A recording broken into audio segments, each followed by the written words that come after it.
Hello there, guys. Who will be first? Who will be first?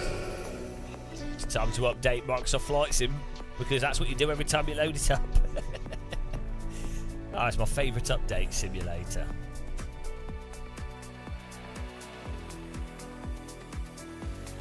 Hello, Unlucky Vader.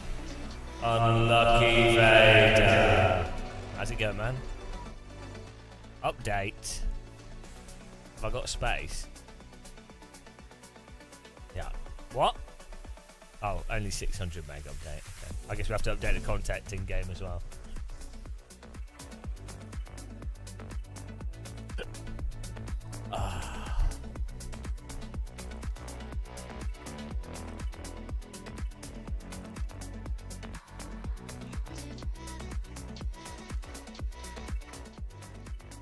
Yeah, I need to try in VR.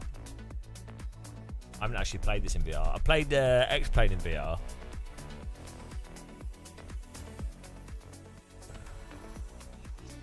Hello, Rhino's Race Room. My whole rig and recording and everything is not set up for VR, so it's I tend not to use it for live streaming. I tend to just play bloody mini golf, mini golf in VR. Right, here we go. See if this works. Connect our joystick to the game.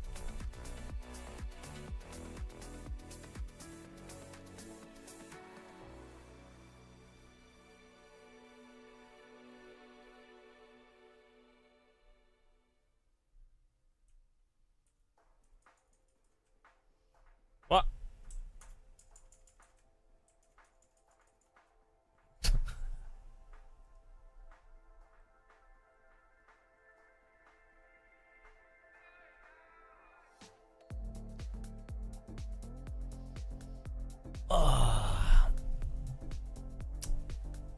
What are you doing up, Unlucky Vader?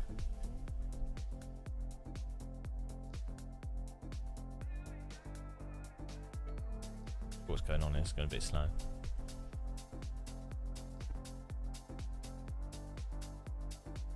Is Flight Sim still broken?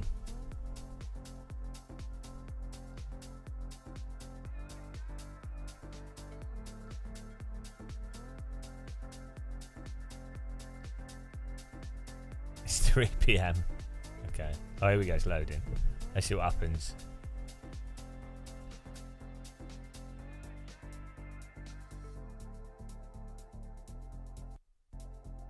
Oh no, is it still broken? I have to play bloody iRacing if it's broken.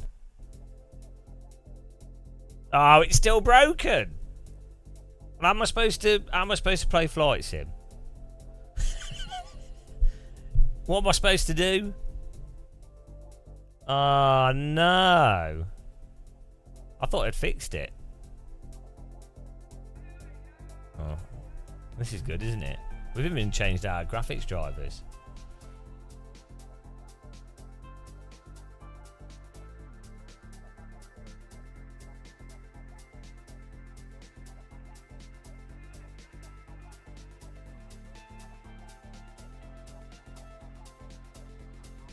Oh, let's see what happens.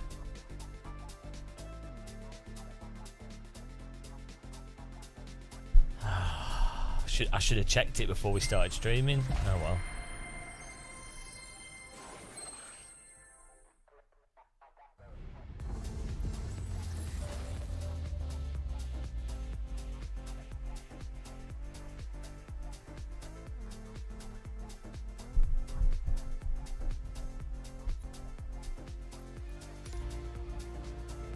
Well, I'm not sure what I can do.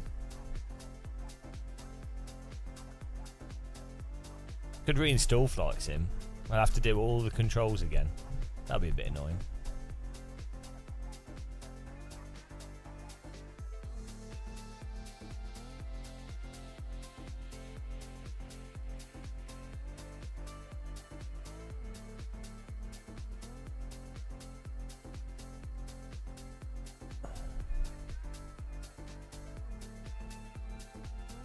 Hello, Alex.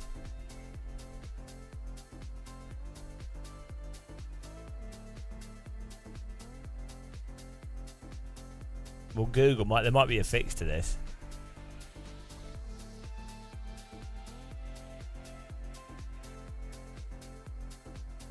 For some reason, the game's crashing every time it loads.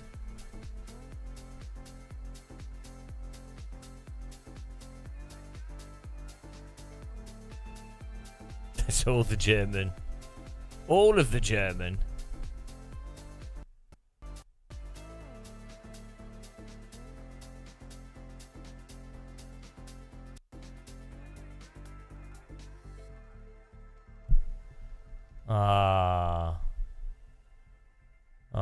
No flight sim. Could try reinstalling it. Should we do that? How do you reinstall Microsoft Flight Sim from Windows Store? This take ages. Well, it shouldn't take too long because I've got fast internet.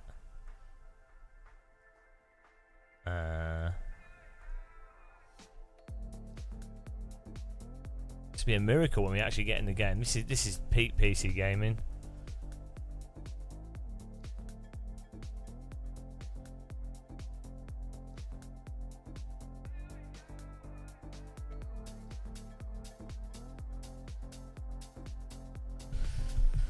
Yeah, it's pretty big. Oh god, everything to do with Windows is stupid. Like Windows Store, Windows Games, like honestly, it's just really dumb. Microsoft Flight Sim, okay, right.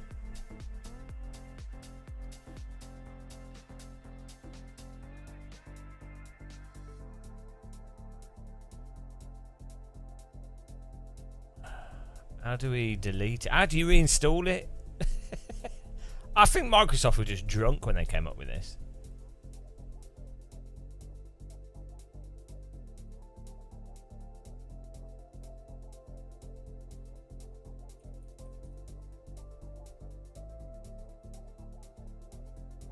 Well, first of all, let's Google what might be causing it.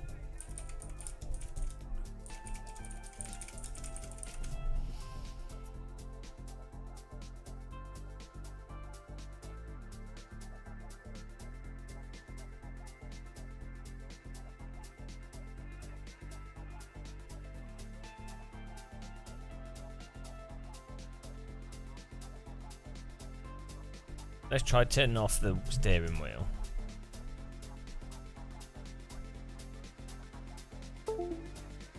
Some people are saying it could be to do with number of devices plugged in.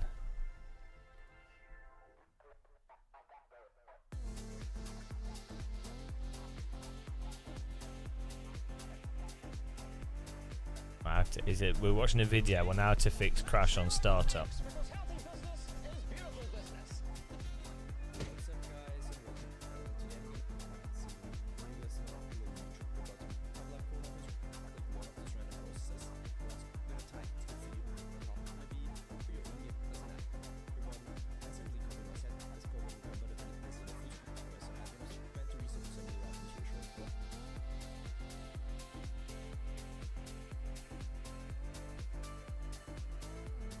Windows reinstall. Well, I'm not doing that. Well, that's ridiculous. I'm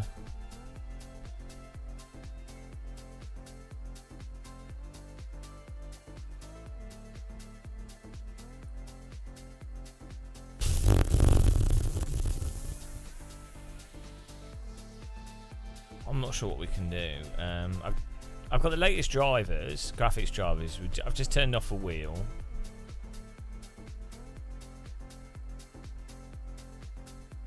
Yeah, it was working for me, and then about 3 weeks ago, it's just stopped working. Which is really weird.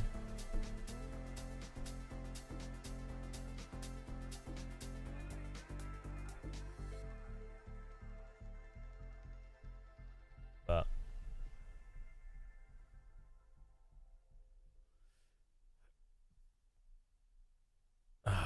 so dumb. I'm reinstall Windows. That's like a day's worth of work to reinstall everything on Windows.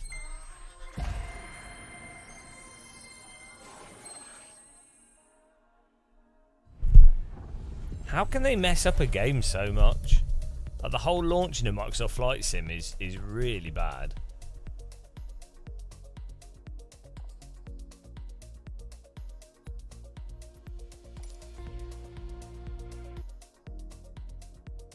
I'll maybe running the game as administrator if I can find the file.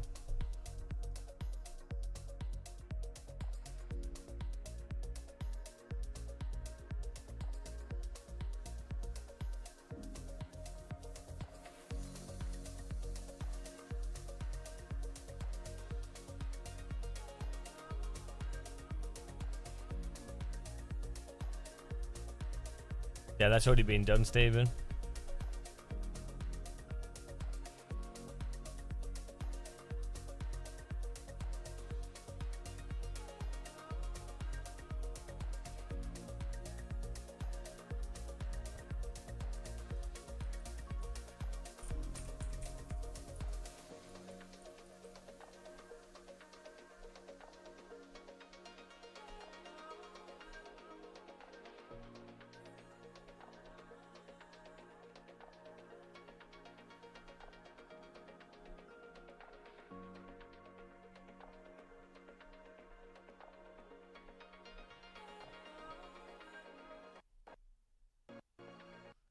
It's definitely causing some weird shit with Windows. No, it's not just the game, it's the whole computer pauses. So it's just so badly programmed. Like, what? How, right. How on earth, Microsoft is their operating system, so how can it be the one game that's a complete shit show with this sort of stuff? It doesn't make any sense, does it?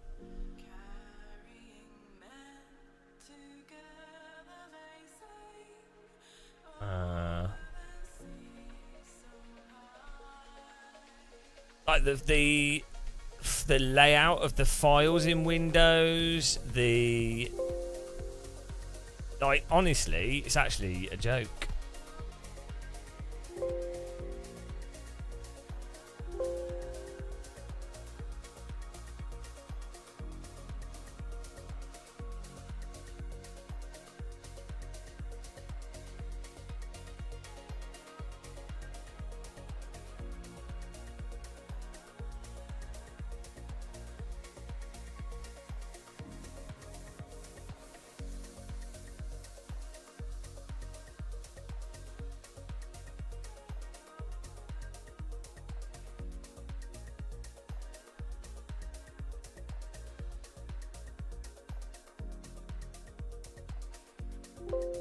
Hang on, why is my computer not giving me access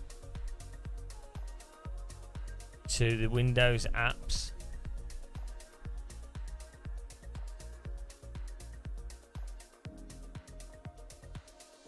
Like, and Microsoft just like dumb when they like, honestly, why do I need to set permissions to access a folder on my own bloody computer? Like, just genuinely, someone should sue Microsoft for being so dumb. It shouldn't be legal to be that bad with an operating system. Dear God, we need. I can't even believe that Microsoft Windows, we're still stuck with this same shit. We should be on Linux by now. Like, it's just through monopolising the computer space, isn't it, that we have this bullshit. Fucking Windows. Nice relaxing morning with Windows. Oh my goodness.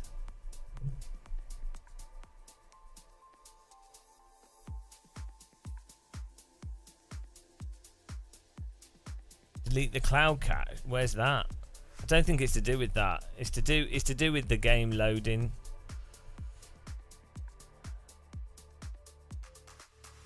Oh, basically, if you have the have you got the Microsoft Store version? So basically, if you buy it through the Microsoft Store, you then can't access it properly. What's funny with this is I went to the launch day event for this game. I have a press copy of the game. So dumb. So dumb.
Wow.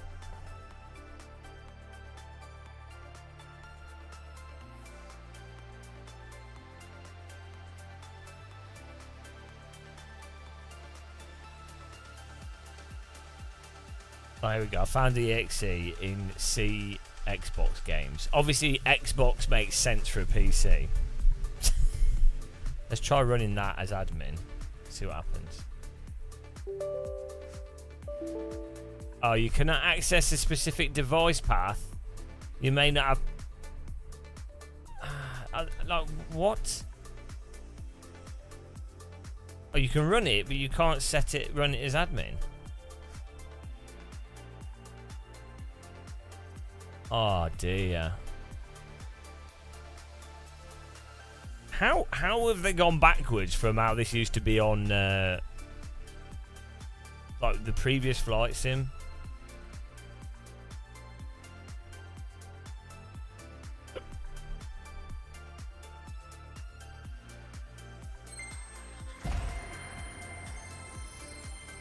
Oh, this is going to crash again. I might be able to run it as administrator though this time.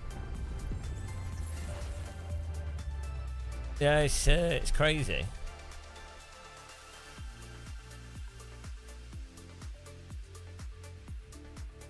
You would have thought, right, if Microsoft were not complete morons, or it was a functioning business, you would have thought you would have a game store that's really obvious and it's part of the Windows start bar.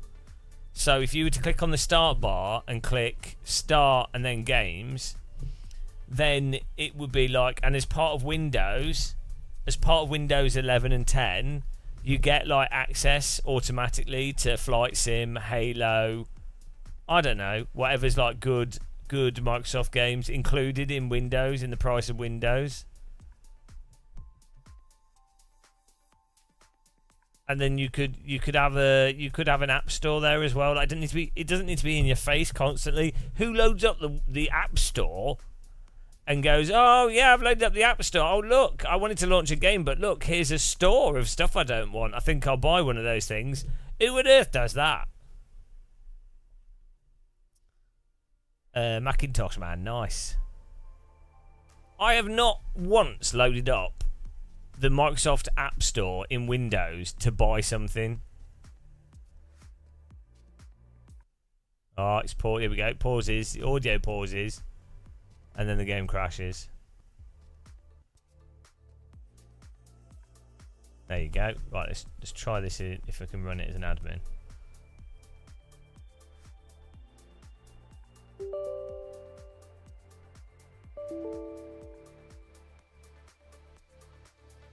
It doesn't let you run the game as an administrator. Well, I mean, there's nothing I can do then. So Microsoft have bricked Flight Sim. Microsoft have managed to brick Flight Sim. Good job. I mean, I could try reinstalling it, but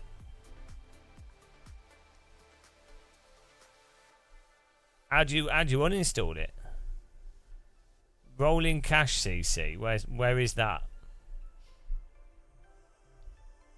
We'll give it a go before we delete everything.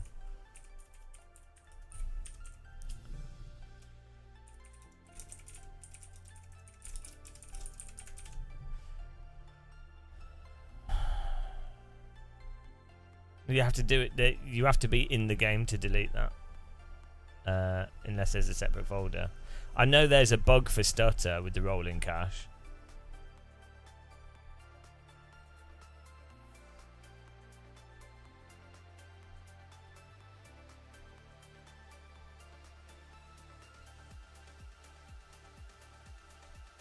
App data roaming.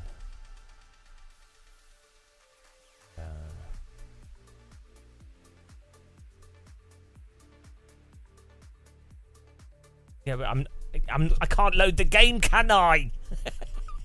Yeah, oh yes, I'll delete the file in the game with has not been able to load the game. That works. That makes sense.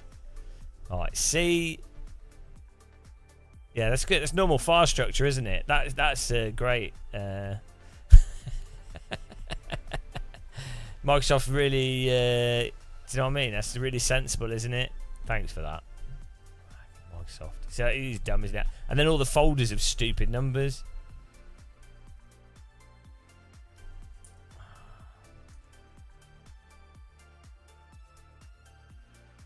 Honestly, it is insane, isn't it? It's actually, this is worse than like 80s PC usage. Right, I now have to go because, right, obviously all the folders start with Microsoft, so it's not. You'd have thought they would start with the thing that's different so that you could search for it better.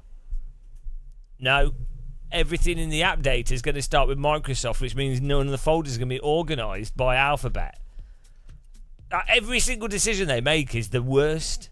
And this is why I didn't want to become an IT technician. Is stuff like this is honestly so dumb. So stupid.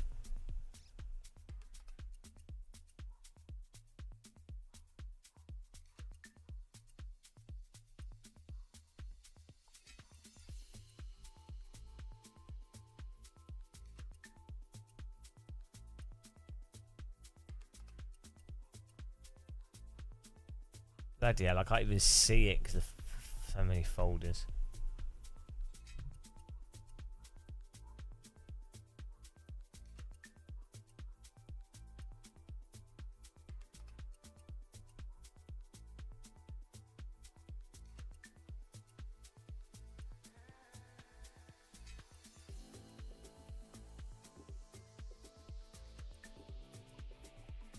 No, I can't even find it.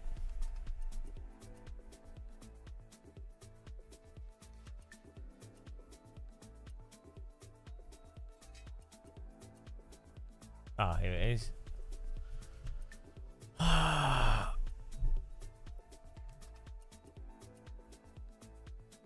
Local cache. What's the name of the file in the local cache? Or can I just delete the whole local cache?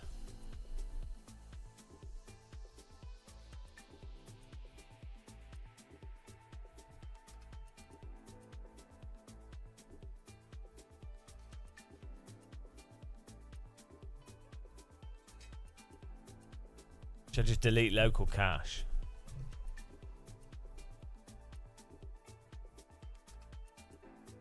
It should re-get it if it needs to.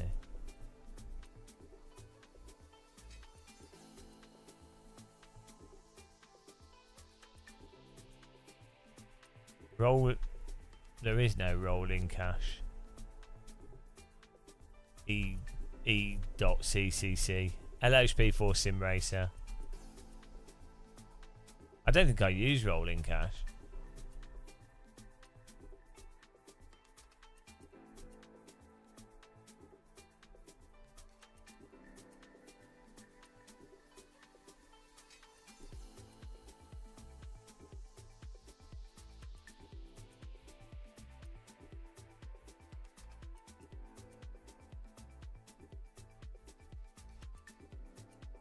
I don't have a rolling cache file.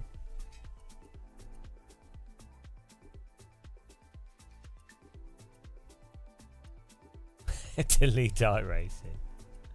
Ah.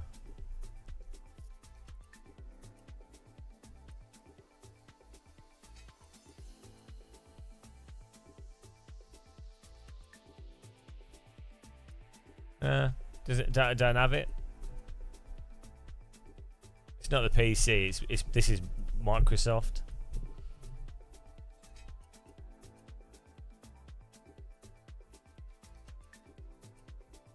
We could try reinstalling the game.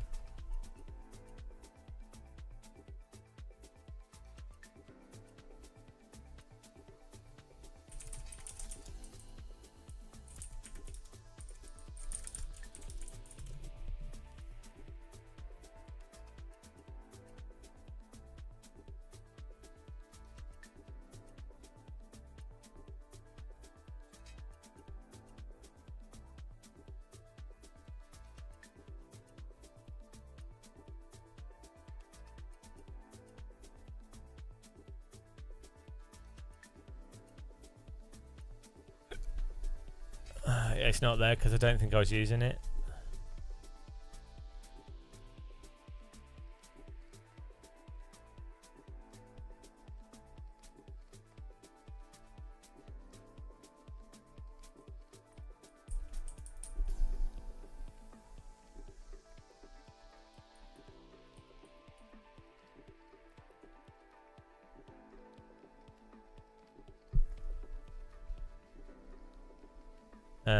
Microsoft and his inability to program sensibly. Right, let's uninstall and reinstall. Why not?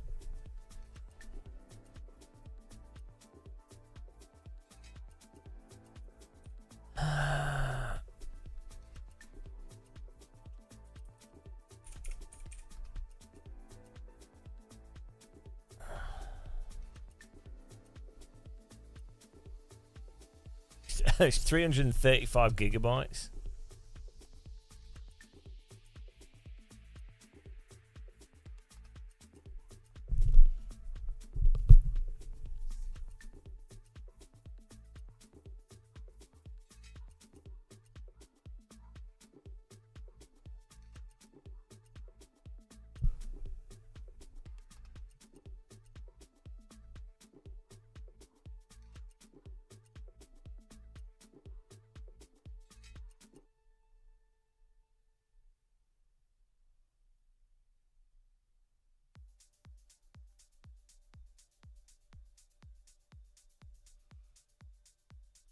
No, Speed Force Sim Racer. I literally just no, I wouldn't do that.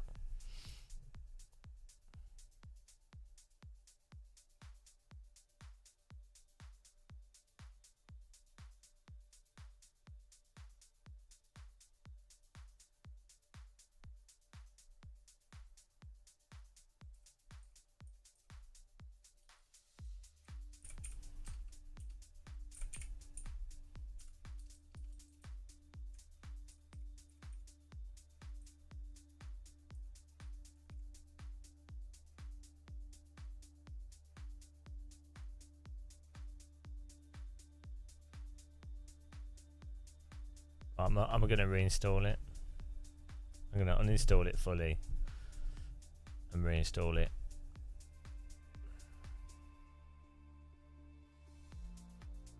Thanks Microsoft. Can you imagine it being on? I mean, if it was a Steam version, I bet you can just. But it just works. A Microsoft.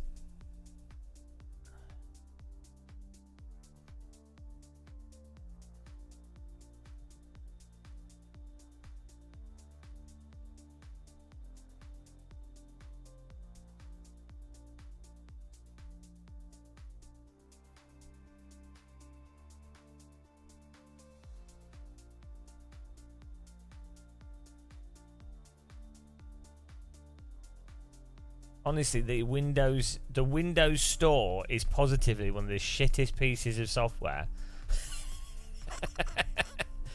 Right? How can it be so bad? Like, how do they not want to make money? Do they? Well, honestly, isn't it actually completely mental? How on earth you're one of the biggest companies in the world? How do you have such a shit stuff? How do people go to work who are responsible for this? How does a manager or whoever's in charge of it at Microsoft go to work and go, oh yeah, okay, yeah, great, we don't know, okay. It's like, why would you not have already have gone, guys, this store is shit. This is absolute shit. This makes us look shit. We're losing money. This is terrible. It's... Do you know what I mean? If anybody ever argues that businesses are good and they do the right thing because of profit, they're like, it's like, all right, have you used Windows products recently? It's honestly so bad. And then there's competitors. There's competitors that you could just copy. If you're Microsoft, you could just copy Steam. Or the Apple Store, or the Android Store, all of which are a billion times better. Oh, this whole stream's just me ranting about Microsoft being morons.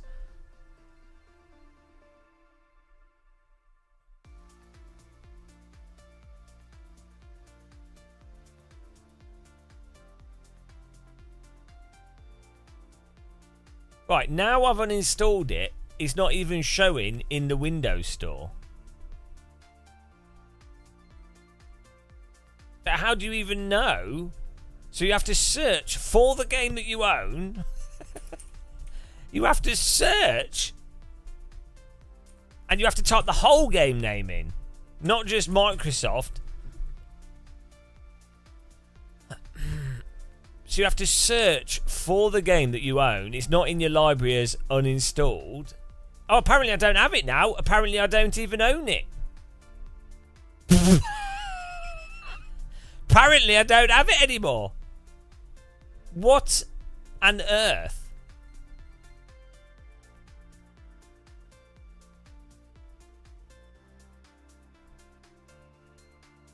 Honestly, what on earth?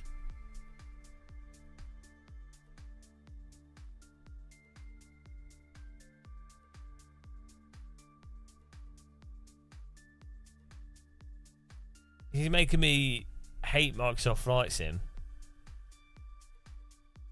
Yeah, I can't even access the game.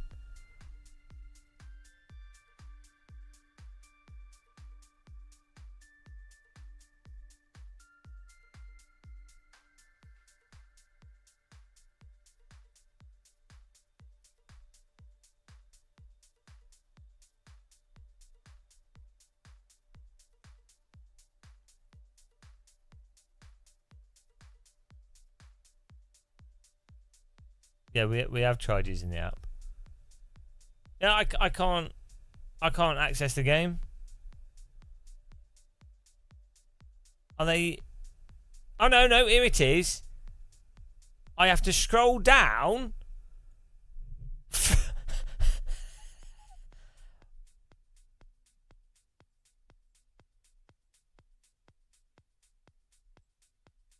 Because yeah, the 40th edition, 40th anniversary edition is the version that comes up, which I don't own, but I have the normal version, which doesn't come up unless you scroll down and click on a random icon. Honestly, that is like one of the most. Oh my god! How?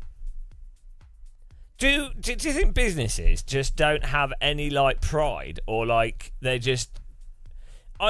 If you're a small, I didn't buy this. The RC Hellfire. I went to the launch for Microsoft Flight Sim. I was one of like 20 people that went. Was Microsoft paid a flight, took me to Seattle, took me out in a real aircraft, so I could play a press version of the game, and then they gave me the press version of the game. They gave me a bloody box full of joysticks.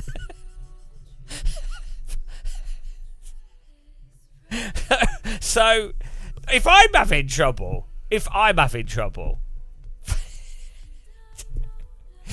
person that goes to is paid to go to a press launch event is having trouble with your game, I mean, come on.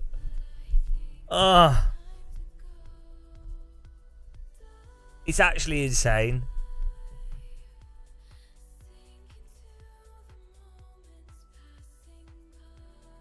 But we're installing. We're trying.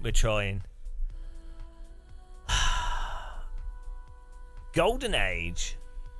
It's just Microsoft. Like I know the developers for Flight Sim, they're nice people, but it's just. It is insane. Like Microsoft Store, and like you say, you're genuinely better off just having it on Steam, which is absurd. Well, we're going to install it and then probably it not work. But let's go for it. Now we get to do the update in Windows, followed by the update in the game, followed by... Right, it's loading. Let's see what happens. Let's see if it even loads this time after reinstalling it. Oh, now it's syncing. Now it's loaded up another window for syncing data. Multiple user interfaces have just loaded up. We've got the Windows Store, we've got the game, and we've got the Xbox app. Honestly, what?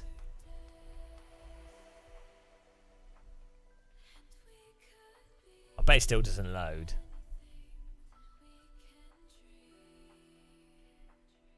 Oh dear God.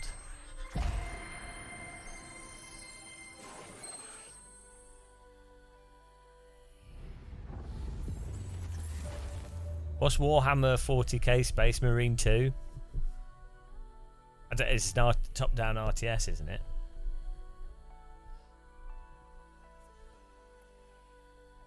Oh, here we go. Download.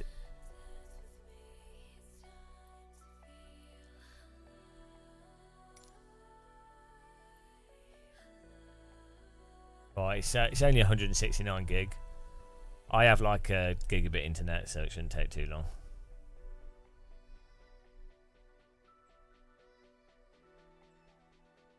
I'll take like an hour.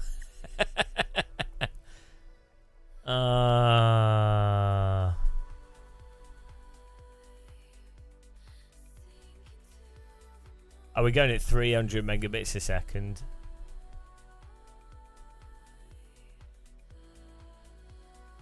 So what's 300 megabits a second? 32 megabytes a second. No, 300. Hello, you got no milk. Welcome to the despair stream.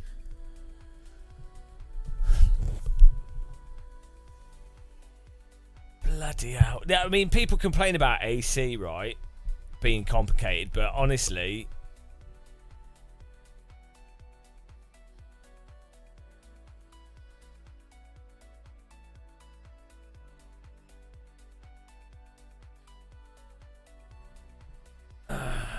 So hang on, what's 200 megabit? So a bit is one. That's a bit, not a byte. Eight bytes in a bit. 2 words. 4 nibbles. I don't know. I can't even remember. Oh God, like I can't believe. I've been doing computing stuff for what, like 20 years. I did a BTEC National. Well, I had a PC, a home PC, when I was 13, and I used to mess around with that. And then I did a BTEC National. I've done IT tech stuff and things, right? How is it that in like 20 years things are exactly the same? They're exactly the same, guys. They're just as stupid.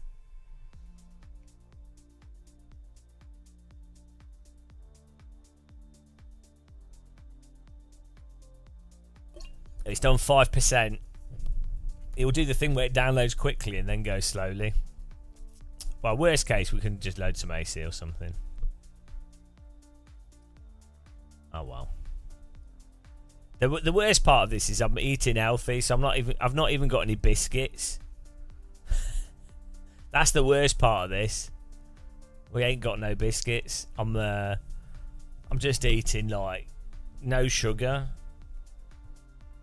fruit, bloody rice, fish. I did get some steaks from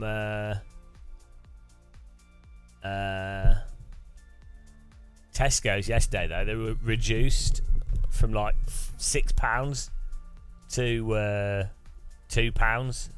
So I was like, oh, get them, put them in my freezer. That's alright, isn't it?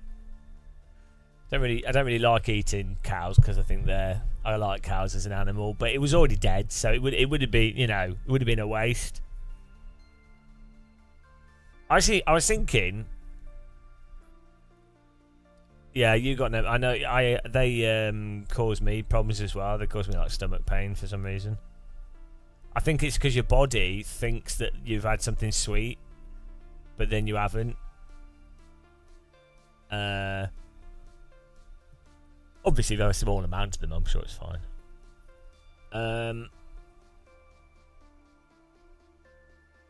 Yeah, I think it could be good. You have a healthy diet, and you also only buy stuff that's in the reduced section of the supermarket, because that is actually better. Because normally when you go to a supermarket, you're like, oh, what do I eat? What shall I get? Right? You're like, oh, what do I? Oh, I don't know what to buy. There's all this stuff. Oh, and honestly, it doesn't matter, does it? It really doesn't matter. Like, if you were to go around someone's house and they made you some food, you're probably like, oh, that's cool, I'll eat that. You don't really care, do you? So it's kind of weird, this whole like choice thing in a supermarket is actually pointless and actually a negative, but presented as a positive, because for some reason lots of choices has been marketed as being a good thing. So only getting food from the reduced aisle means that, oh, well, what's there? Oh, okay, well, I'll have that. Well, that's all that's there, okay. It's oftentimes a lack of choice is really cathartic. As long as you're not like, one of your first jobs was cow slaughterer, yeah. Well, I mean, to be fair, at least you've done it. If you know, at least you've done. I think that's better. I think someone being able to slaughter an animal, that's more justified than people that just eat stuff without doing it. But like, it's like the whole ownership thing is a burden. Owning stuff is terrible. Most stuff, like obviously if you've got a house to live in and things, like there's certain things are good to own because they actually are less of a burden owning them. So if you own a house, it's less of a burden because you've got more civil rights, you have more freedom, so you actually are better off owning a house in most scenarios. Not all scenarios, but most scenarios. There's certain things that are definitely worth owning. They're not a burden, but a lot of things are like really negative to own, like a lot of cars, a lot of objects, a lot of items.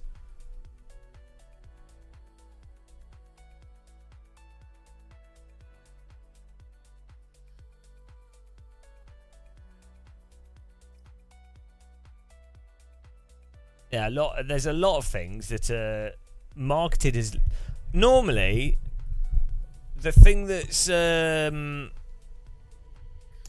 that's marketed as giving you freedom is often the type of the thing that doesn't actually give you freedom. If it has to be marketed as freeing, then it's probably the opposite of what the thing is. So if you look at cars, they're marketed as like, oh, travel around, you're so free, but actually it's like, oh no, you've got to get MOT, you've got to get the insurance, you've got to park it somewhere, you've got to service it, you've got to keep refilling it with petrol. Because you keep doing all these things and it's taking away so much time from other stuff.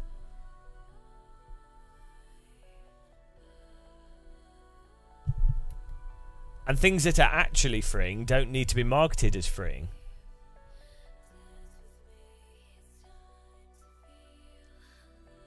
Your petrol RC cars are too noisy. Well, you need to get a silencer on them. Silence those RC cars. Just put a phone box around the car.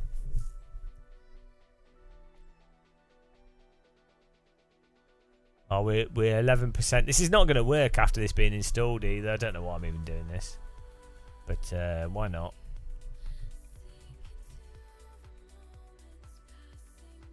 We can all watch the load bar together. This is peak streaming, guys. This is what it's come to. This is the most entertaining live stream you'll ever watch. Nobody else has content like this.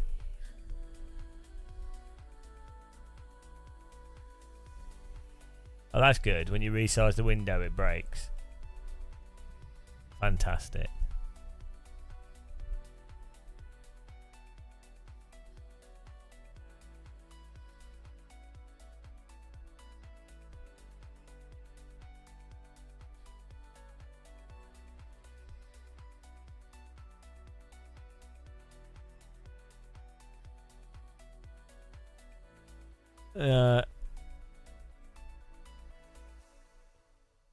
I think gaming's in a bit of a state, to be honest.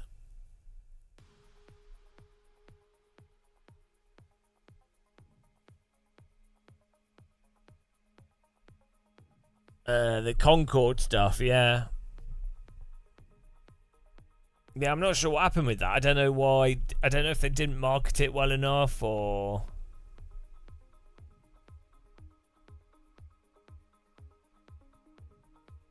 It seems to me, though, like, it seems weird. Why didn't they already had a game that was already quite popular, so why make another one that basically looks like exactly the same game? Like, nobody asked for another hero shooter and then selling it. Why? Like, it needs to be free to play, unfortunately. And if you're gonna have like heroes and characters that you monetize, why would you not make it free to play? Because you make your money from the characters. Like, why would you charge for it? It don't make any sense. They're just totally... I think they're just completely out of the... they don't understand the culture of the gaming at all. If they released it as a free-to-play game with some microtransactions, probably could have done all right. You don't need to have that good of a game necessarily. Oh, I don't know. It's hard to say, isn't it? It's hard to know. I just think the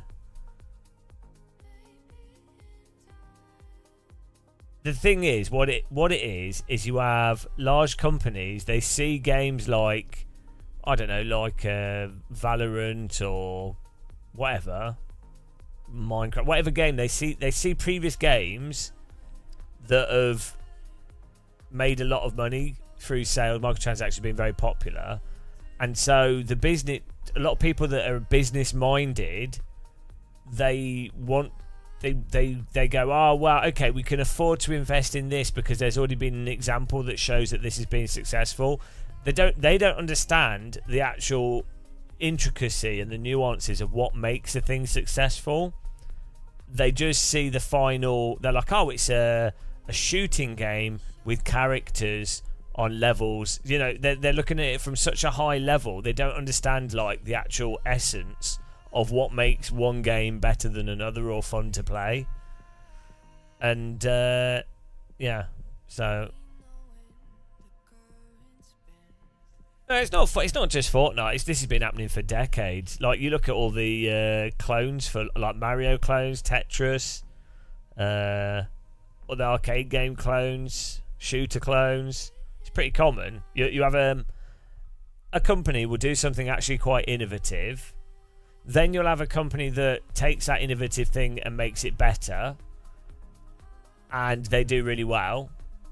And then you'll have like just the people that are like big investor types that are like, oh, we can do it, we can put more money into it and do our own, but they don't understand what it is.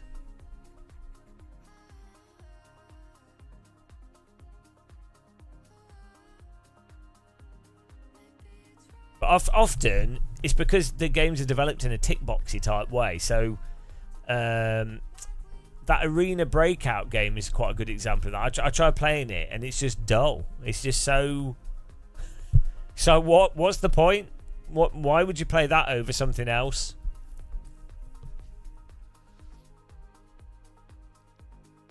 But, oh well. Oh well. It's just how it is. I don't think CS2 is a flop. It's one of the like top 5 most popular games.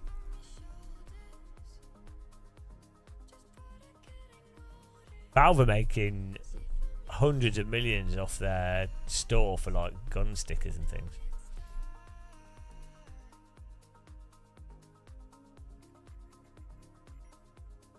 I've played that new Valve game. It's not. I don't think it's very good, but I think it'll be popular. It's like a Dota but third person. It's a bit. Doesn't make sense to me.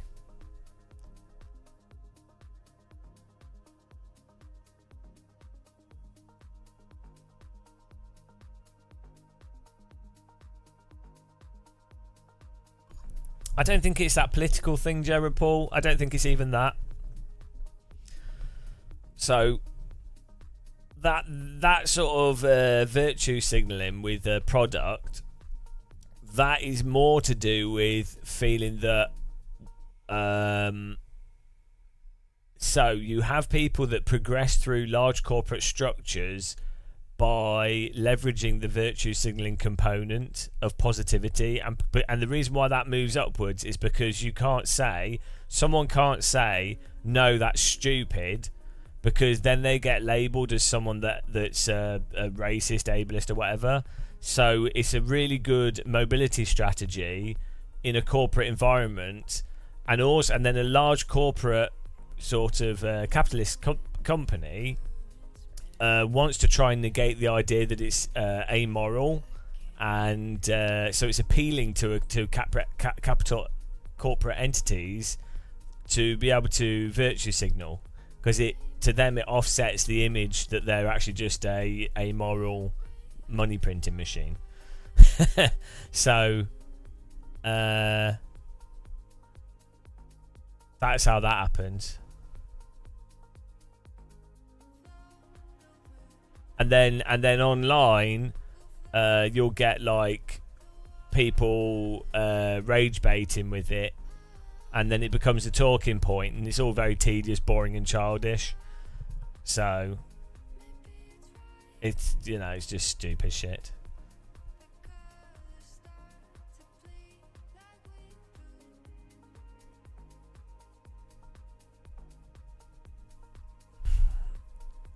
Hello, Elwood Rambler. Paul Cottrell, what's in his pocket? It's probably gravel from falling off his bike. So it's always tea time. Get your cup of tea going. Oh, we're almost 23%, guys. It's been exciting. It's probably the best live stream we've ever done. Installing Microsoft Flight Sim stream. I guarantee you it's not going to work. Well, I guarantee it's not going to work. Oh, well. It's worth a try.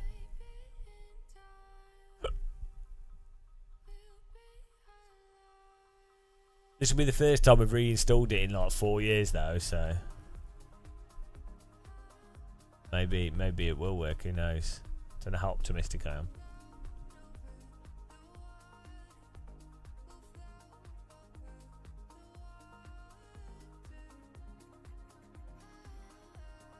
It is the premium live menu streaming location.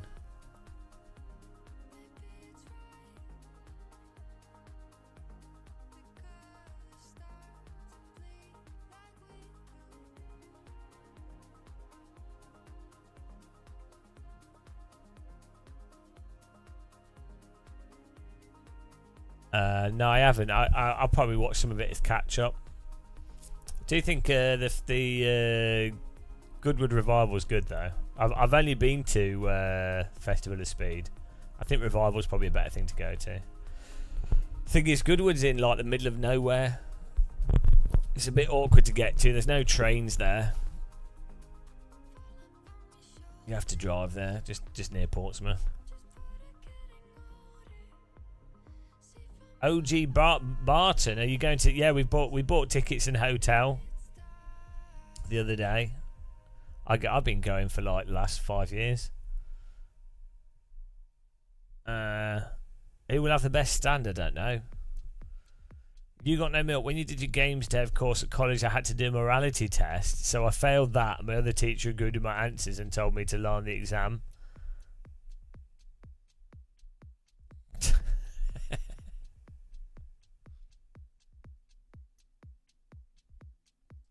Oh no, Paul's now a sim racer.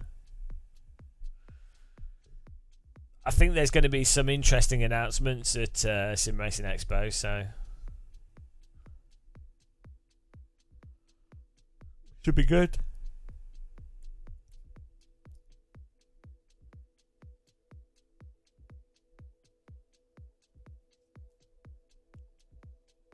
It's like 5 weeks away. But I basically live in Germany now. We were in Cologne for Gamescom 2 weeks ago, a week and a bit ago, and then I was there for a week, and then yeah, basically like every other month we seem to be going. We're going to the same place as well, which is weird. Like Dortmund, Dusseldorf, Cologne, Bonn. It's all the same sort of region. I managed to get a direct flight. Well, I was hoping to fly there in the simulator. We'll see.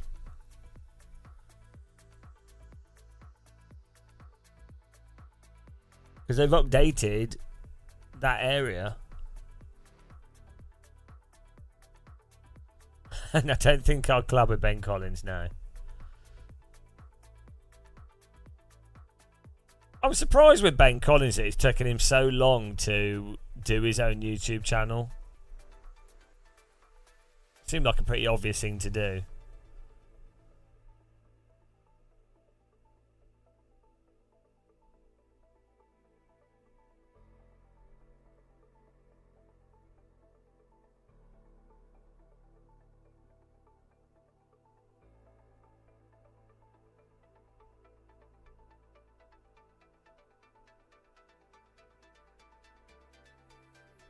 Good one on AC, yeah.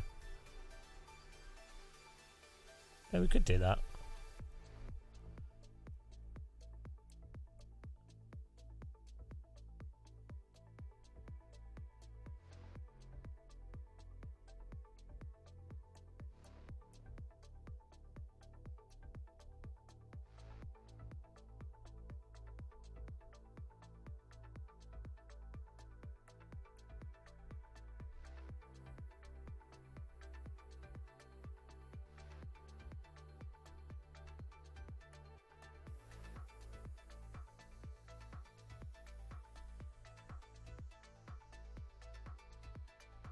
Oh, this is happening so quick. I don't know what to do.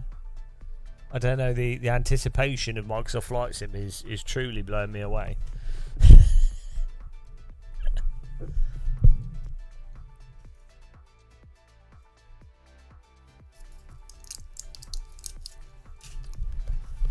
I'm starving. I had some cereal with eggs, banana. Should you always use extended physics in AC? Not really. It doesn't matter. There's only certain mods that use it, so it doesn't really make any difference. I think you can leave it on, but I don't think there's only like 5 or 6 mods that use it. There's some tracks that I think might use it. Exactly. Flight delayed, maximum realism.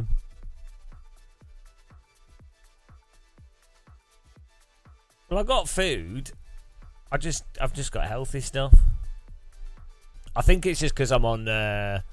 So for the last probably like 5 or 6 days now, I've been eating a lot less. So I'm probably just on a pretty big calorie deficit. So I'm probably just hungry.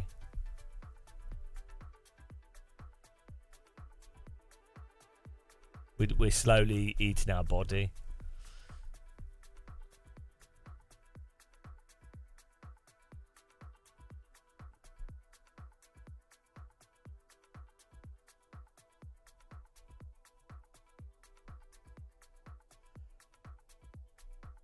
Because yeah, not eating any cereal, any biscuits, only eating fruit, vegetables, fish. You're gonna order some Meta glasses. Yeah, the Meta glasses are alright. I think at the moment the battery life's a bit low on them. That's the thing.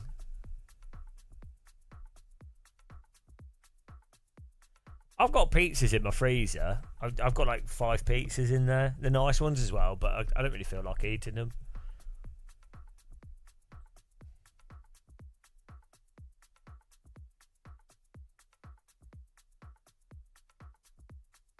I could do with some like nuts or something.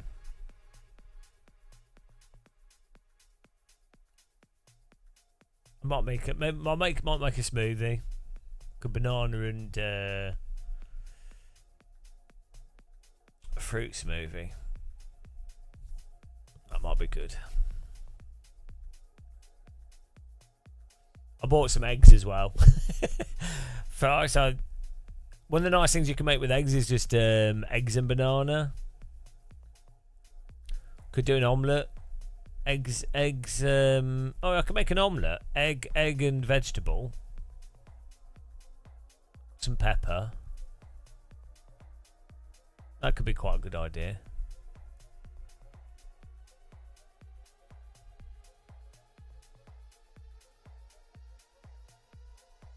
Some barbecue sauce on it.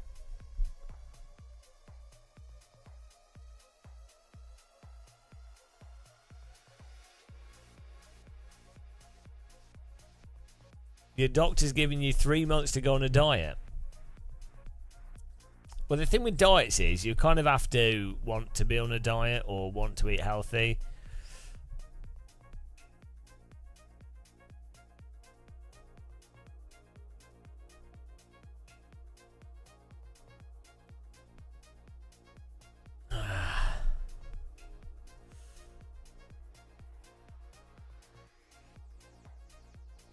Wow, we're 35% done, guys.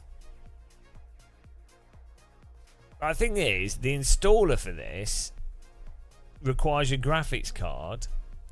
So, whilst this is installing, you can't then play other games. Although maybe we can. Maybe we can play iRacing whilst this is installing. I doubt.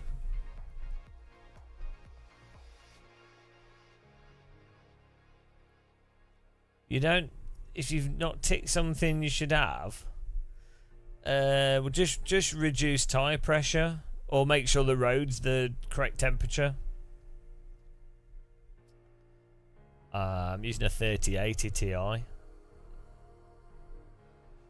really want one of those 50 series graphics cards. That'd be good.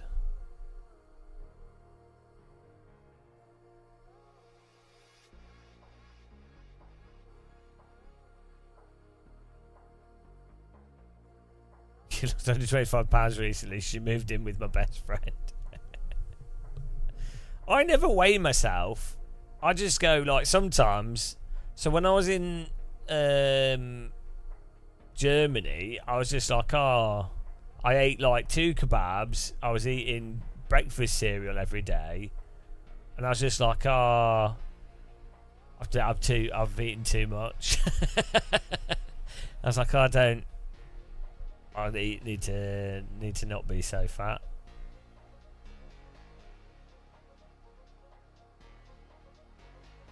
But the thing is, I don't mind not eating. This is the thing. It's like I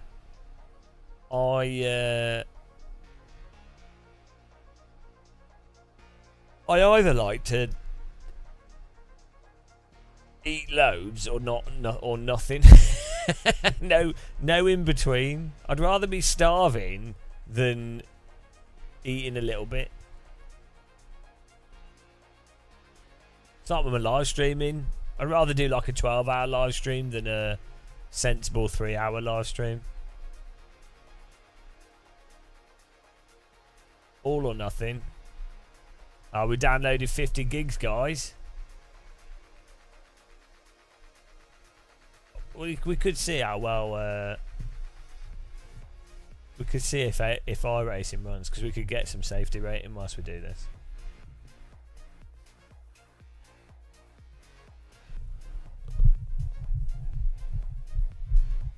Computer will probably crash. We'll have to restart the install. Why is iRacing not loading? Oh, it is. It's just very slow. It's almost like we've got another game open. Yeah, I want to get a 5090.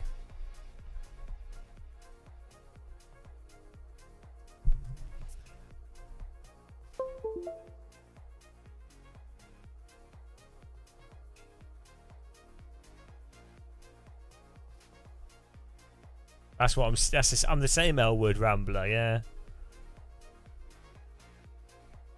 I'm also the type of person where if someone else makes me food, I'll just be happy eating that. That's good enough for me.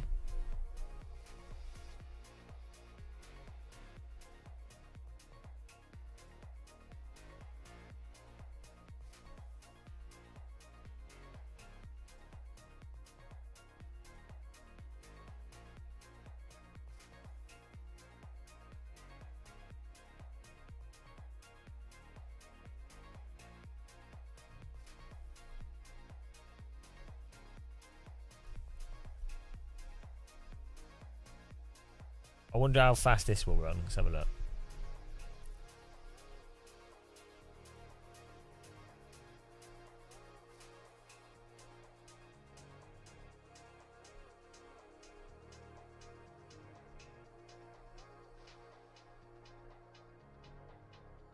Can iRacing run whilst installing Microsoft Flight Sim? I don't really play combat flight sim, no. I would play World War II stuff. There's a VR version of IL-2 coming out soon, which we'll probably give a go.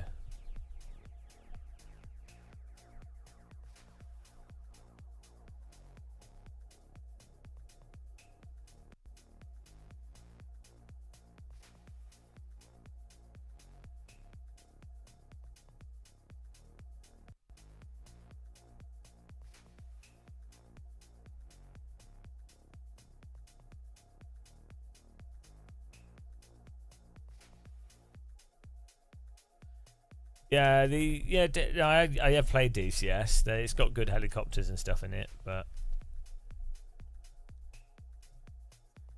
I tend to not like the sort of way that all the content's split up in DCS, and then the missions are really boring in it, and the terrain's really bad. I know they've improved some of the terrain's quite good, but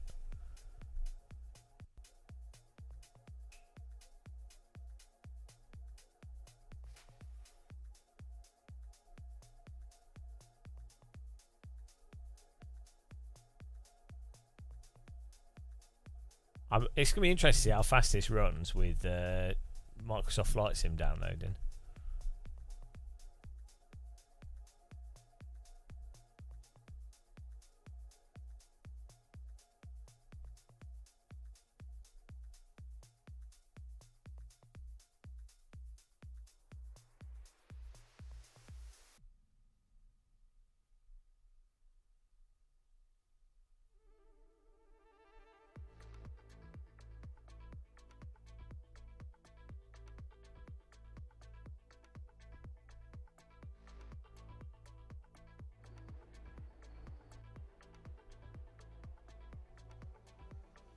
Oh dear.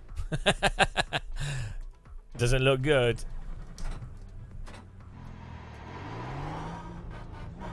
Oh no, it might be alright.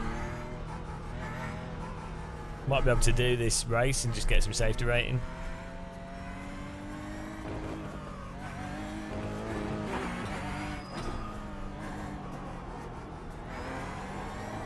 Oh, it might be okay.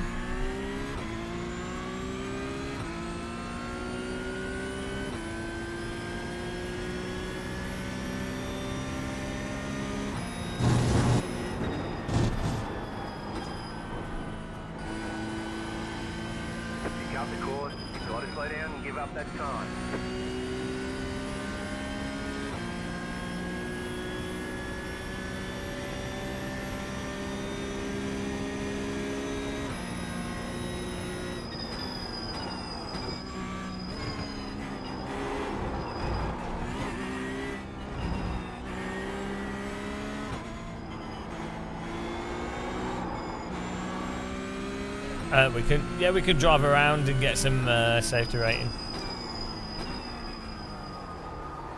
Let's do that.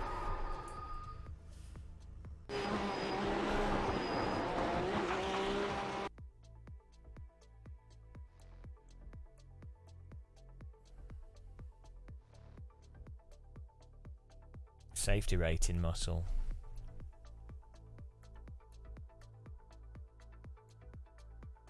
We're on 1.49, so we need to get back to A license.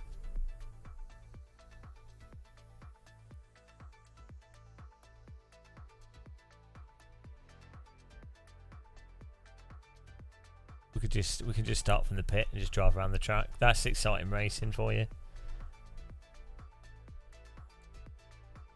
Might as well set this to iRacing for now. And we'll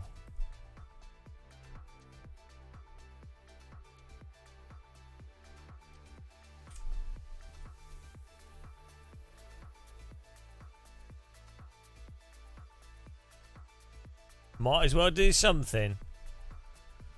Ah, man, I've been exhausted recently. My sleep got messed up again, which always happens. So then I did the old, like, trying to go to bed early and then sleeping weirdly. And then yesterday, fell asleep on the sofa in the middle of the day. I was just like, I was watching a film.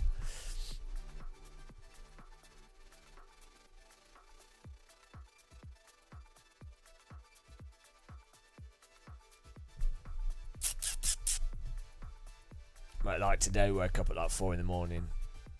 Feel a bit better than last time.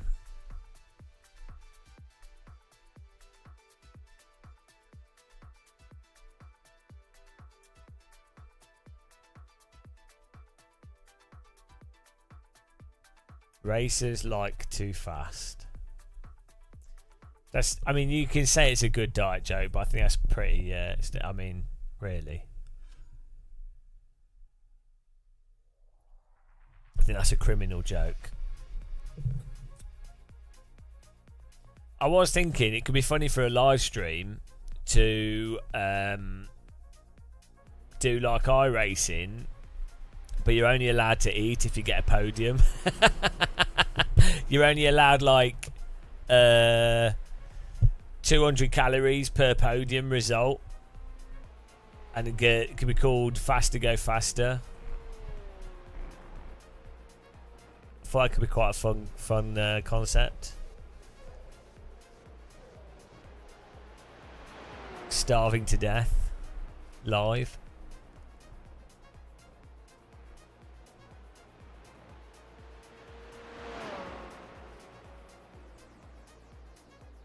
The film was Escape from Pretoria. It's like a prison escape film set in apartheid South Africa. It was alright actually.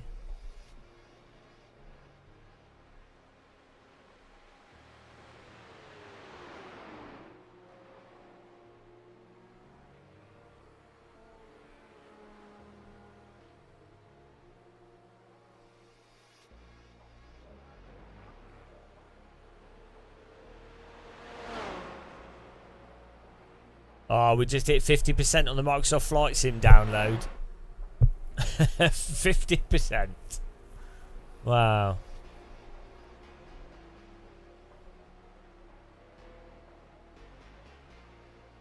It's at 200 megabits per second. How fast is 200 megabits per second in megabytes?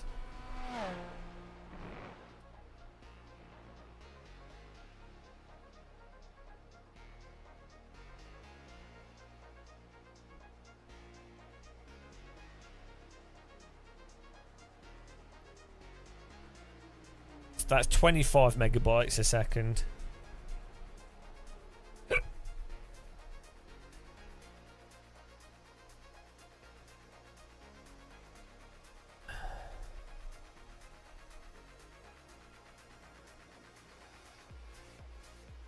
That's 100 megabytes every 5 seconds.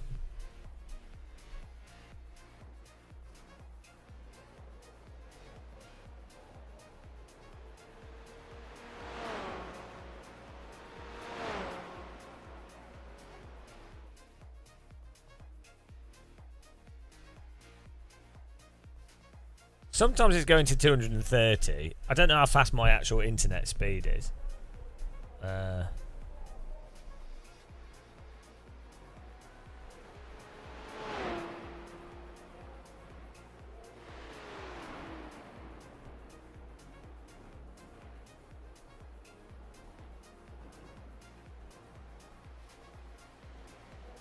I think I've got like 800 megabits internet.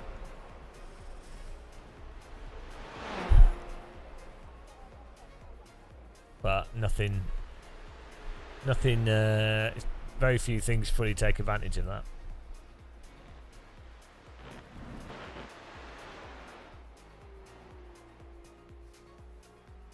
It's crazy that there's 76 people registered to this.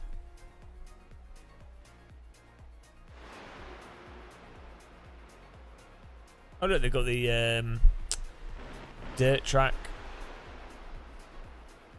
grandstand set up there.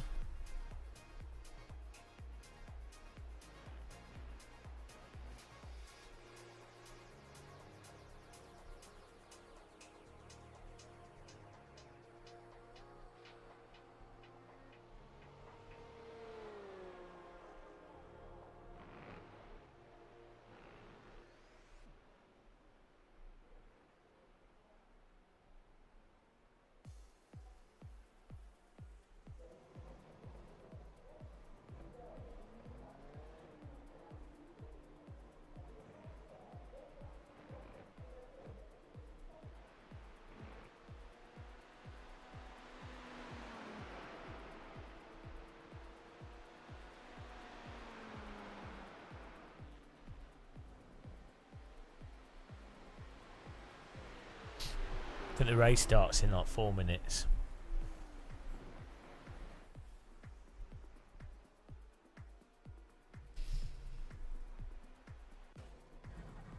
I think I have a setup for this.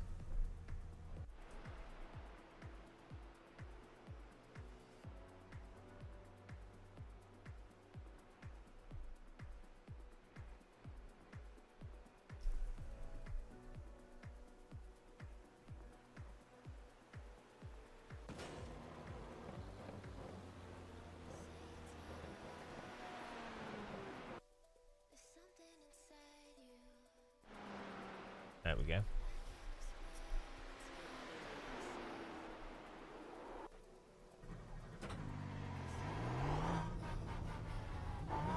Yeah, we're just gonna... We'll just do... just get safety rating. So we're just gonna drive around slowly. Welcome to iRacing.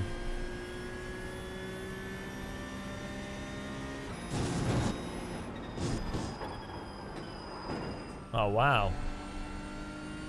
Grab a bit more understeer. You got a penalty for cutting the course.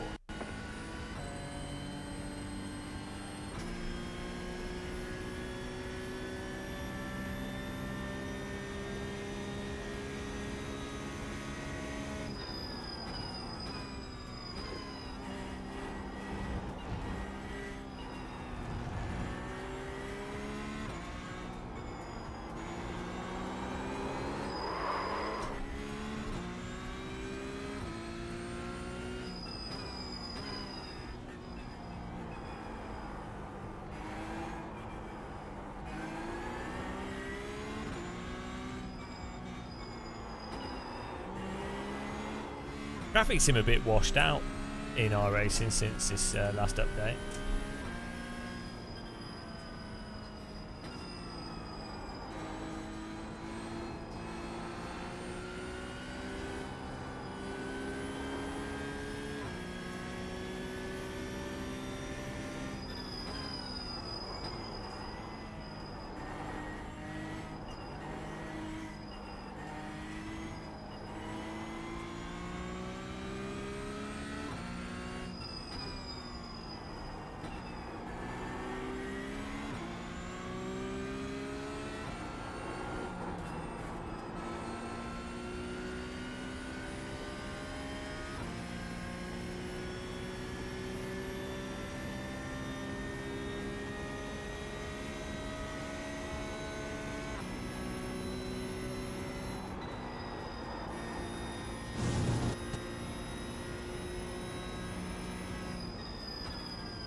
a car on the right.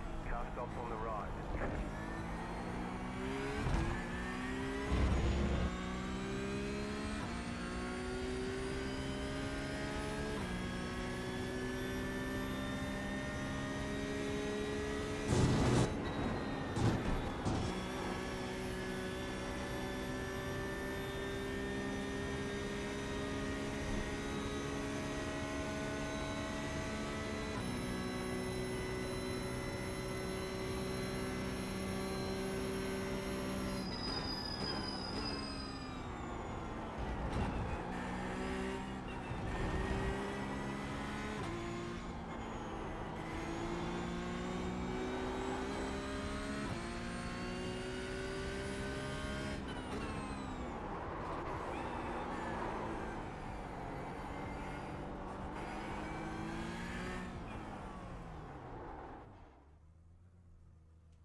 I'm driving a sledge, this car. Sledge racer. Do you get safety rating from quali? I think you might do. I can't remember.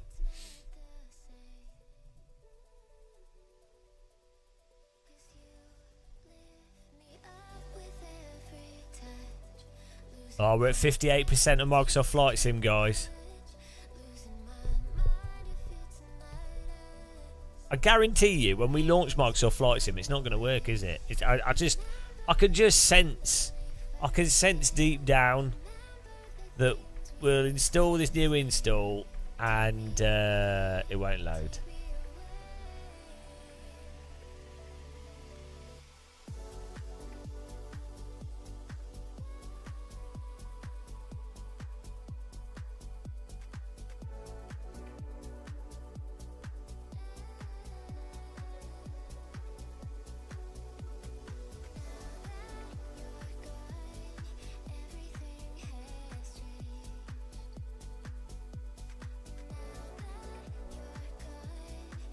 Hello, filing account.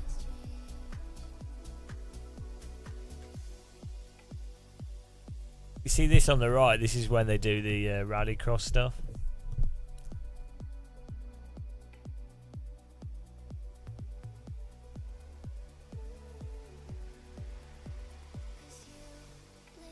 Are you sure about that racing, Ippy?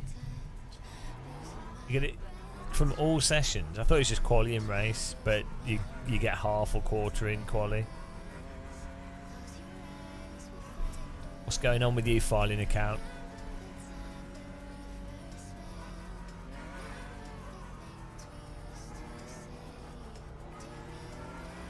Welcome to safety rating, muscle.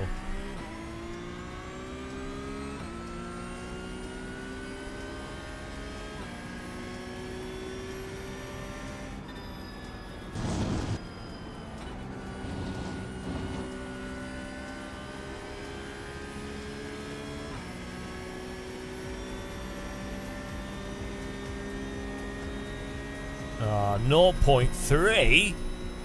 Ah. Is it even worth it?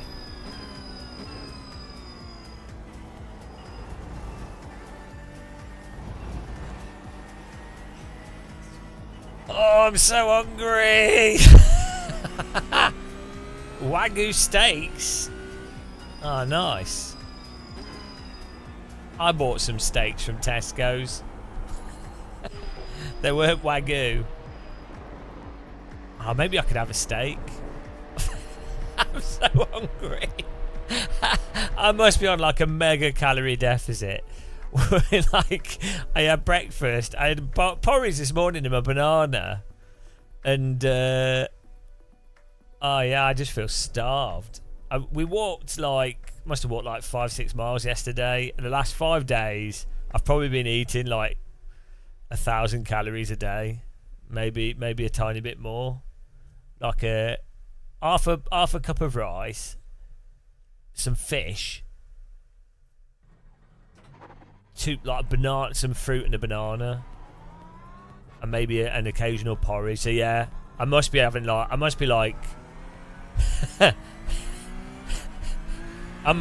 like probably about 800 to 1,000 calories a day deficit. Bloody hell. I don't feel too bad, I just feel hungry. Like, not eating sugar is so good. Sugar's absolutely poison. Yeah, not eating cereal. As soon as I eat cereal, I want to eat more food.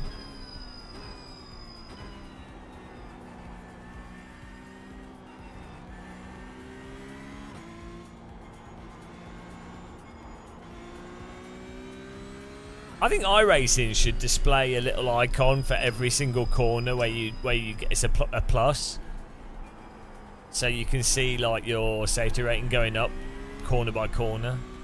I think games should do that, positive reinforcement. The pace car is out of control. Oh, thanks for following. You won't enjoy it here. You don't want to do that.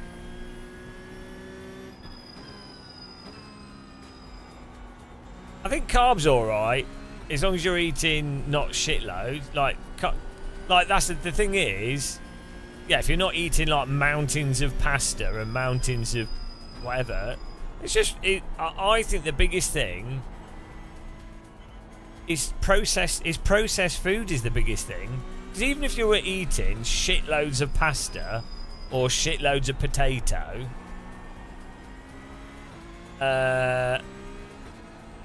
you would find it hard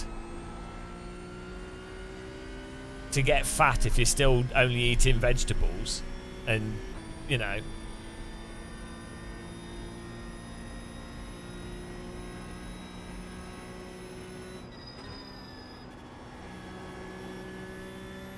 I think it's it's just stuff like cereal, sweets, alcohol, drinks, things, you know. Okay, here comes your first time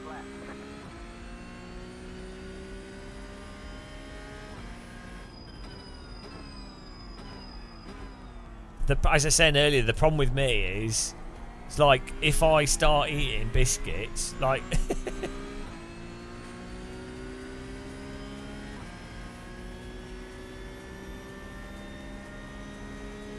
once I start eating, I just want to eat more.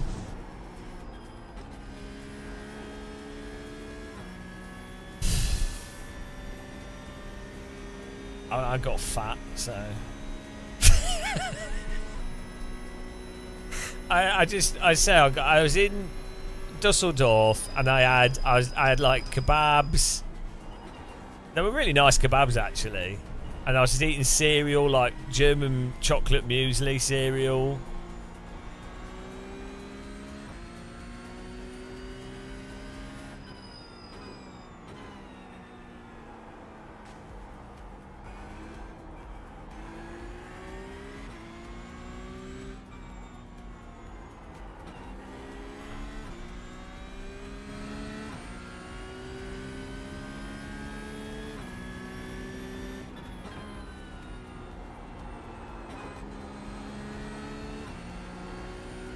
Hang on. Oh, I'm going to start from the pit so we can still qualify. Oh no! Microsoft Flight Sim update had just crashed. Oh, even the update has crashed. Oh, fucking Microsoft. Microsoft, you are absolutely dumb. Honestly. So the reason we're playing iRacing is to update Microsoft Flight Sim. The sodding update has just crashed. How can they program something really bad? How can they mess stuff up so badly? Bloody Microsoft. Honestly, they should refund people Microsoft Flight Sim.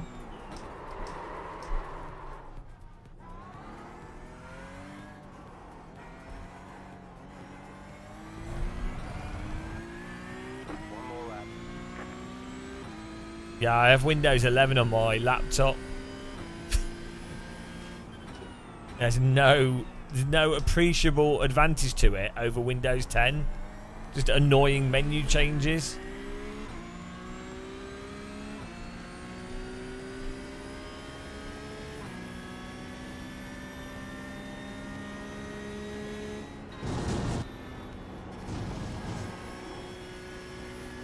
Well, the moral is never buy anything through the Microsoft Store. If you buy through Steam, does it still update Flight Sim through Flight Sim? Hello, Martin. Honest, it actually just boggles my mind. How can they have, like, you know that a flight simulator is going to have a lot of files and a lot of terrain and a lot of downloading. So why would you not build a separate downloader? Like, fine for the console version, you have to do it in the game. Okay. But for Windows, of which the game is, which you own as a company, why would you not go, okay, we need a Windows-based updater? Why? So we can download all the files and then unpackage them when you load the game? Why have the update? Like, how insane is that? Yeah, I bet you a programmer could make that in a week.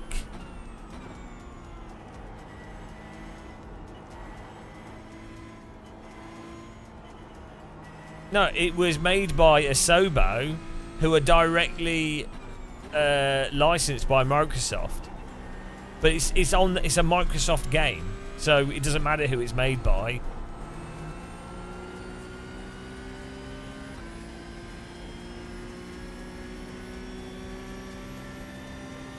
No, we're updating Microsoft Flight Sim, and then we started playing iRacing because we had to download. Well, we reinstalled Microsoft Flight Sim, but now the install has just crashed. So now I'm just driving around this for no reason at all. I'm just getting safety rating, getting back up to A.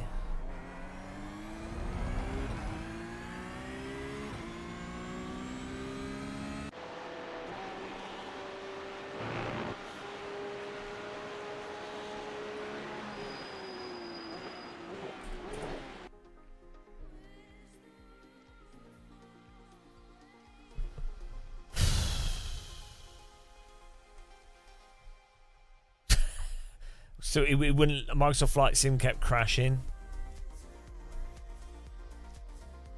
Yeah, well, it is a little bit annoying. I'll be honest. I just wanted to fly and try the new update.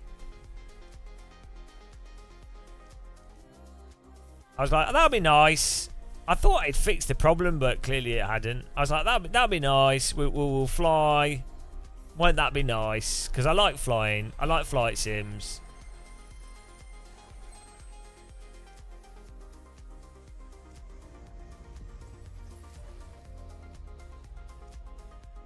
Oh, we're just going to start from the pit here. We're just doing it for safety rating. Hello, Floyd Dan.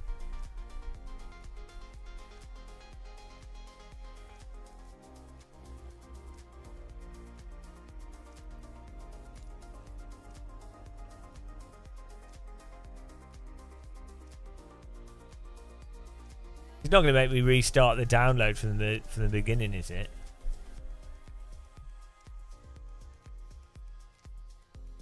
I mean, if it does, that's insane.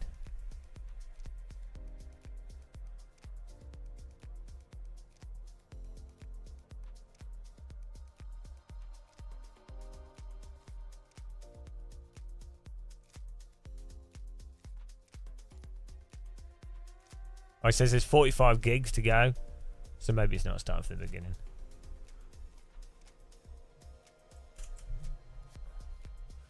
Right. We're starting from the pit. We're just doing safety rating whilst chatting.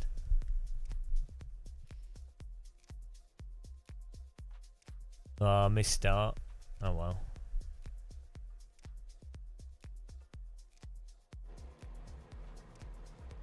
Green, green, green.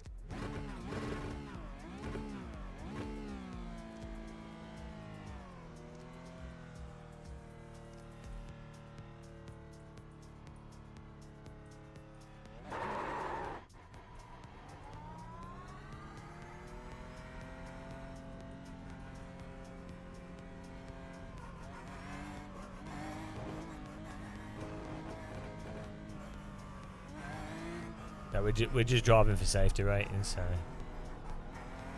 yeah, because we're just getting my license back to A license.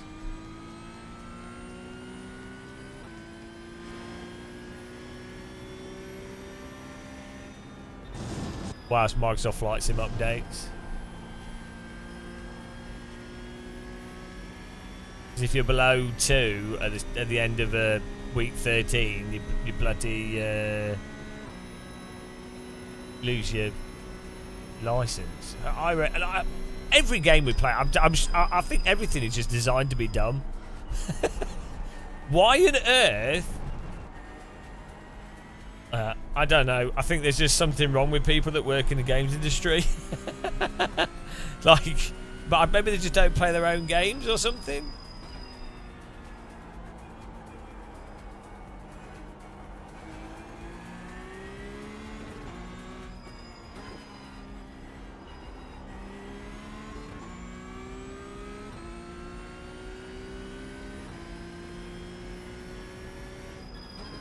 How much safety rating? We were on A like 4, and then people kept driving into us in the Porsche.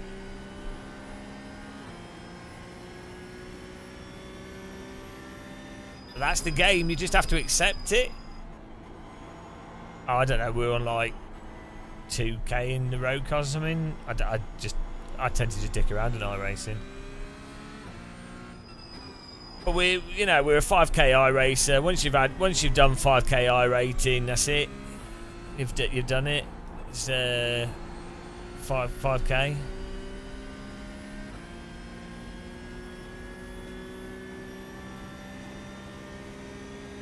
Well, not every game's dumb.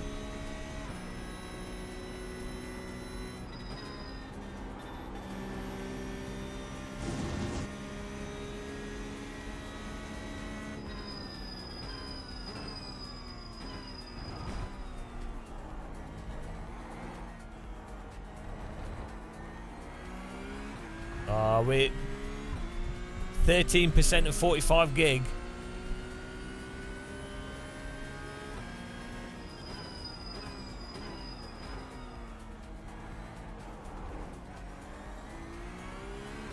I don't know. I don't know what's going on with LMU.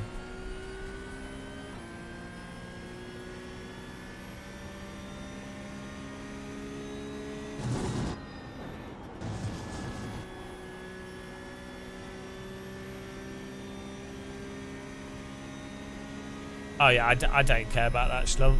Like I don't really care about iRating.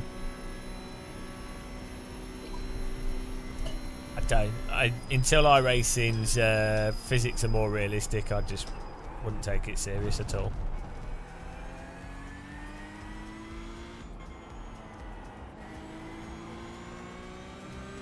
But we're downloading at 200 megabits per second, so it shouldn't take too long.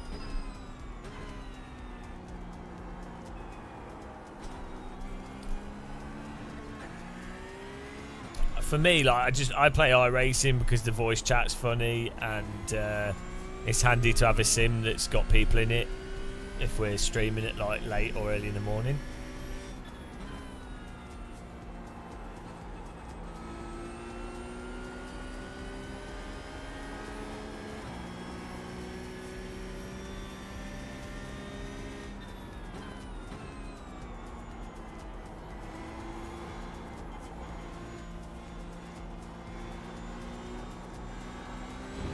iRacing is kind of like Train Simulator, but with voice chat.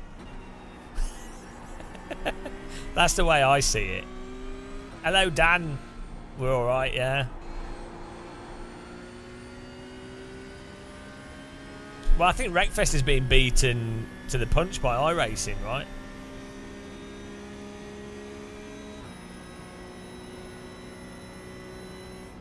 Well, because so what? There's this mistake that developers make, and even people with servers and stuff make, is that they think that a safety rating system is a good way of dividing the user base up. But actually, it doesn't work. Because so a safety rating system is quite good as a way to stop outright wreckers, like full-on drive around the track backwards, you know, full-on wreckers. It works well for that, but it doesn't work as a good way of dividing players that are aggressive or too aggressive from players that aren't, or players that are skilled and players that aren't skilled. It doesn't work for that. what works best for that is the iRating skill system and multiple splits, and even that is flawed. You need moderation fundamentally. So it's it's a bit of a mistake a lot of people make with servers in general, where they're like, oh, I tell you what, guys, we'll make it so that only people with this safety rating can join it, and then it'll be cleaner. And it's like, well, no, it doesn't work. It's all what always happens. I can say this after playing. I've played iRacing for like 15 years since it came out, and other sims with ranking, other video games with ranking. What always happens is you have the top split, or the hardest, not the hardest, like the highest ranked server always has like try-hard players in it, and players that just have a lot of time. Some of them will be really good. Some of them will just be try-hard players that have spent a lot of time ranking up and got good at getting points, which doesn't mean they're actually that good. And then the second to top server will generally have people that are not absolute mega try-hards, but reasonably clean. And then you'll get a range of that all the way down through the servers. But it's completely independent from safety rating, basically.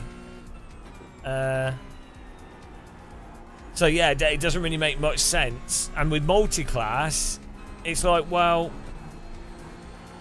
the problem with iRacing system is that if you only drive endurance races, you'll get safety rating ridiculously easy.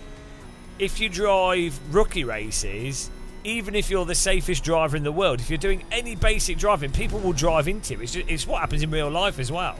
So basically, iRacing's safety rating system is another incentive to not actually play the game. Funnily, weirdly.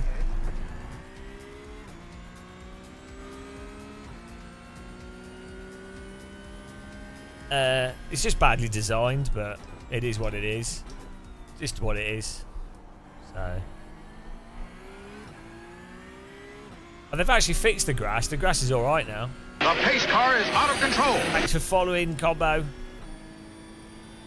iRacing as a developer are not very good at games design. They never really have been. Sim devs in general are often really bad at games design.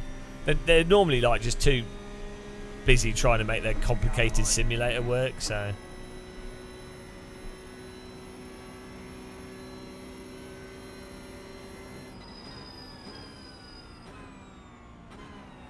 Oh, I can't touch. I see what you're saying. Yeah, yeah. The fact that 4 grass touches has the same impact on your safety rating as driving into a vehicle and killing someone probably shows a bit of a flaw in the design. Now, I understand the principle of like keeping it simple, and it's not a perfect system, and nothing will be perfect. But you know, it is what it is.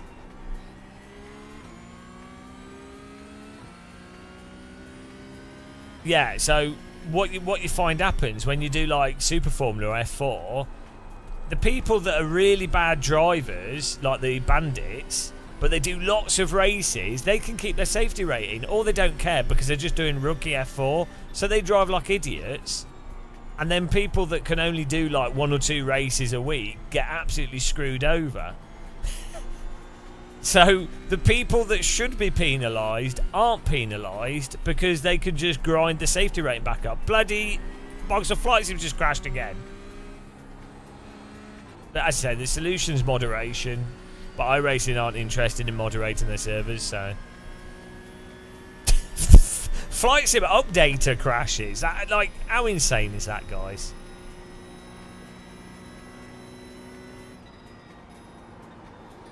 Microsoft crash update.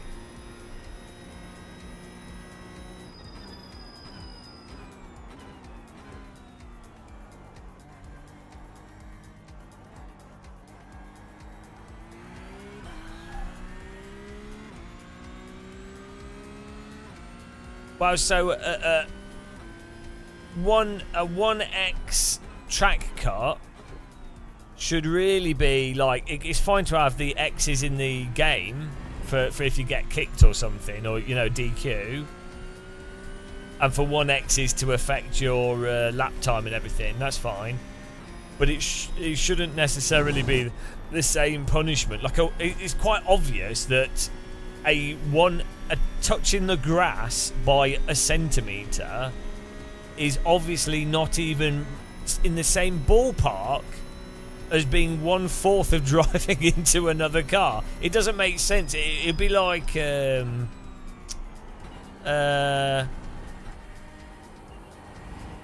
I don't know, it'd be like doing something else wrong with you, like slightly wrong.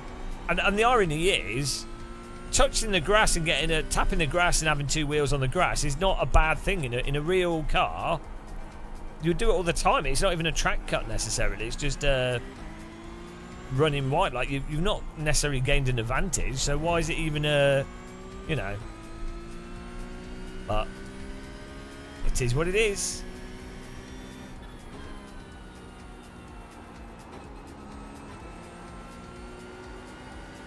It is what it is, guys.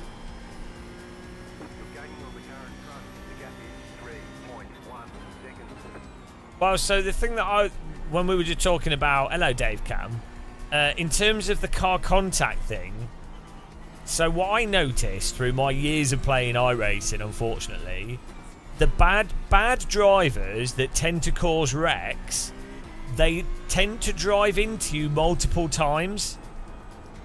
So what I noticed, when you're racing someone that's good, like, so you're having a normal race, you tend not to hit the same car multiple times on the, like, in the same lap. There might be like a 1 touch per lap maximum, and most contacts would be like 0x or a little contact, right?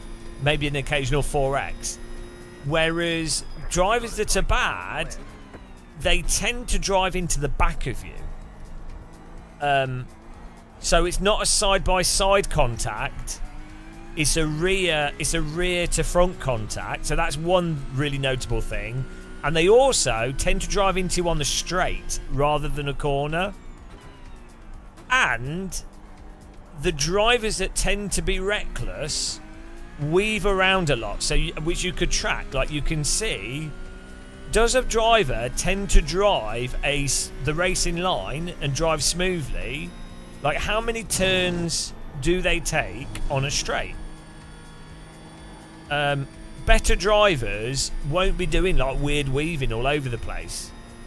Even if you're racing someone really hard, you'll be like, oh, I'm coming up to them, right, now's the point to do the move, and you just do one move. Like, maybe there'd be two if it's like well, not in iRacing because the tyre model doesn't support proper driving, but like, generally speaking, you might have like a little bit of a weave and a defense, but nothing crazy.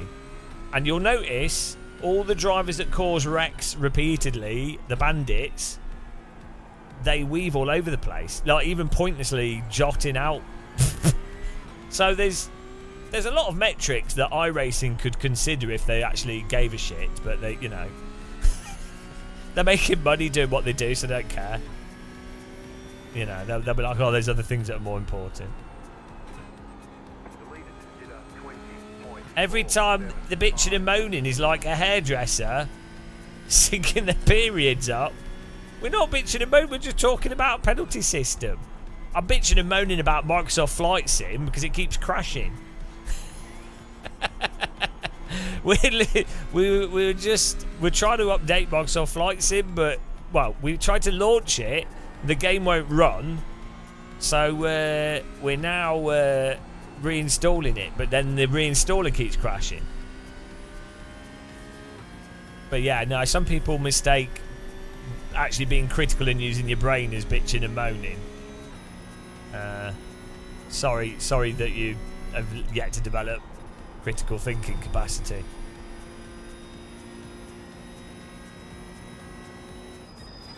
Oh, also, actually, one thing that iRacing could do, or any game could do, is if there's a 4x and it wasn't intentional, you could push a button to get rid of it. Like the other driver, if both drivers, I mean, that could be exploited. Both drivers could push it and say, oh, it was an accidental contact, and so you don't get a 4x.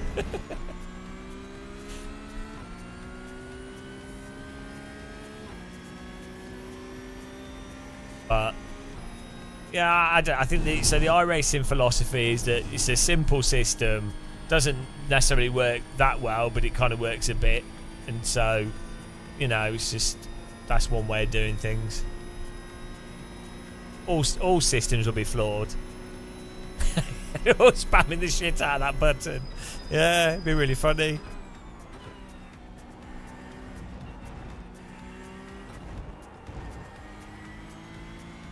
You could definitely, at the end of a race, I mean, this, I know some services are doing this now, because I suggested it and they've actually implemented it.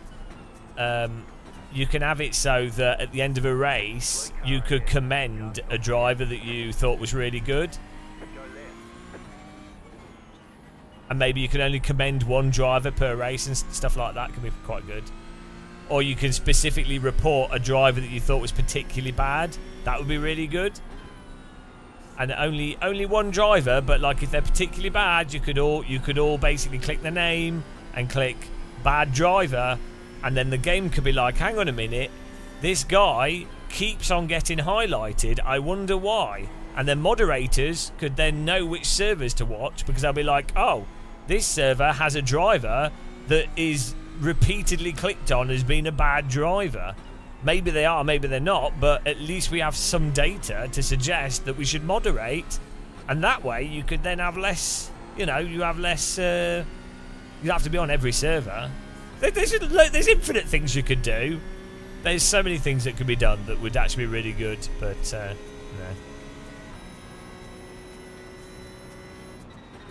Yeah, positive reinforcement is often not used as much as it could be. Yeah, they should have a Street Fighter mode in games where you could do a 1980s Formula 1 punch-up in the pit lane, yeah. And whoever wins doesn't get the penalty. That'd be good. Oh, look at this safety wrap. What farmer muscle. What a farming session. Let's reload Microsoft Flight Sim and see if it continues updating. Ah, dear. Microsoft.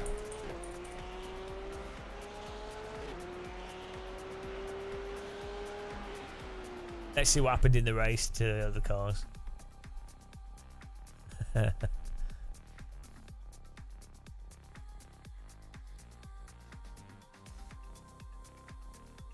Well, yeah, I know it is to be fair to iRacing, it is real world rules are different from series to series, and then there's like weird stuff.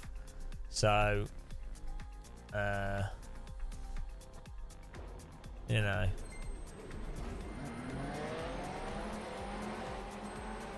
Also, sim racers are driving the same tracks in the same conditions all the time, so the margins for track cuts, lol.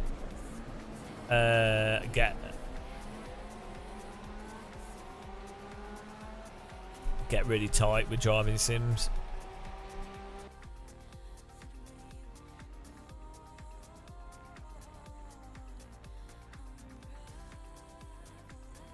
Still updating Microsoft Flight Sim here.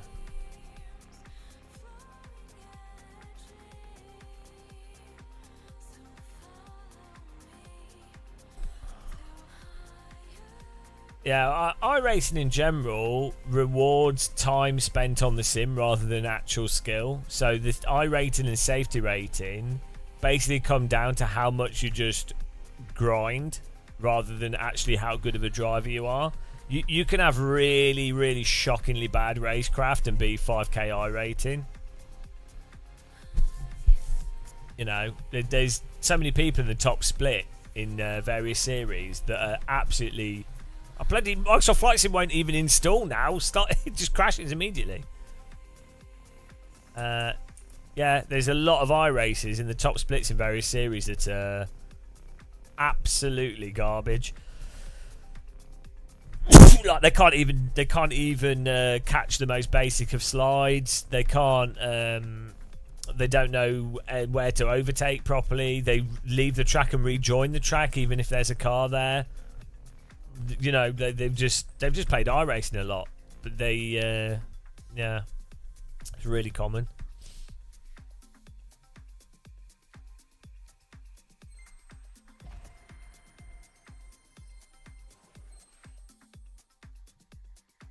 Yeah, the sporting code stuff's funny, yeah.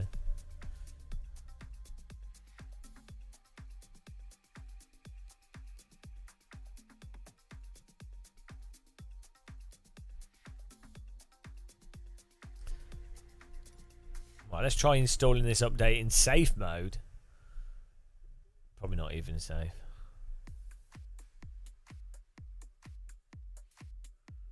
Let's just quit this.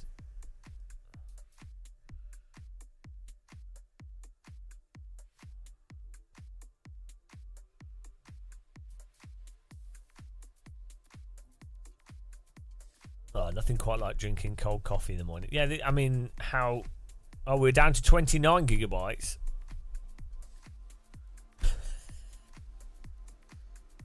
I wonder if it'll crash again.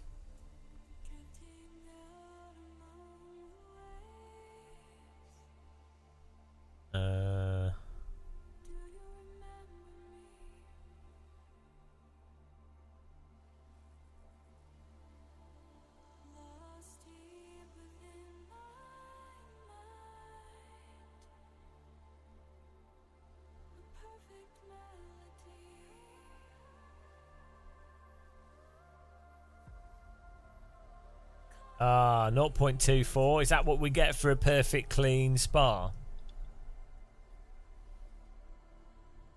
Shouldn't take too long for us to get back to A license.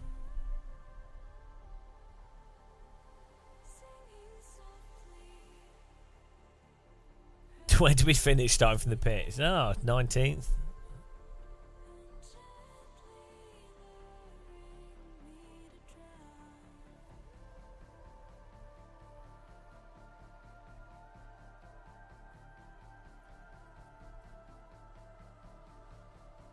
Imagine if iRacing bought Race Room off KW so you could have realistic racing. Imagine that. I think iRacing works better in VR than Race Room though.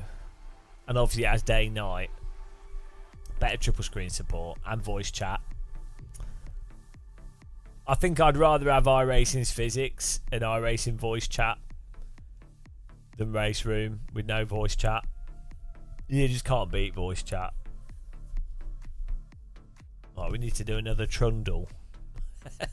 Martin Brundle Trundle. So we can get... Oh, hang on. Oh, no, yeah, we need to be above 2. Otherwise we lose the A license. Oh, it's 1999 again.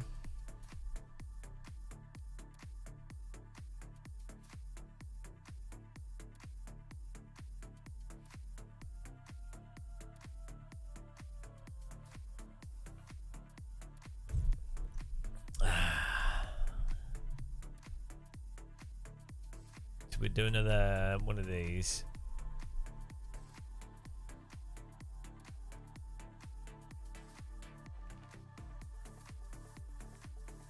Hopefully Microsoft Flight Sim actually installs without crashing.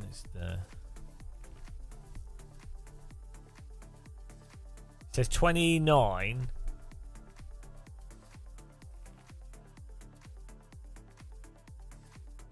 .7 gig. Okay. Next time it crashes, we'll see.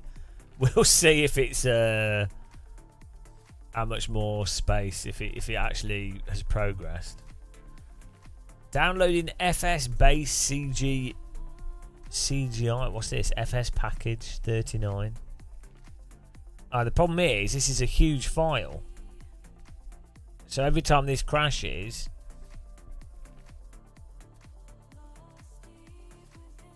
Every time it crashes, this file will restart. Antoine, yes. Oh no, hang on. That just changed file, didn't it? Or did it not? Something just flashed. Hang on. One FS base CGL 0.1.75. I know, Jared, we've just been complaining about it for an hour. As bad as iRacing is, somehow Microsoft managed to beat them. Oh, there you go. No, it's alright. Package 0.41. Yeah, so even if it crashes, it can probably resume. Yeah.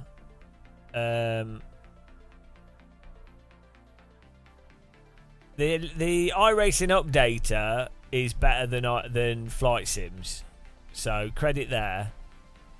I would say Microsoft Flight Sim has the worst updater of any video game ever in the history of gaming, which is quite an achievement. I can't think of a worse one. Even manually updating Half-Life 1 was less annoying.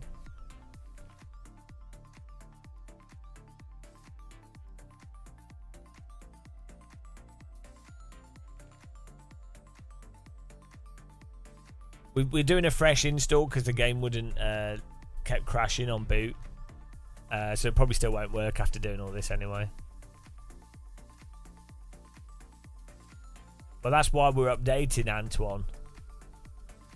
I wanted to fly to the Nordschleife because it should be, the Nordschleife is pretty close to the region that they updated, so hopefully it might look better. But at this rate, we're not going to be able to. We're banned. Well, they have said that they're going to do the updating should be different in Flight Sim 2020, but you know they'll mess it up. You know that they're going to do something stupid, don't you?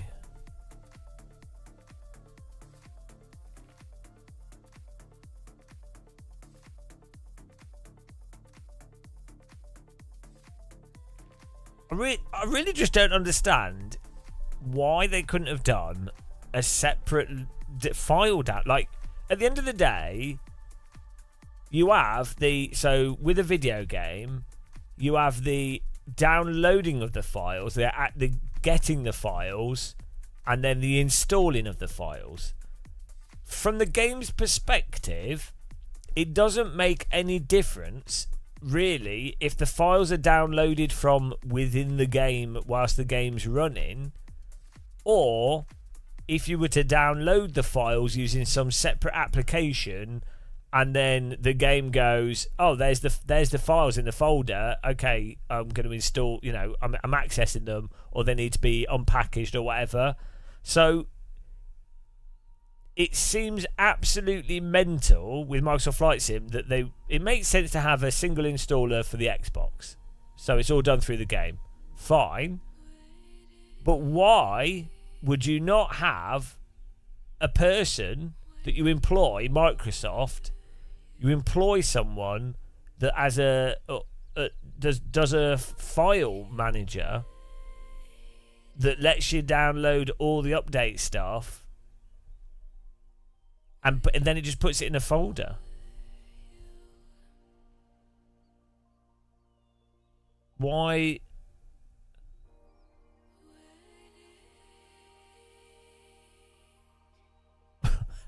I don't understand.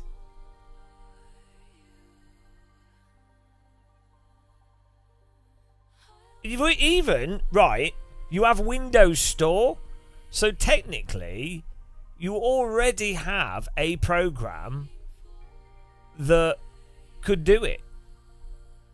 So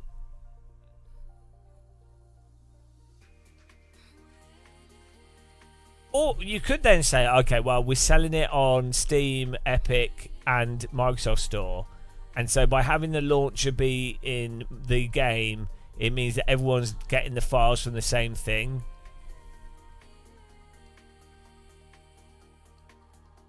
But even so, I don't know. It's just insane. Oh no, I know, Antoine. Yeah, yeah, exactly. Yeah. I know. Yeah.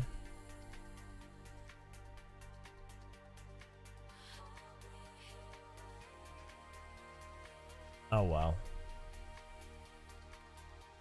I would play Microsoft Flight Sim a lot more if it didn't have, every time I load it, you have to do some stupid updating as well. And most of it's updating stuff that you don't even care about and you're not even using.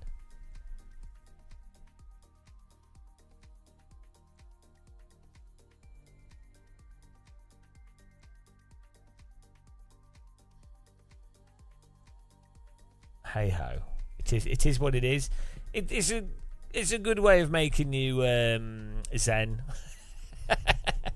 I think we're all just tortured by video games constantly. All we want to do is have fun playing you just want to have some fun playing a video game. And look what's happened. Look what's happened.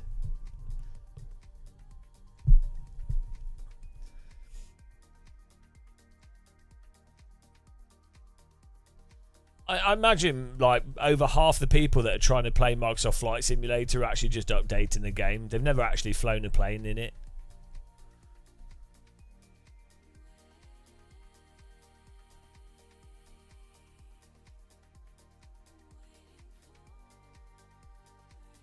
Oh dear.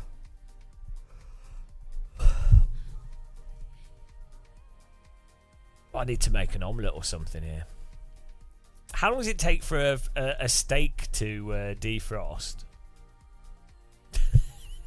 Put steak in the freezer.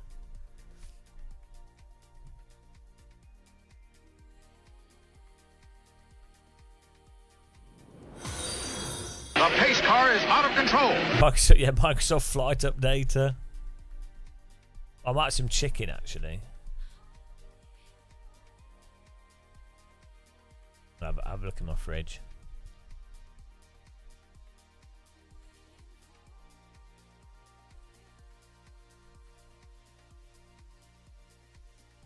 Well, I thought the whole point of Microsoft Flight Sim as well was that it's convenient. So you have there's a lot of data and it's large, okay, but then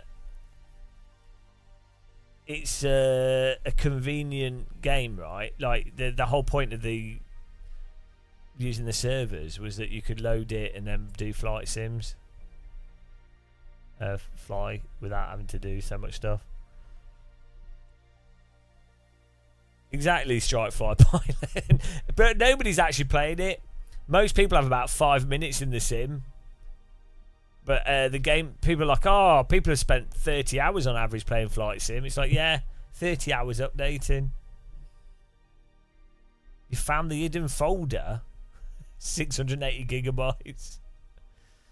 Oh, dear. They're all just pictures of Bill Gates' face as well. It's not even terrain. They want you to make it think it's a highly technical game. But you've just downloaded Bill Gates 1 billion times. It's his dream to have his face on every computer. That's how they get you.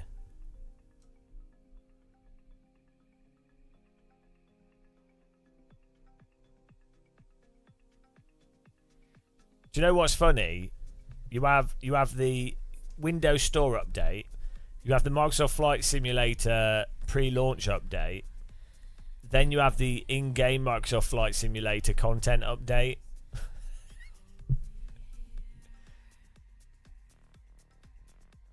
Hello, Itchy.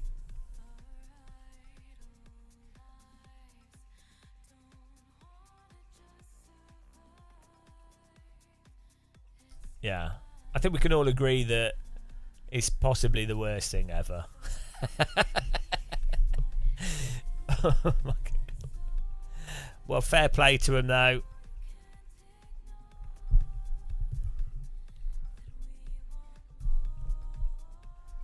They'll surely get it right with Flight Sim 24 because Microsoft are renowned for improving things.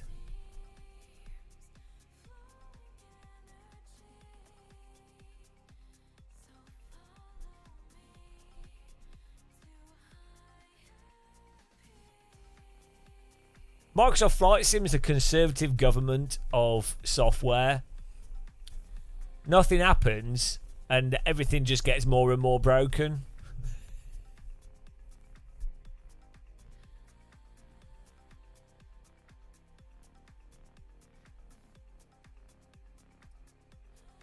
I wonder what would happen, right, in America if you put a British government in America. I wonder what would happen. Like if you were like, okay, for lols, we're going to replace the entire American political system with the British government.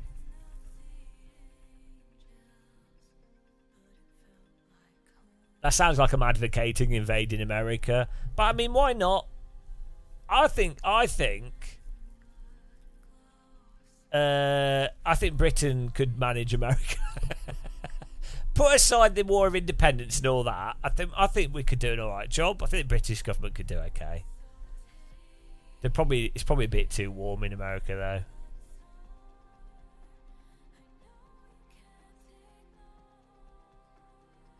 They wouldn't know what to do with all the tea, would they? Which would be the best government to replace the British government? Like if we had to, we're like, okay, British government's been wiped out from River Thames has flooded the House of Parliament. Which government are we having? I don't think I'd want the Swiss government. I don't think I'd want the German government. I mean, the German government tried. The Germans have already tried to be our government. I wouldn't want French government. No, German government is mental because of all the regions and everything else. Maybe like Icelandic government. Maybe Iceland or Switzerland or something, or don't know about Sweden. Maybe like Iceland or Norwegian government. There we go. The Norwegian, yeah, Vikings can have it. Yeah. They say that the Swiss government is full of holes.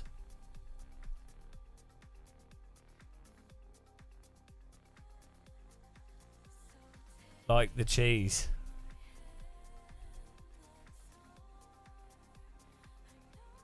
Yeah, I think Norwegian. I'll have the Norwegian government in charge of the UK.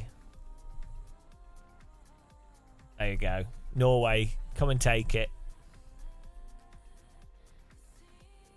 You should be fined for that one. Yeah, French government's insane. I'm trying to understand how German government works. Seems insane as well. But weirdly, British governmental structure is relatively simple compared to France and Germany.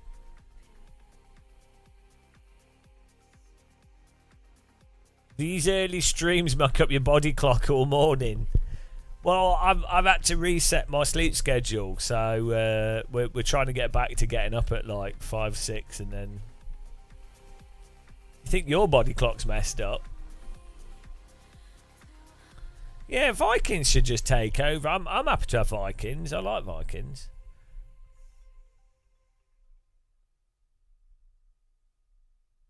I mean, the advantage is if Germans took over the UK, we would have. Well, we already have doner kebabs, but the German kebabs are better. So that, you know, we could have German doner kebabs, which are better than ours. So, I mean, but then we'd have bloody sausages everywhere, and it's ridiculous. There's just too much sausage in Germany. There's just too much sausage. Like, I like the parks in Germany. I like the e-scooters. I like the general vibe. I like the cycle paths. The transport system's interesting. I like the trams. Yeah.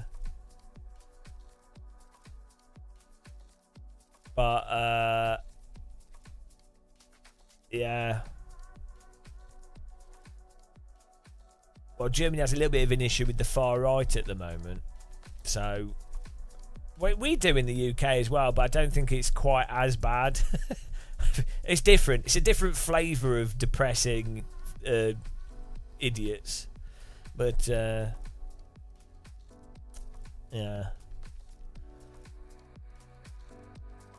I think, generally speaking, German infrastructure is better than British infrastructure.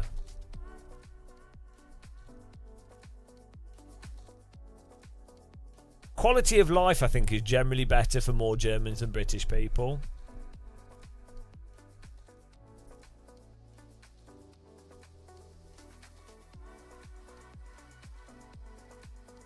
In general.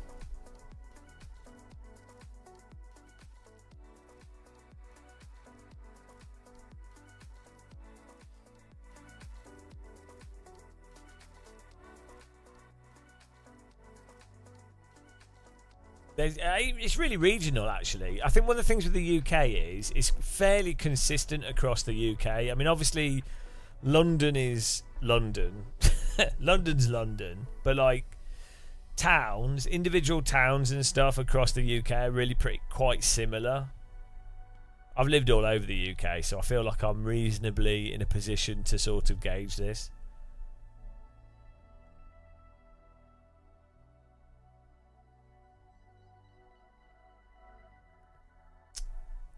So, like, living in France, there's places in France that are absolute mental, and then places that are really, really nice. Like, the range of quality of life is much wider, I think, in like France and Germany, whereas a smaller range in the UK. Like, there are bad areas and there's good areas, but I think is less of a range.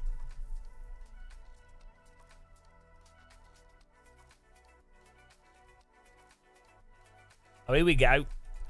South Germany's just richer, though. That's talking to Germans. You know, there's a lot of in the Munich region. A lot of people in Munich and Bavaria feel like they're bringing all the wealth in, and then other parts of Germany are taking the wealth. But then Northern Germans seem to not like Southern Germans. It's really weird. There's more of a divide in Germany between Northern Germans and Southern Germans than there is between Scottish people and British people. Like, politically, there's a big divide between Scottish people, Scotland and England, or, you know, whatever, like English government, Scottish government and stuff. Politically, there's a divide there. But interpersonally, there isn't at all, really. Like, there's weird divide in England where you've got, like, Sunderland, or you've got, like, Gateshead and Newcastle, and in places which are close, but, like, if you were to ask, like, a Welsh person, oh, what do you think of someone in London? They'd be like, oh, yeah, they're all right. Or if you ask a Scot, what do you think of someone in Kent? They'd be like, oh, yeah, whatever. Whereas if you speak to Germans, from my life, I've probably only spoke to a few hundred Germans, but, like, they're like, oh, we hate Munich. We hate people, not people, we hate Bavarians. Really weird.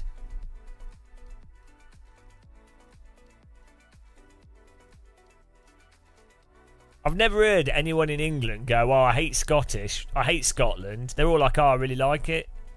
Anyone in the south of England, if you were to ask someone in England, what in like Kent or Cornwall or Midlands, what do you think of Scotland? They'll be like, I really like Scotland. Oh, Edinburgh's beautiful. So, you know what I mean? They wouldn't be like, oh, we hate Scottish people. We hate their education system. They'd be like, oh, it's really good.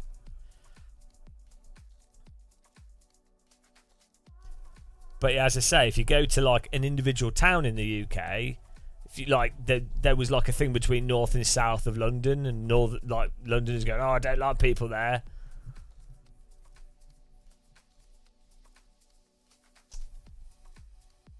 How about the Welsh? Well, people joke about the Welsh, but I think they actually like them. So.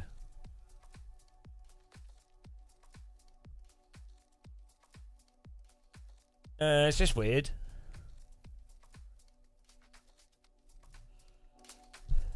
I don't think there's any places in the UK like so in France, for example, there's places where you just don't you can't go there at all. Like you probably will get attacked. I mean, there's maybe some of those council places in the UK a bit like that.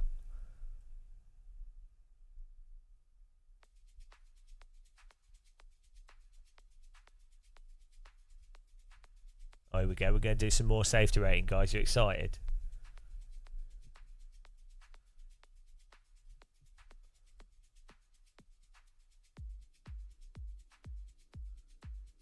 Yeah, I don't think there actually are no-go zones in the UK, really. I mean, there was when I lived in Middlesbrough, I did get chased by people. But, like, generally speaking, a lot of that whole no-go zone stuff is made up by racists.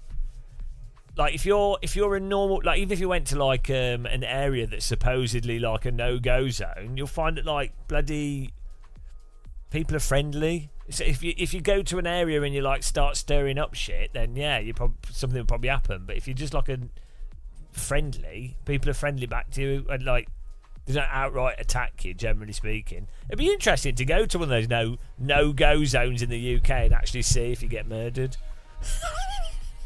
For science. I imagine people are probably really friendly.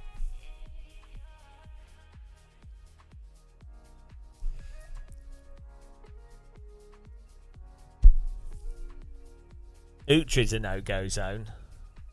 No-go. Yeah, you could live stream it.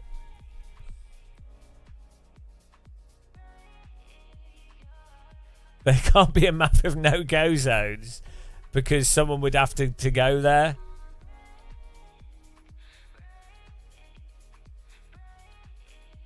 Well, you'd have to go somewhere to make a map. You could fly over the top of it.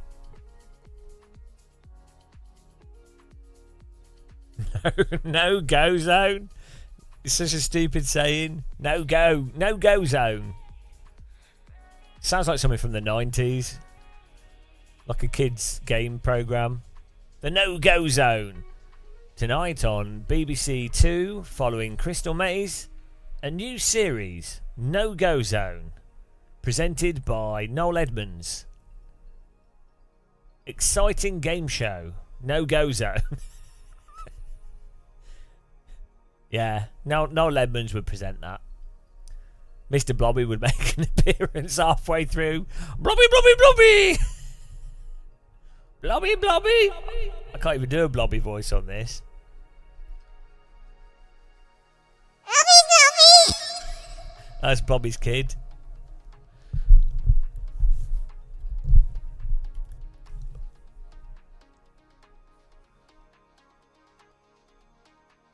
I like Mr. Blobby. I think Mr. Blobby's hilarious.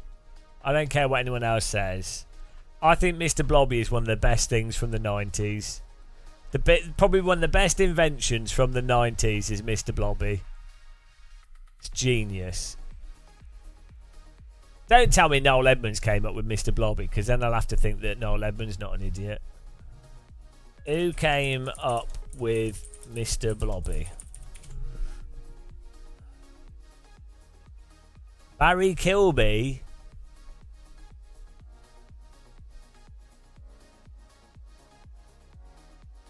Mr. Blobby. Mr. Blobby. Oh, created by Charlie Adams. Yeah. Yeah, Mr. Blobby's probably the best thing that Britain's ever invented. Spouse, Mrs. Blobby. Children, baby Blobby. Nationality, British.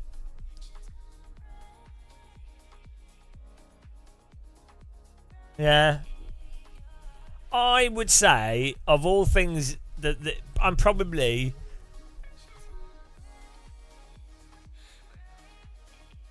I would say that's probably the proudest thing I am of being British is Mr. Blobby.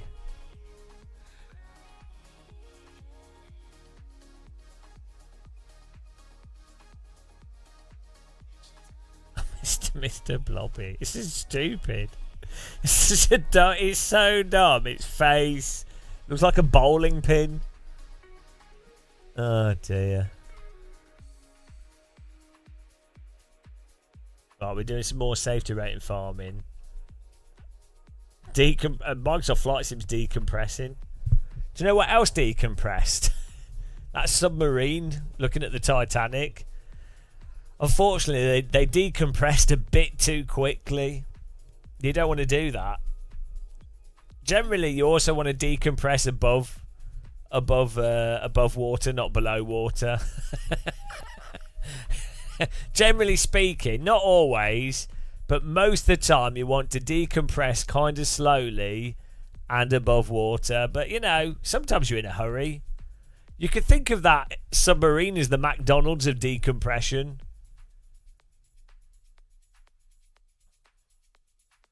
Oh, dear.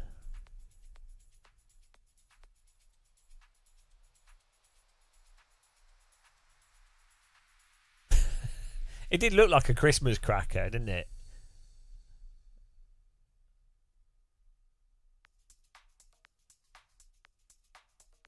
Oh, this is taking a long time to load because my flight sim's decompressing.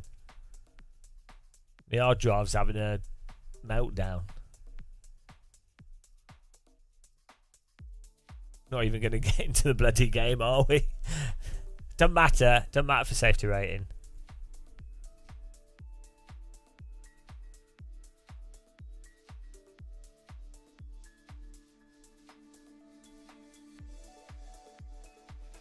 We might do Uhtred, yeah. The plan was to fly. I wanted to fly to bloody the Nordschleifer, see if they have improved the Nordschleifer in Flight Sim, and then I was going to play some AC. But instead, we've been reinstalling iRace Flight Sim, which probably still won't work. And we were going to try and play iRacing. Yeah, I have this computer is only M.2 hard drives. That's all it has.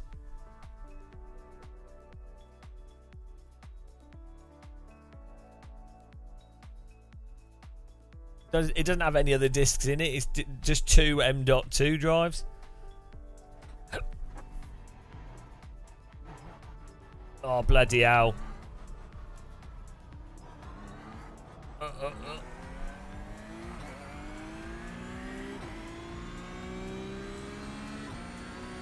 Well, it's because I'm decompressing files on Microsoft Flight Sim whilst also loading a video game.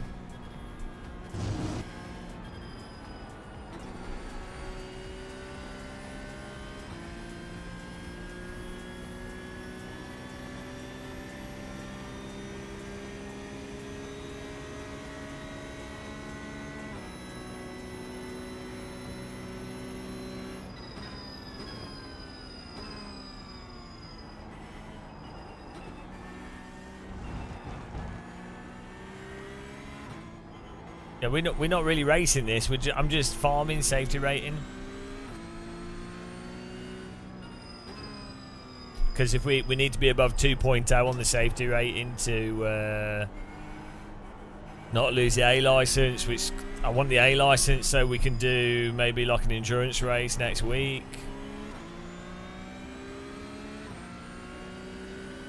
Have you been in a real submarine, Jared Paul? Like they're insane. Oh, Microsoft Flight Sim's loading. Oh, we're about to find out. We're about to find out if it loads or still crashes. Oh, dear God. It's probably going to crash. Chatham Dock has a nuclear submarine you can walk around, which is nice. And the French Natural History Museum in Paris, or the Science Museum in Paris, has a German U-boat. I think it's a German U-boat. Might be a French one, but a World War II one that you can walk through, which is cool. So there you go. There's two options: Chatham Docks or Paris. It's in central Paris. Those are the submarines I've been on.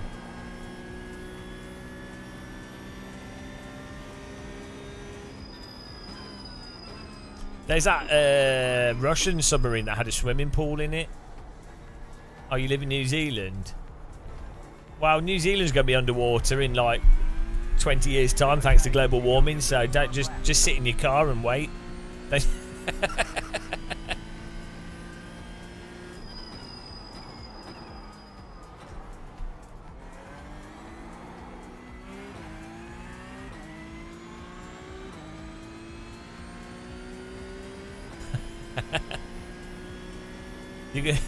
Yeah, unless you're on the mountainsides.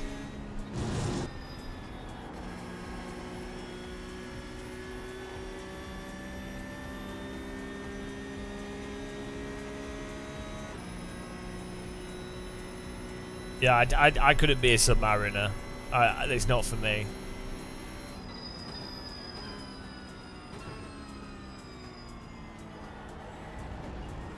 I mean, I don't think I would do well on boats either, to be honest.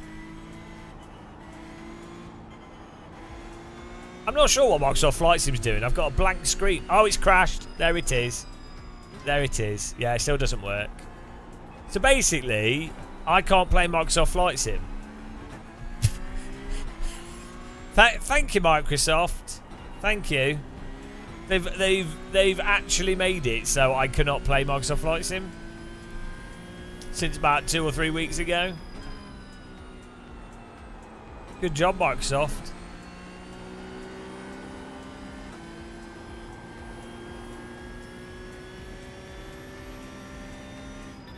It just crashes. Just won't load.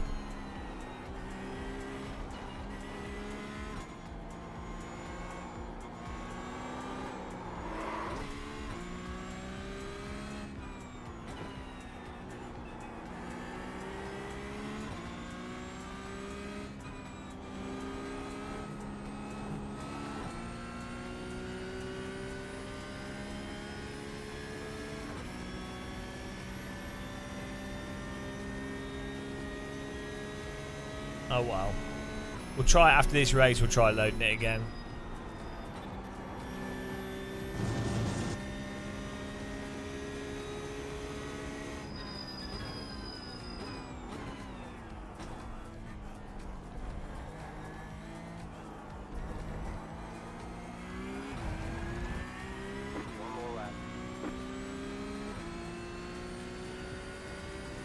We're just going to start from the pits here. We're just farming.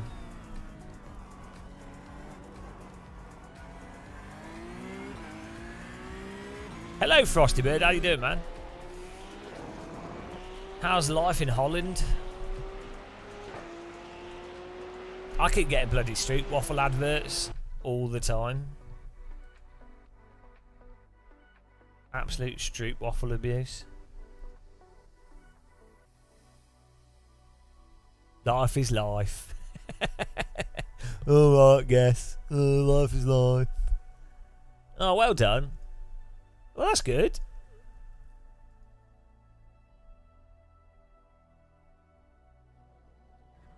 Oh, I didn't want to do that. We're going to start from the pits here. Get in there.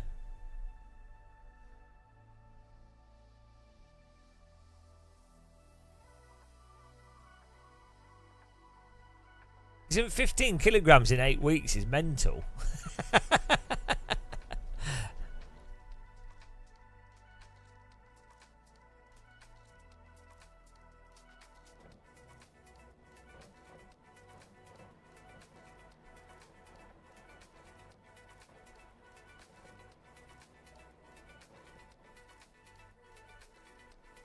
Oh, that's nice, yeah. Having a dog's a good idea. The pace car is out of control. Thanks for following. Oh, that's unfortunate, Jared, because you'll be able to see what's going on in our live streams.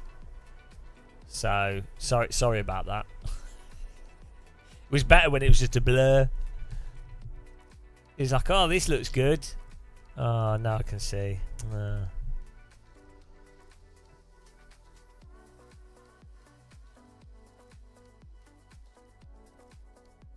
Bad eyesight's good because you don't need like a good monitor or anything.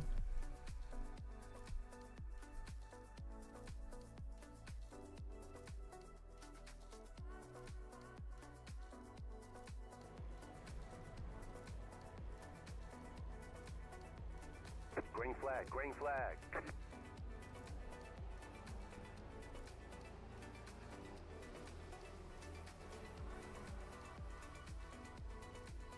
Andy Back Spa's a good track.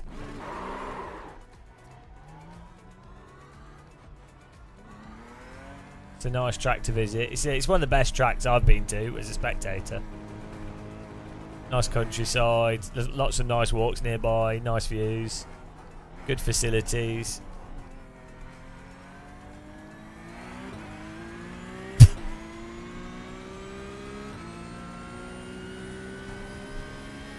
Alright, enjoy your breakfast.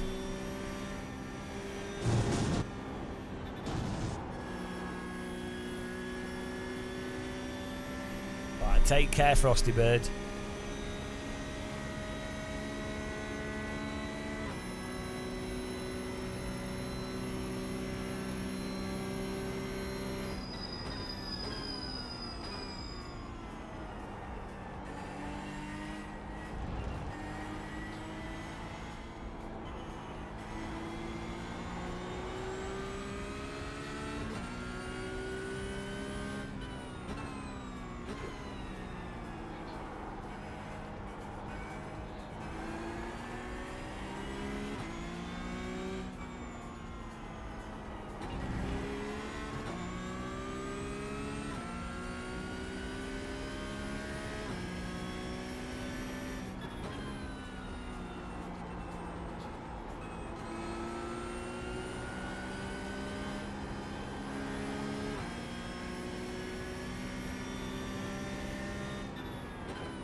Mega. We just need to. I don't know how many laps this is. It's not many, but we do these laps. 0 exit. Then hopefully that gets us back to 2.0.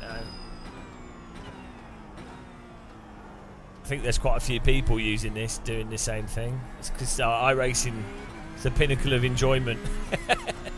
Nothing quite like driving around the track just for safety rating.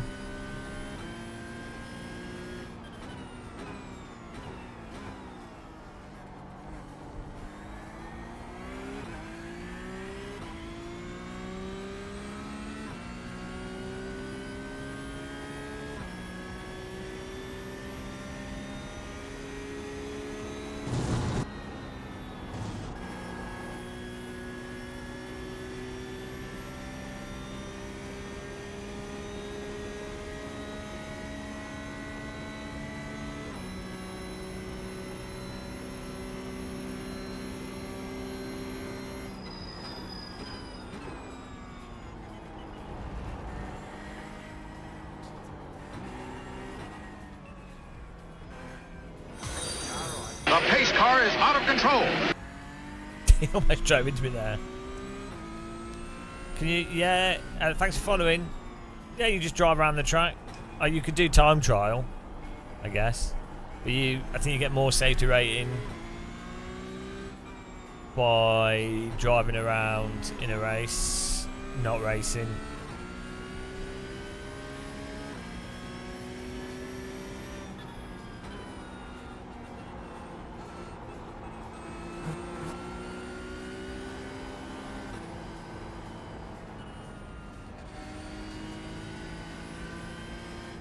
This is like doing a tourist wagon. We're just here for the safety rating. It's like driving. This is like Euro Truck Sim. This is how people drive at a track then, and they're like, "Oh, iRacing's just like real life. I've driven my Porsche on a racetrack," and they're driving around like this. You're like, okay.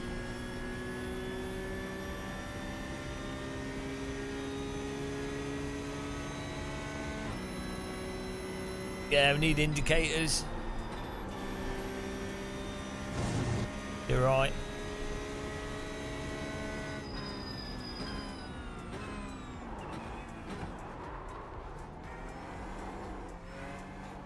I think you get like a bonus. If you get 0x in a session, you get bonus safety rating. Is the Mozart R5 good? I think so. I think it's alright.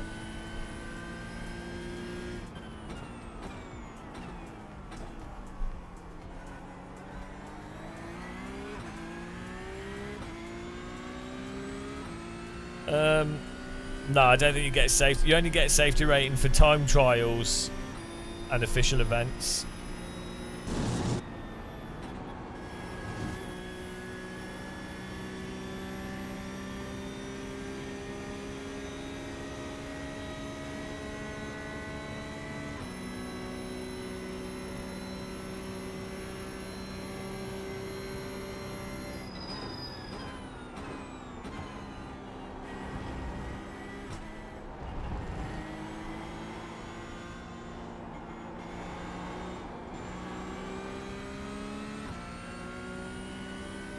Oh, we got 8 more minutes of this. Are you enjoying this, guys? This is like Microsoft Flight Simulator, but in a driving sim. I wonder if Microsoft Flight Sim will load next time we click it.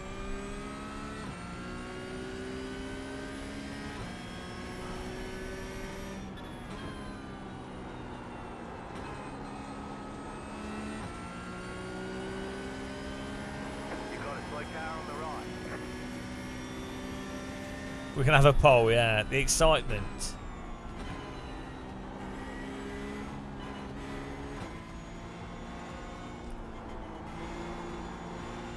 Hello, Thomas. Thomas, I can't get Flight Sim to load. I've just reinstalled it. And we're going to try and launch it after this. It wouldn't load. The stupidest piece of software ever developed. It's got to be like a USB device, but we could turn off every USB device. Let's see if it then loads. Yeah, well, I don't know. Car stop on the left. Car stop on the left.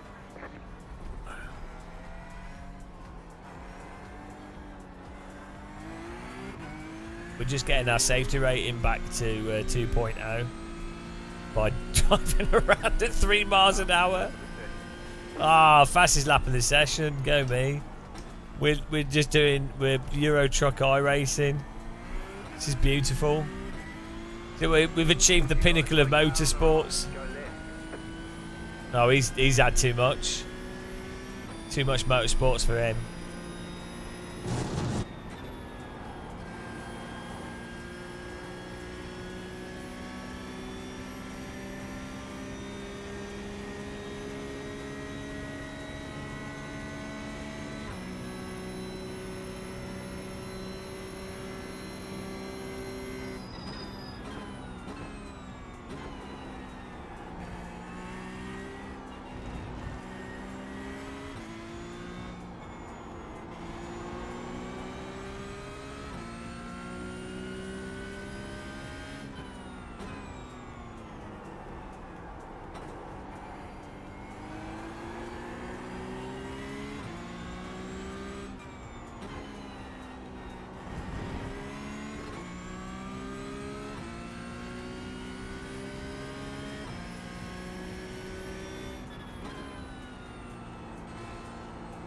I think Spa looks better with the gravel.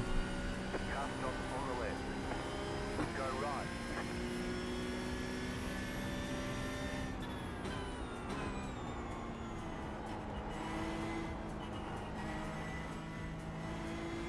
Imagine if iRacing had like a mode where you get an instant DQ if you get even a 1x, like 1x, 4x, whatever. It's a DQ, and it's a 6-hour endurance race. And so basically, yeah, you have to win, but you're not allowed to touch anyone or anything, or spin, or do anything. Can you imagine? It'd be like the most high pressure form of racing ever devised.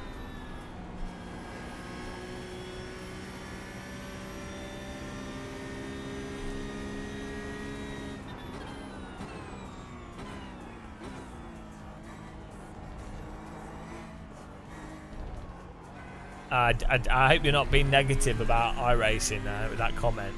It's very offensive.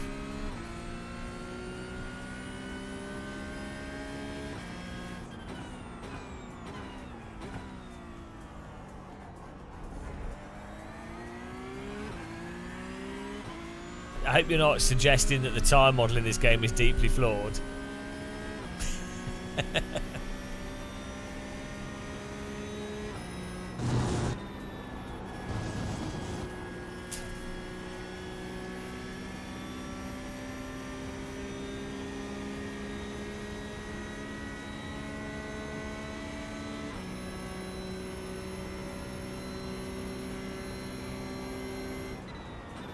They have a Palmer Sport at Spa in real life, or like an equivalent. Most tracks do. They're normally pretty bad though.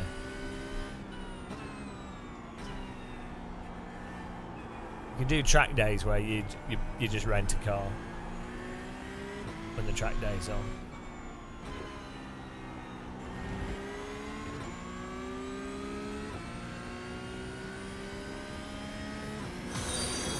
The pace car is out of control. Hello.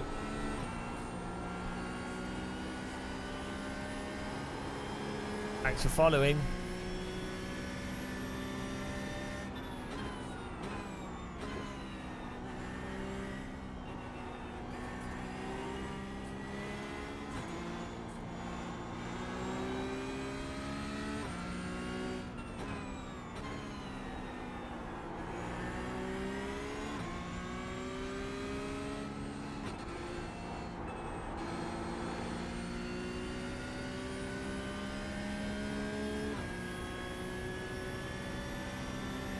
starving.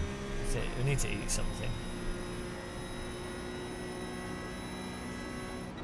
You're pulling away from the car. Or maybe a cup of tea. 8 seconds.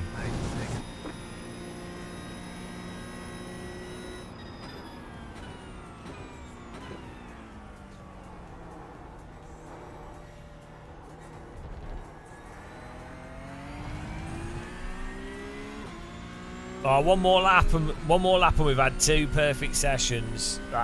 This might push us back over 2. I think you might get 0.27.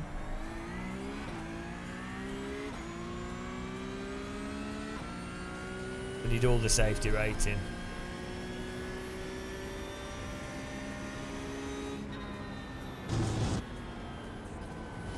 The desert bus of racing games, this.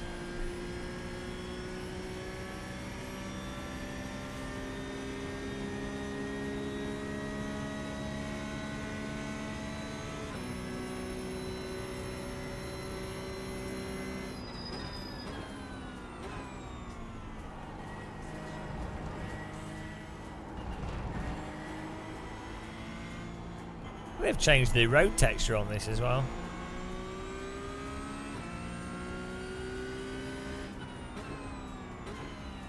Spa is a really, really smooth track in real life. So's most of Silverstone, actually. And Donington. I think Brands Hatch is quite bumpy.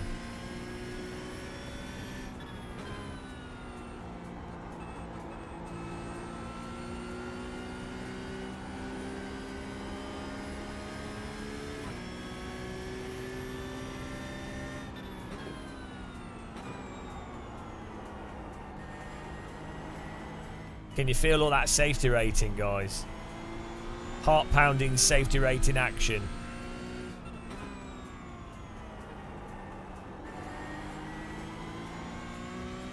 The safety rating dream.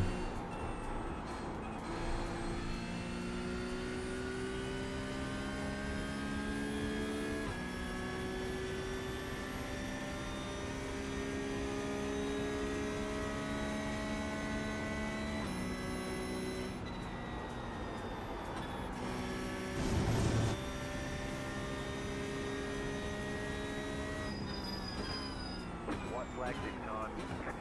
Oh, we got one more lap of safety rating farming.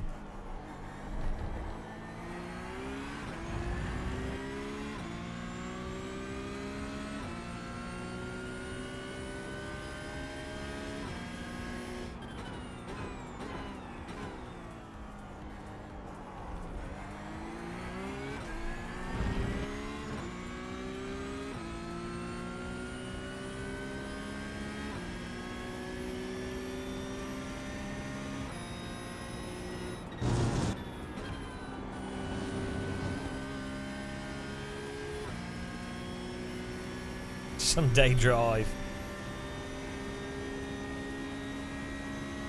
Oh dear.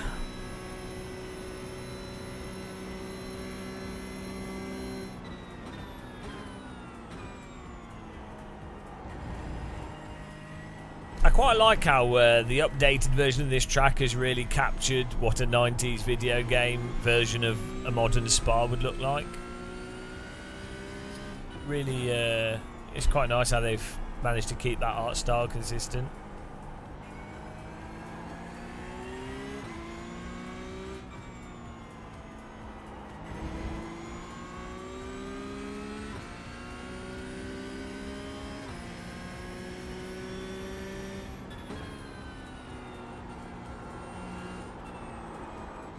Wow, that was nearly a 1x. That would have ruined everything. I'm well excited to find out how much safety rating we get for this. 20x You're gaining on the car in front. cruises. 9.8 seconds.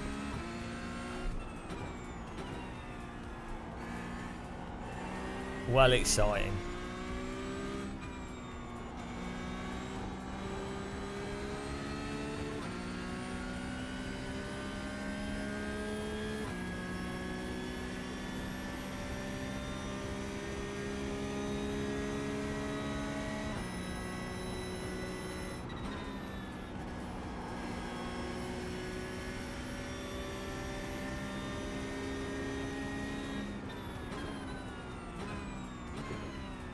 might have to do one more of these though. We might have to. Ah, there it is. Heart-pounding action around Spa there. I know many of you struggled with the excitement levels. Probably need to take some medicine to calm you down. We're going.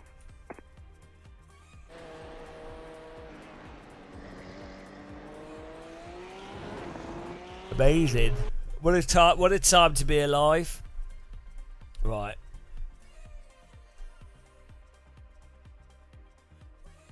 Here we go. Results. How's the safety rating? Peak muscle. It was probably more exciting than a menu stream though.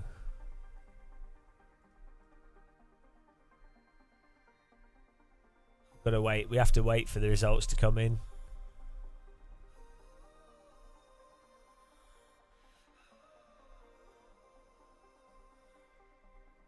So we were on. Oh no, we only got 24 from the last one. Oh no, we might have to do another one. No watch zone. Oh, hello. Juiced Racing.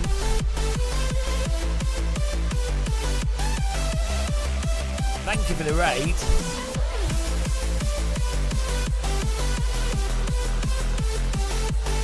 Ah! No! 0. Oh, god damn it. We'll have to do one more. Welcome along, guys. We're just farming safety rating. Whilst we're trying to play Microsoft Flight Sim.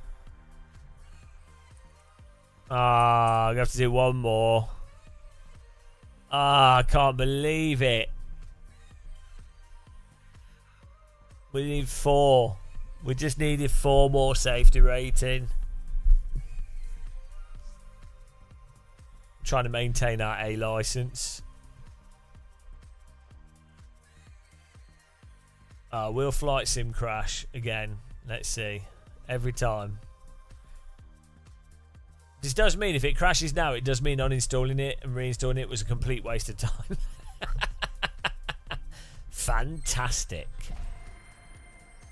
Because the Endurance series uses bloody A license. I don't know why, because it's easier than the other series, but oh, whatever.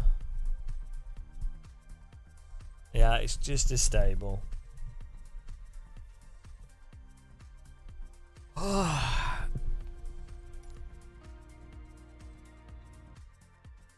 let's see if this loads or if it crashes. It's got to be like a USB devices.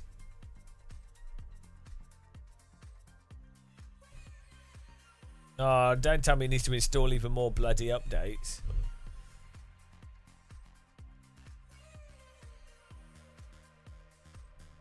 I don't know, Andy. Will it crash?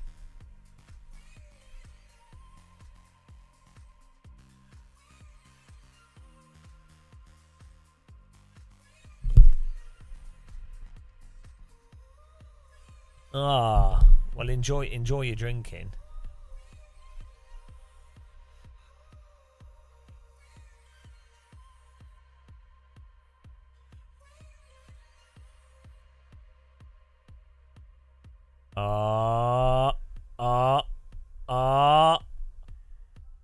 It's gonna crash here. This is where it crashes. It still did it. Still crashes. Thank you, Microsoft. Thanks for wasting my time. Right, let's unplug all our... Let's unplug everything.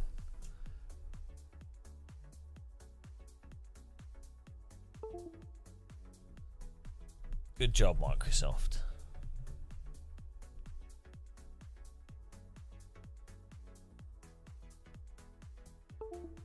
Right, let's try launching it with stuff unplugged. Yeah, that was well fun. I really enjoyed downloading it, installing it again. Right, I've turned off my joystick, my HOTAS, my steering wheel. My pedals are still plugged in.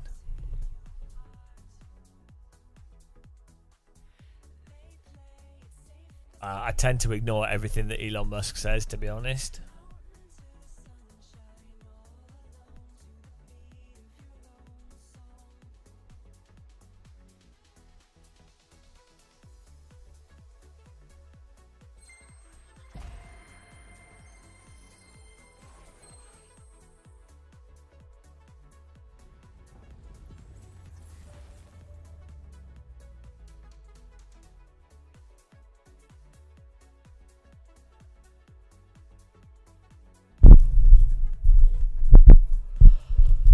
Alright, let's see if this loads with everything unplugged.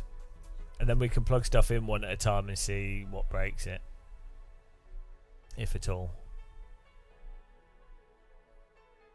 No, it still crashes in safe mode as well.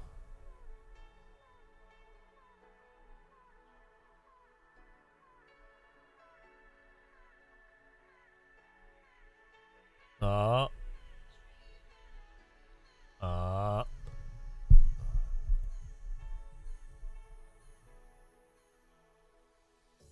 Hang on, isn't that the Nordschleifer castle?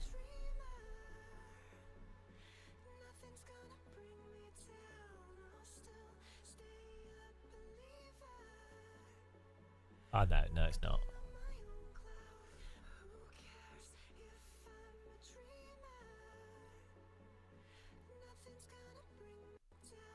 Music's paused. And then it crashes. You ready? There it is. I mean, what the fuck, Microsoft? You are like, what can I do?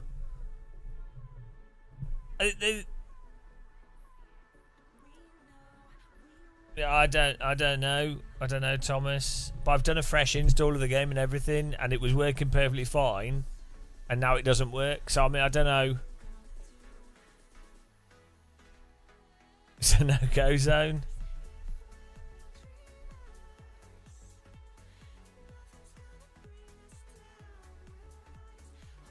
Well, what DLL did we need? I thought we installed DLLs. What DLL did we need?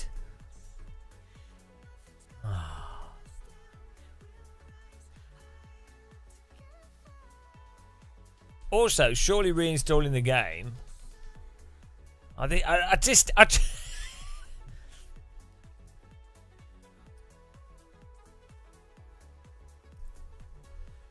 I'll have a look in the event viewer. Where is it?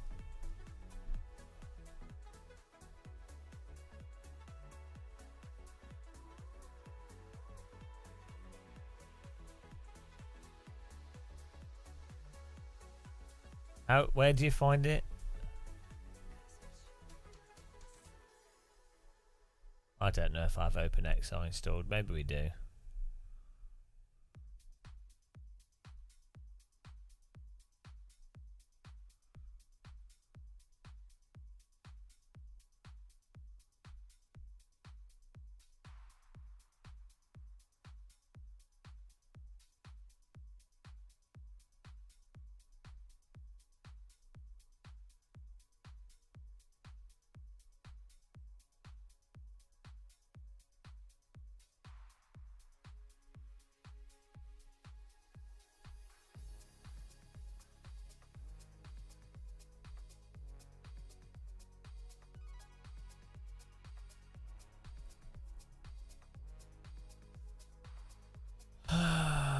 Where do you find the error for the crash log for the get for a game in the event viewer?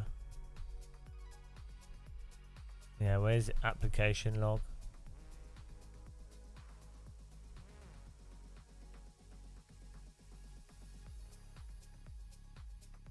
Here we go.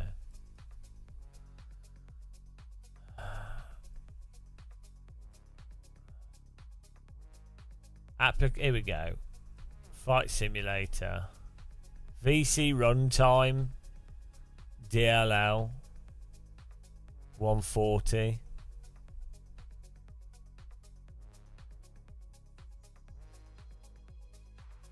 So what do I do? Where do I get that from? Do I need to... How do I get it? Do I need to reinstall OpenXR? How do I even know if OpenXR is installed?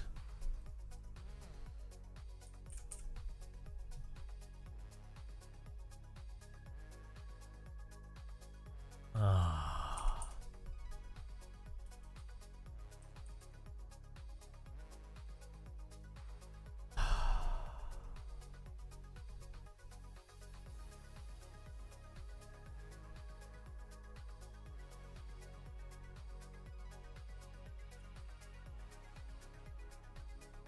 How do I search for OpenXR?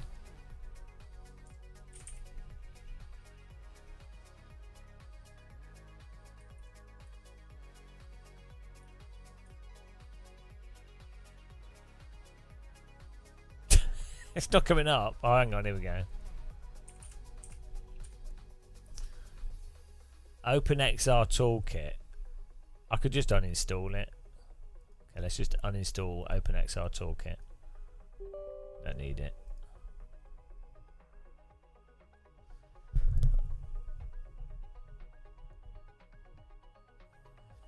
Oh dear, I need to eat something here. I'm gonna pass out.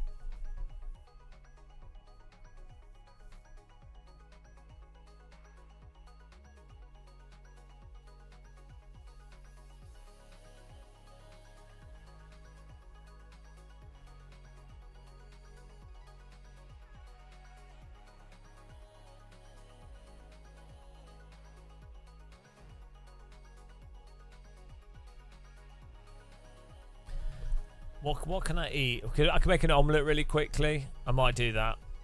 I might make a really quick omelette and then we'll do... Okay, OpenXR's uninstalled.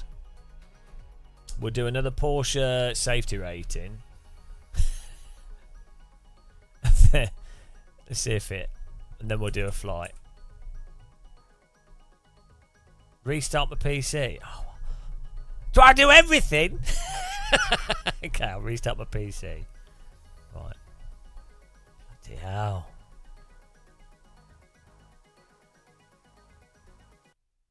Right, restart the PC.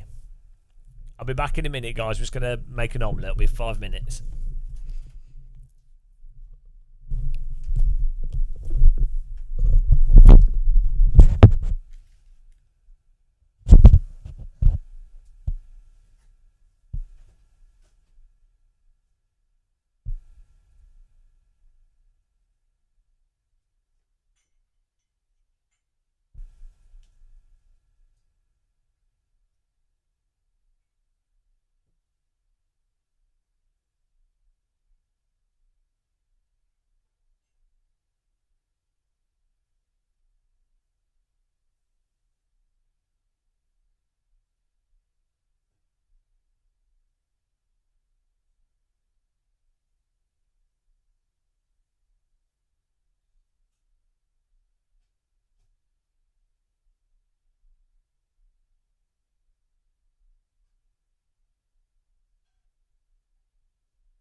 Oh, we have to do one more bloody iRacing thing, and then we can see if Flight Sim actually works. Yeah.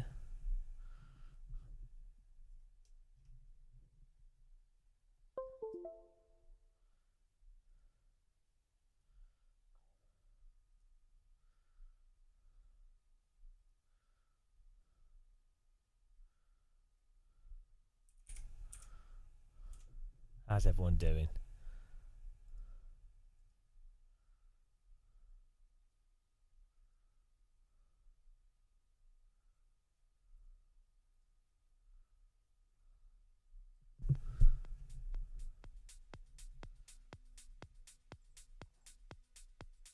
I put too much milk in my omelette and it all fell apart. So now I've got scrambled egg.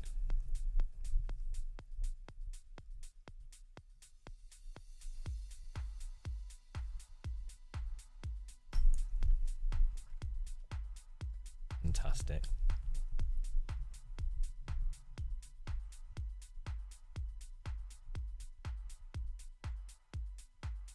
If Microsoft Flight Sim actually loads, huh?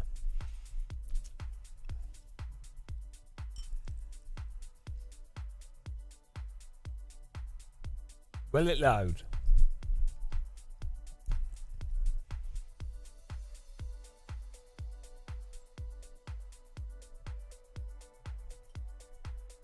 Fun.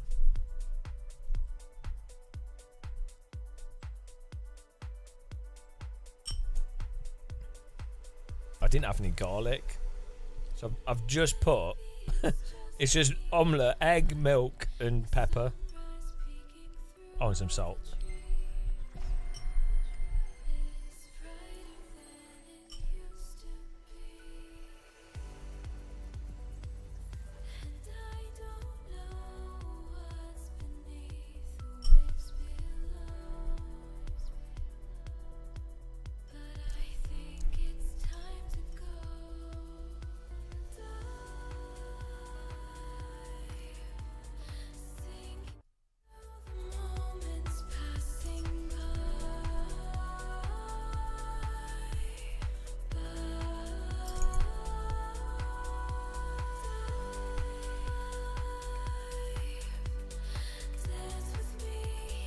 Oh!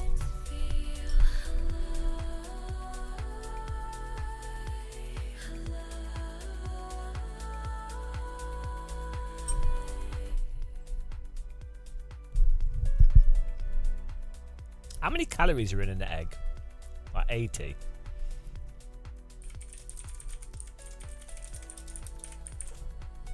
$155, what? Oh, that's 100 grams.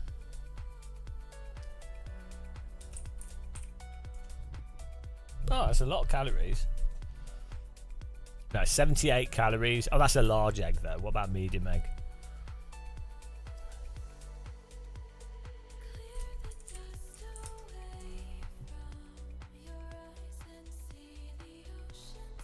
$66.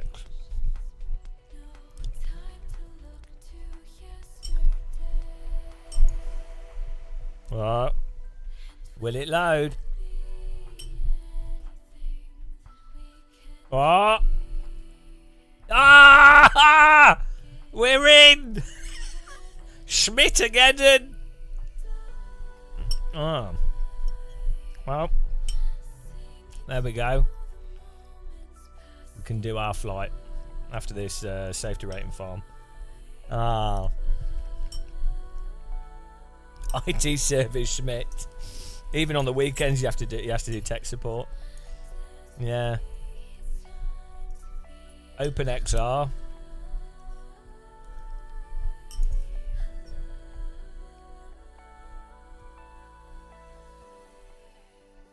Wow.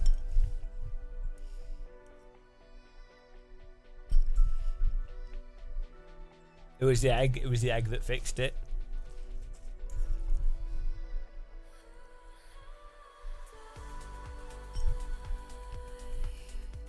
You know, when you're hungry, well, I'm just sat here eating boiled egg with some vegetables in it, and I'm like, oh, this is nice.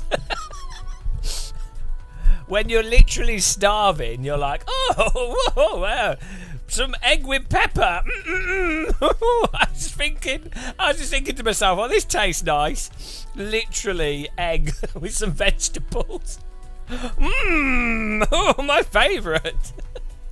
Oh yes, delightful meal. Sophisticated food. I hate egg normally as well. That's how hungry I am. I really don't like how eggs taste.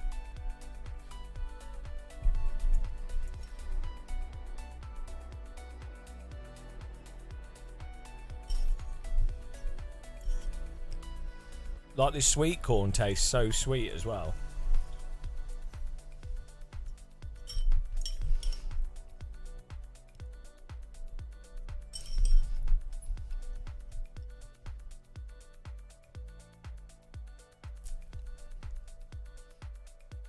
Yeah, I've seen that, Zeke. I've cooked egg on rice before, yeah.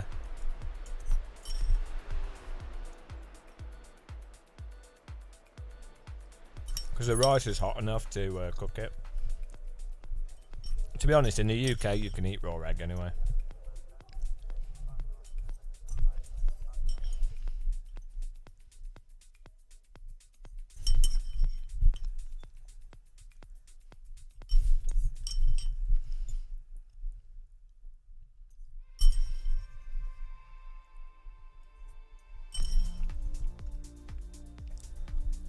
I don't know, it's different in America.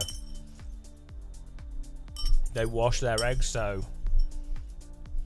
it probably is fine. You'd have to check. But like, so in the UK, we don't wash eggs in the UK. But then the chickens are vaccinated from stuff, so you shouldn't get salmonella from eggs or other diseases. The inside of an egg is, I think, pretty sterile. So there's that whole thing in America with refrigerating eggs. In the UK, you don't need to refrigerate eggs, but if you do put eggs in a fridge in the UK, they'll last for like 3 months. I think in America, because they wash them, the eggs you have to refrigerate them, and they don't last as long. But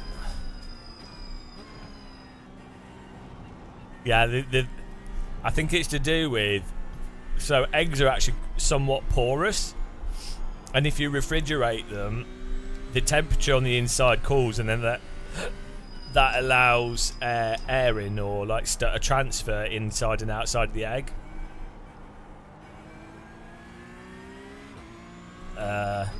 So if you never refrigerate them, they're okay, but if you refrigerate them, you have to keep them refrigerated. Yeah, so in the UK, they don't sell them refrigerated, and then they last like a month, even, well, like at least 2 weeks non-refrigerated. I refrigerate my eggs because I go through like egg binges.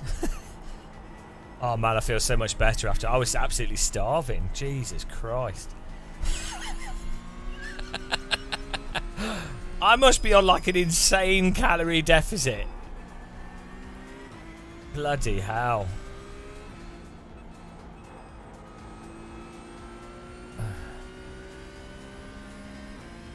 Oh, my game's glowing. What on earth? Jesus Christ. I'm like one of those people on Bear Grylls show. I get really excited eating a bit of mouse.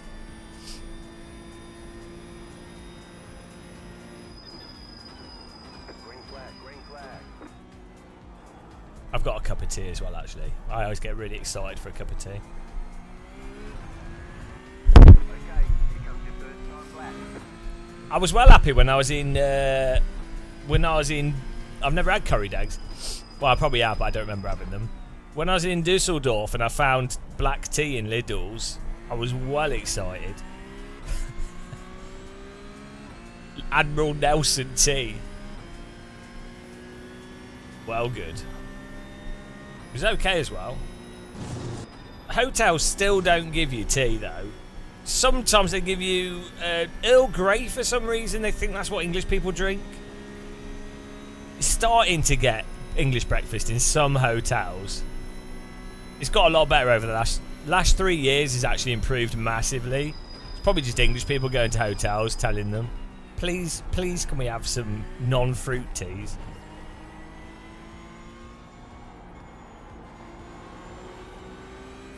Like, that's the one thing that I don't understand about Germans is like the lack of like not drinking tea with milk, and then also drinking hot tea in glasses. Like what? What's wrong with them? I'm prepared to fully admit that we do a lot of stuff that Germans do better. We do stuff wrong that Germans do. But like, how can you get a cup of tea wrong? It's not like making a good German sausage actually requires quite a lot of process. You know, it's quite a sophisticated thing. Or I don't know. There's loads of stuff that Germans will do. Like beer, really good beer, which you get good beer in the UK, but some of the stuff in Germany is well nice, but that's complicated, right? A tea bag in a cup with some boiling water and milk on top is about as simple as you can get, really. It's a lot easier than coffee. So I don't know why countries struggle with the whole tea thing. It's probably the easiest drink you can make. It's good, like English tea. Get a tea bag, put boiling water on it, wait a minute, put some milk on it, drink, put it in a cup, drink it. Not hard. I mean, Turkish tea's harder because they put shitloads of sugar in it and they have all like fancy process and stuff they do. So I don't know what. Yeah. Also, yeah, Yorkshire tea's great. Why wouldn't you? So like, the fact of the matter is, croissants and baguettes and like loads of French stuff, cheese, it's fantastic. So obviously you eat it. It's not hard, is it? It's like, oh, that's good. Okay, let's copy that. Let's steal it. Great. So why don't Germans copy tea drinking? The French. Oh, well, the French aren't as... They're a bit further ahead of the Germans, but still. Like, they will do tea with milk. So, it's so obvious that a tea bag, black tea, with milk is amazing. Like a croissant, like a baguette, like a... How do countries not copy each other? Like curries, amazing. Curries are incredible. Copy it. Germans don't even do that. Yeah, that's really weird. What? I think that maybe that's a British thing. Maybe we rip off other countries more. We're like the China of Europe.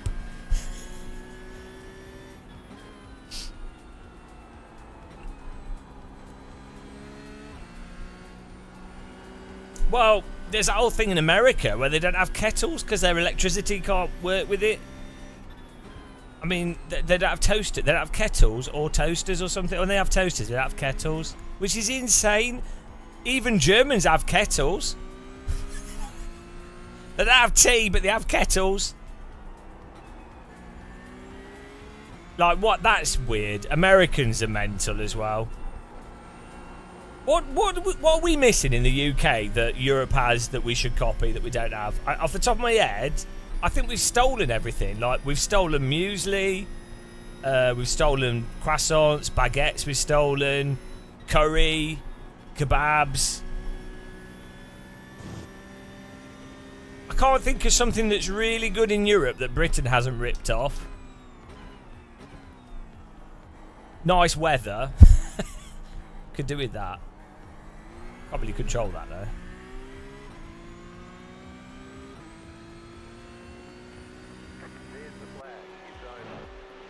Can you guys think of one thing that you can get in Europe that you can't get in the UK?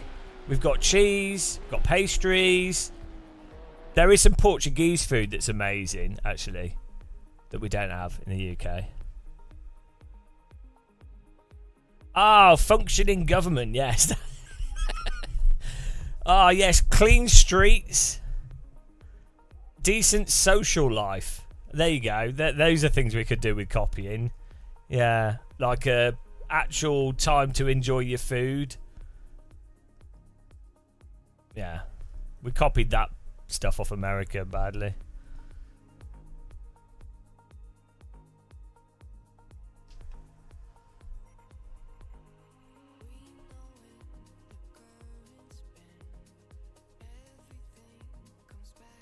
Wow, you say that, but German trains are never on time.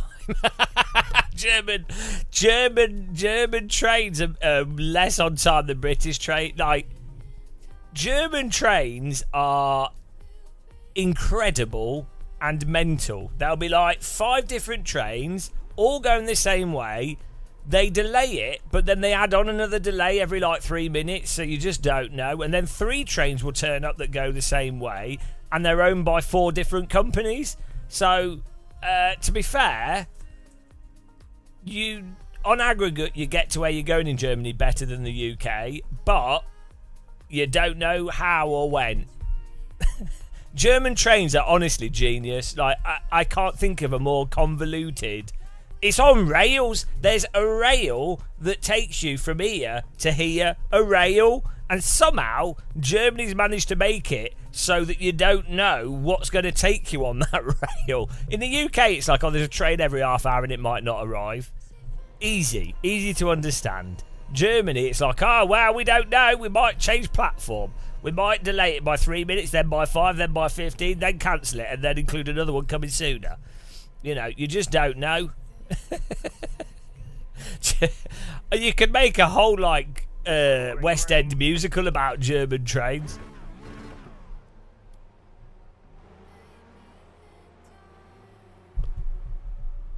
Go to a German platform, right? In a train, like this has happened to me in Berlin, Dusseldorf, and Cologne. There will be on the platform. There'll be shitloads of Germans, local Germans, with their phone out, trying to work out which platform and which train they should get on, because they're all confused. That doesn't. In the UK, people just look at the signage. They don't get the phones out.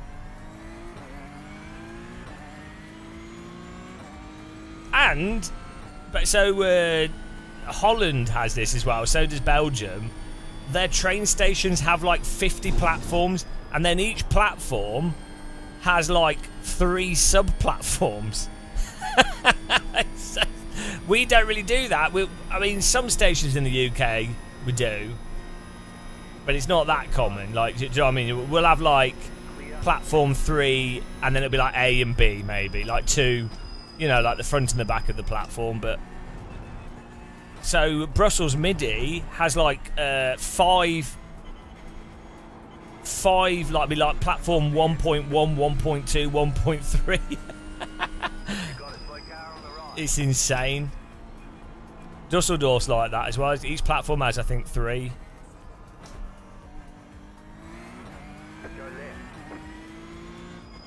Absolute madness. Oh, I'll tell you what is good. Cologne Central Hauptbahnhof, Cologne Central Station, they have like really good public toilets, and they even have like showers and stuff, which is good. That's awesome. I don't think we have Maastricht. Bloody hell, he almost 4x'd me. Maastricht, I think, has showers as well. I don't know which. I don't think any British stations have showers in changing rooms and stuff. They have toilets. To be fair, the toilets have gotten better. Like Victoria toilets are pretty good. St Pancras toilets are pretty good. Euston's shit. Is it Liverpool? What's the station that goes to Stansted Airport? Is it Liverpool Street or something?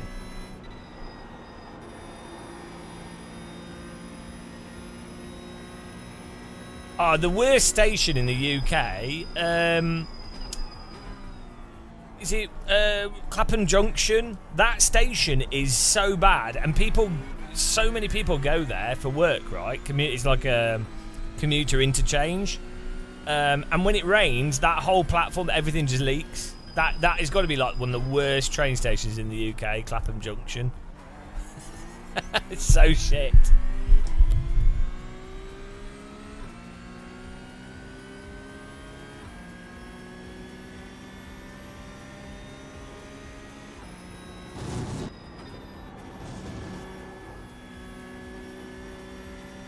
Although the one in the UK, a good thing we do is we tend to put like Marks and Spencer's or Sainsbury's food, like supermarkets, in the train stations or very close to them, and they're not like crazy. They're not crazy priced. They're normally reasonably okay. So that's quite good. Like I've noticed in Germany and well in Europe in general, you have very specific train station like supermarket type shops, but they're like really overpriced. Like how the WH Smith's type train station shop is. So that's a win for the UK. Because we like to get our sandwiches.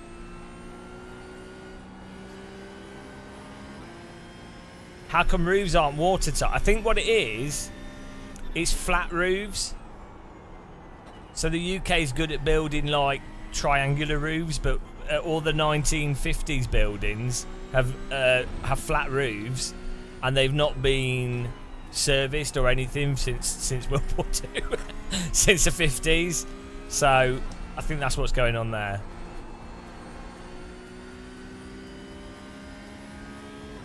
Yeah, £3 for a Coke is insane. Yeah. Oh, the little McDonald's are okay, actually. I mean, McDonald's is terrible, but so, for example, Victoria Station has a little McDonald's in a window, and that's all right, actually. Like, they normally serve pretty fast, and the prices aren't ridiculous. Oh, you also... I sound like I'm being too positive for the UK, really. You have some pubs in the UK in the train stations that are surprisingly good for what they are. Like, I mean, they're shit, but compared to some of the European train station food options, like Victoria Station has a pub in it.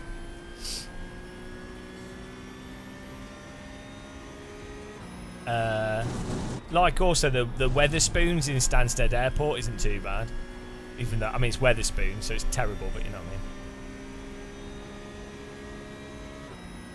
Have any of you guys ever bought food from one of those hole-in-the-wall sweet vendors that you have on the London Underground? I'd quite like to do like a photo essay on them. If you've never been to London, basically you have like the Tube, which is obviously very old. And then you have these little holes. They're like little shops, and they're just full of. They put loads of sweets out and crisps and things. And there's normally like a sort of, actually normally quite a happy guy sat there. It's really like a little tuck shop. It's a really weird thing, actually. It's strange that they've managed to stick around.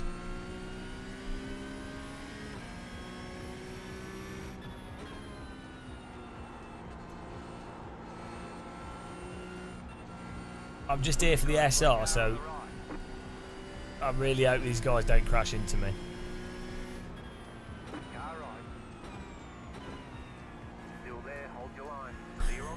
Oh, that's a nice livery. No battle! No battle! No battle!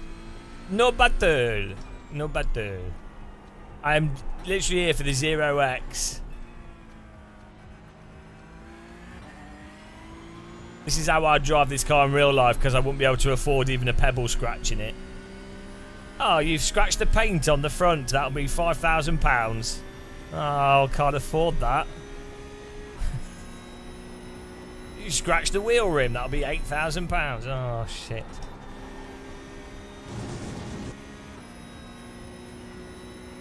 I mean, fancy that. Like, it genuinely is about to repaint, to redo like a nose cone or something, or like a re-livery. It's like £1,000 at least.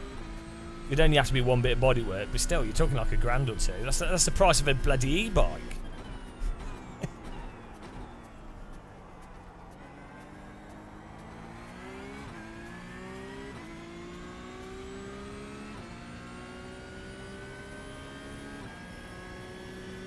The battle. Well excited for Flight Sim, guys.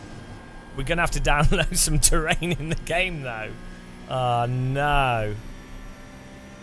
The updating's never over. Tag Heuer.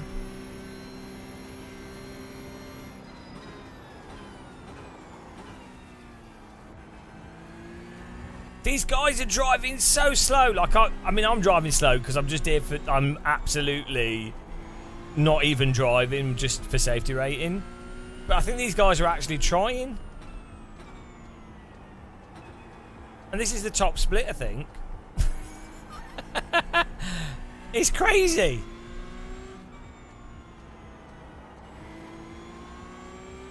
They must be absolutely terrified because this car, even with a DD wheel, is insane. Like, just you go fractionally onto the tyres and it goes into crazy land. So if you don't have a load cell or a DD wheel, this car, it makes even less sense.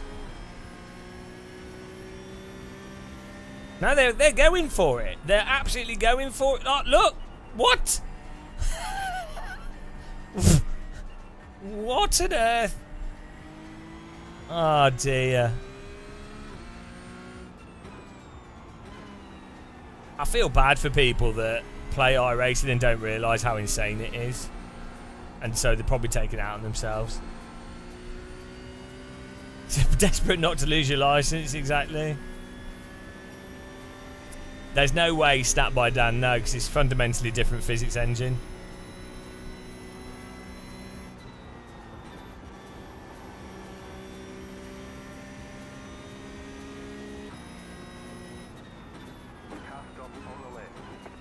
You hate living sometimes. Well, that's just called being British. Any of you guys in the UK? There's some really mental thunderstorms last night. Oh, hello.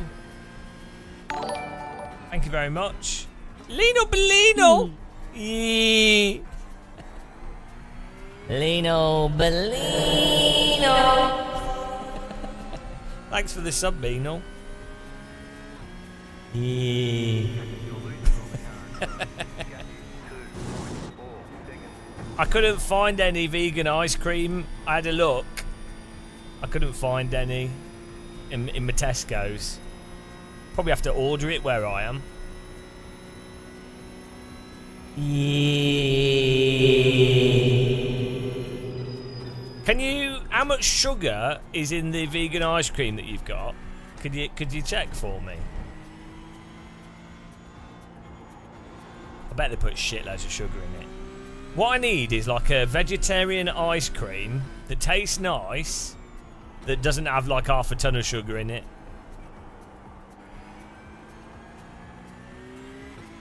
There was a police chase. I think my street got struck by lightning last night, Dave. Because I sleep with 3M ear protectors on, and I heard like a loud bang from the lightning. Rather than a thunder, it was like it sounded like an explosion, which is what lightning sounds like when it's very close to you.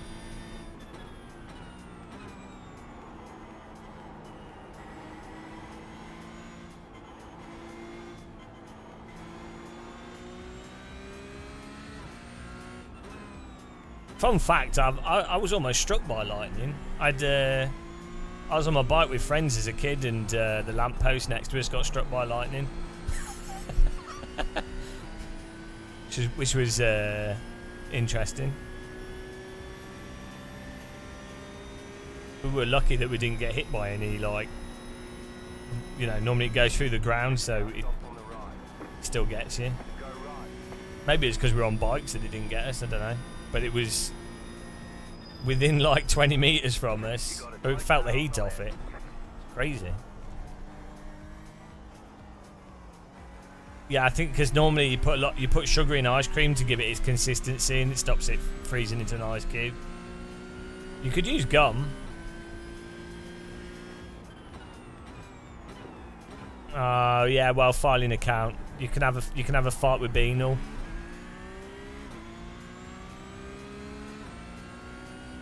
Beanal Wars.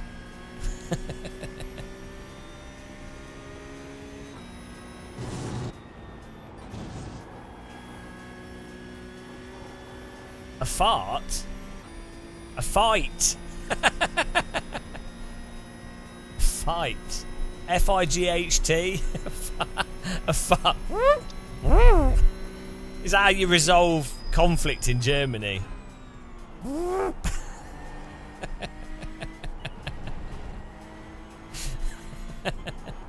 Yeah, my accent's not that a fart off.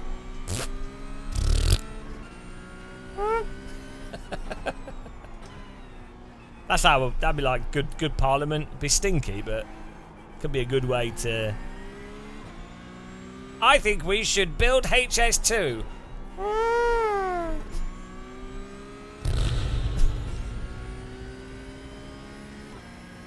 Argument, go to the man with the deep fart. Slow car ahead. The car in front is going off. You got a slow car on the left.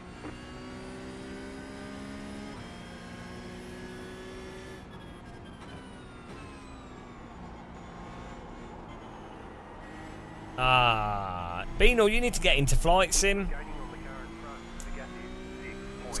Amazing. Thomas just fixed my flight sim for me.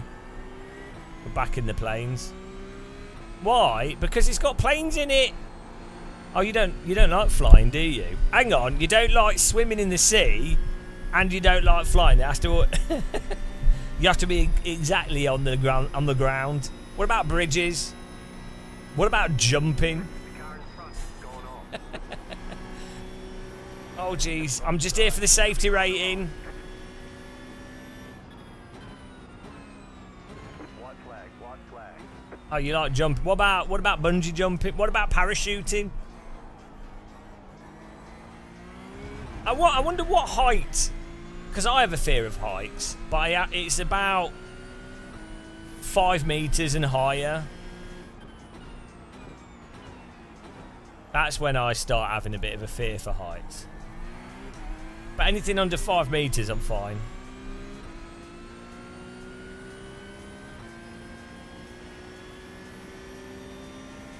Well, we've been through this before. Swimming is basically the same as flying.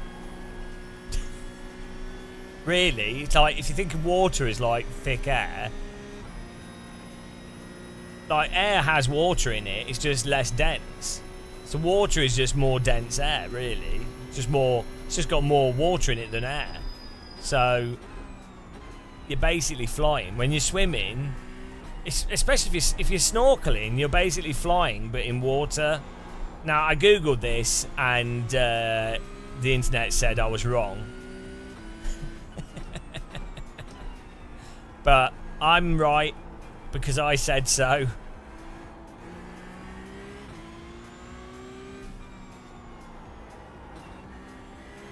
Oh, this is it, guys. We've saved our safety rating and we're going to fly to the Nordschleifer. I can't wait. And we've got a cup of tea. Life has never been so good.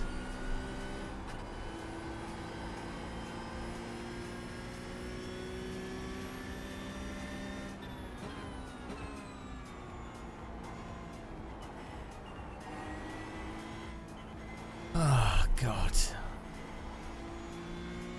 I'm right because I said so, yeah. Well, I am right, though, because I said so. I am right, though. I don't say stuff unless I'm right. I wouldn't say it. I tend not to have a view on things that I'm not very confident about. So unless I'm like 95 to 98% confident on something, I won't really have an actual defined view on it. So I'm not very confident about a lot of things. Pretty indecisive. You got a slow car on the right. Can't stop on the right. Oh, here we go. I'm confident that Germany needs to have more tea with milk, though. That's Back to the pits. We're going. that's something they need to sort out. It's my biggest complaint with Germany. Crypto.com. Hang on, iRacing promoting shit. I know that's just at the real track. So I mean, can you blame iRacing or Spa? But cryptocurrency, joke. Hang on, you haven't had tea with milk? Why do I even talk to you? Like, honestly, why would I can't believe I have conversations with people that honestly, and you're not even gonna have it with real milk, are you? You're gonna do it with like some bloody soy milk or some like oat milk bollocks. It's not even real milk. So what's the point? Just continue drinking it with water. It's not even gonna be real tea. It'll be like some like fruit tea or something. Just absolutely disgraceful. I mean, honestly, just offensive. Gulag. Right, here we go. Flight sim time, finally. JT Clark, have I heard of Subside VR? It's a new scuba game with stunning graphics, letting you sim with blue whales and explore the underwater caves. It's one of the best looking VR games you've ever seen. Swimming with blue whales is like going to your local gym in the UK. I'm the whale. Absolutely, that was. There's caves and blue whales in the UK. Right, we're going to check our results here. Oh, Hell Knight! Hell Knight. Thank you. Cheers.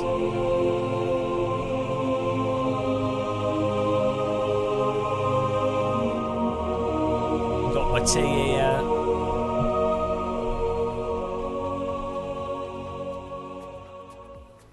Check out Iron 8, guys. Use my code T for a discount if you want to buy an Iron 8 water bottle yourself. This is a thermos. Thank you very much, Hell Knight, for being a member. Appreciate it. The problem with this thermos is it's too good, so that's why the lid's off it. Because if I make a cup of tea in it and I'm like, I want to drink it within 10 minutes, if the lid's on it, it doesn't get cold enough to drink. So I make it without the lid on. It's really nice. Aluminium vacuum bottles. Iron 8, guys. Would you like to buy something with my affiliate link?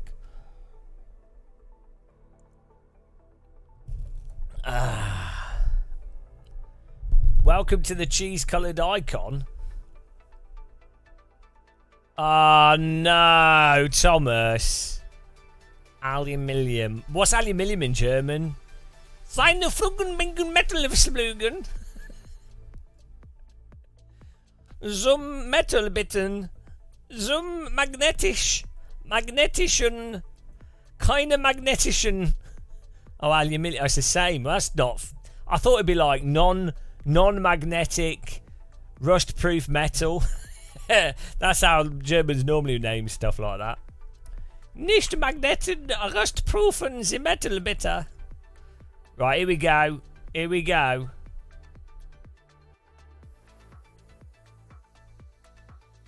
Yes, 2.64.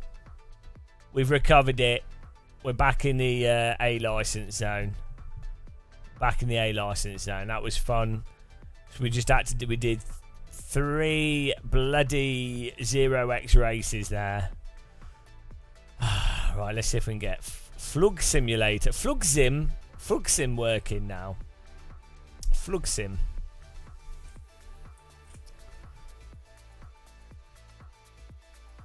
I do, but I haven't played DCS or anything for ages, so I do like them, yeah.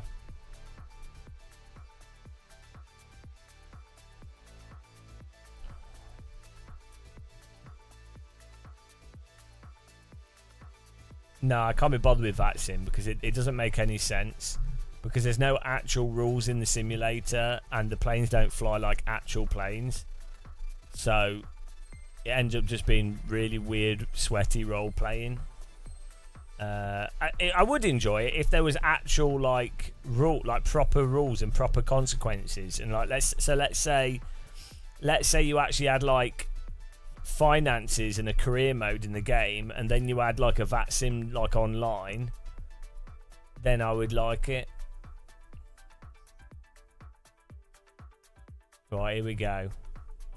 We'll probably still need to update the bloody Swiss and yeah, no, but that's not built into the game, so, and it's really bad how it works, because the way Neofly works and some of those others, they just you have a position that's a coordinate that the app then reads, so it's not really actually stat tracking you properly.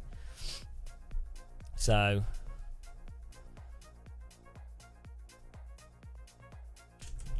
right. Ah, nice. I think I need to update. Where is it? Where's this store stuff?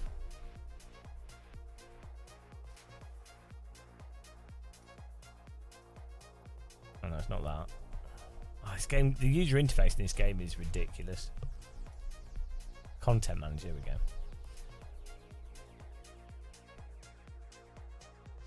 Oh no.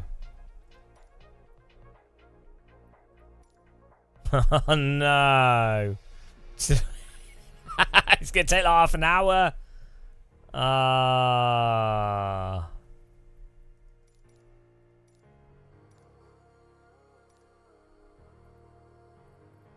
Where's select all? It shouldn't take too long. You thought the updating was over? Oh, go and study. Okay, have good fun studying.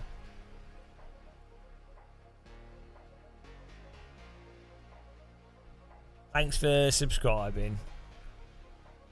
Only install the Germans. I can't do that. It's only 94 gig. It's only going at 25 megabits a second, even though I've got 200. No. 40, 50. No. I want to fly to Germany from the UK. Who designs this? Why does this update slower than the other mode?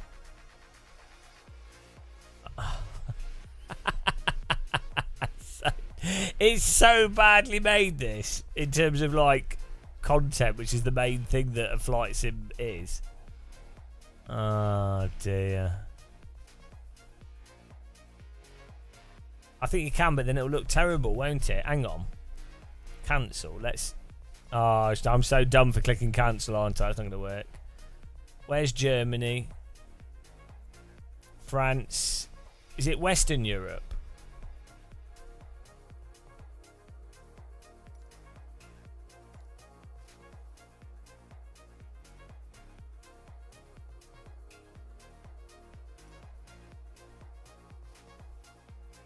Where's Germany?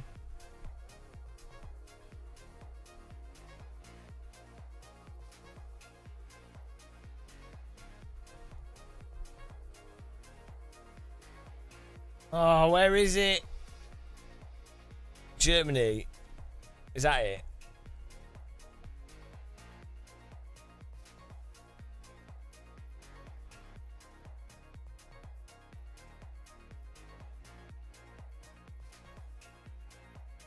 Oh my goodness.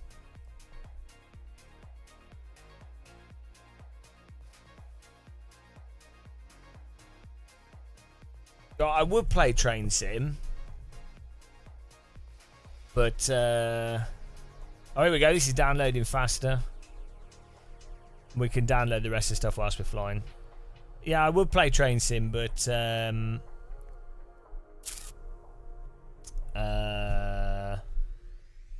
yeah, there's a new Train Sim coming out on the 12th. So 3 days, an update to Train Sim's coming out. Where's the German World update? German World. German World. That's what someone wanted in the 1940s. So what Germany wanted in the 1940s, German World. German world. Oh, German world. It never happened though. But Microsoft have made the dream come true. German world's now possible. German world. German world. That's so stupid. Welcome to German world, where you can buy sausage in every country and nobody has milky tea.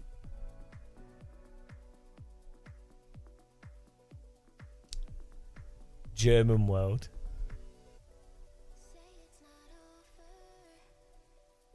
Wunderbar.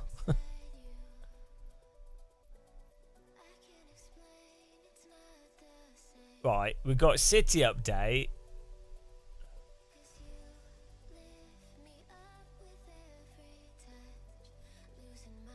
Oh, hang on. Do we need this world update? Oh, thank you. Gamer5 much Gamer5 GM. Geoda, thank you very much. Appreciate the support there. World update 6. Which one's this one? Is that this? Germany, Australia, Switzerland.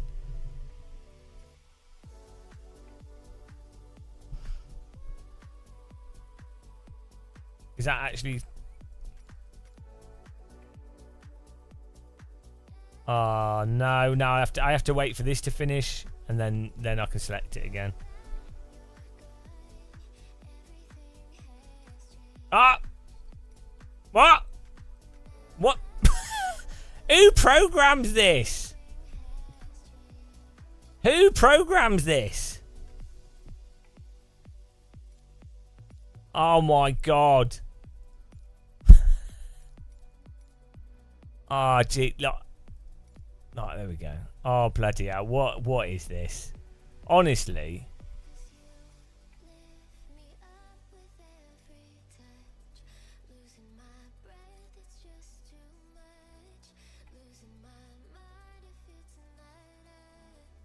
What's this going on here?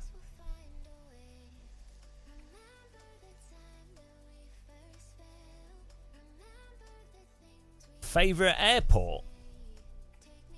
I don't know.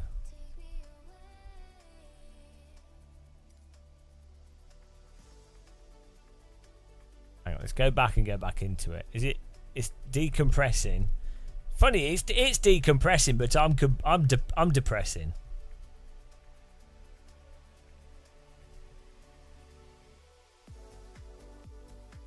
Oh, now it's crashed. I'm not even joking. Game stopped working. Oh no, there we go. Right. No, I didn't want to. I wanted to get. Oh my bloody hell!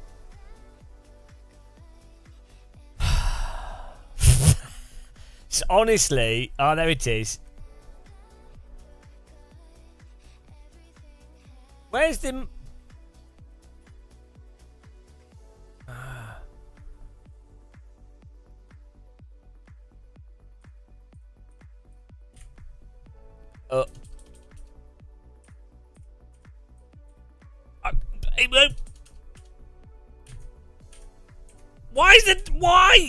Why is the W disappearing? Who programs this?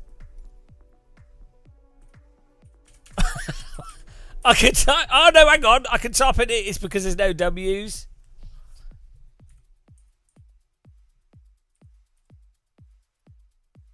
Oh my god! Honestly, this is like the dumbest. This is just. Right. Where is this bloody update? Bush, Canada, Caribbean.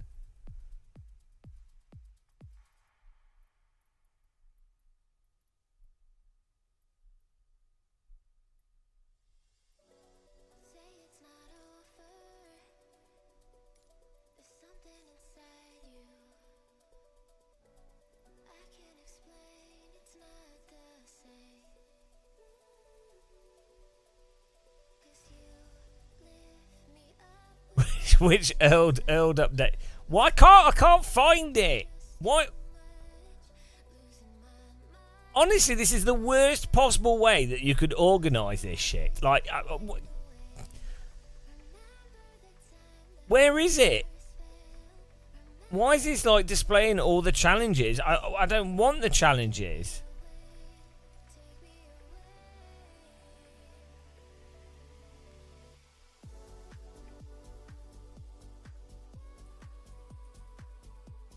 Yeah, scroll into W. Oh, and it goes blank when you scroll, so that helps.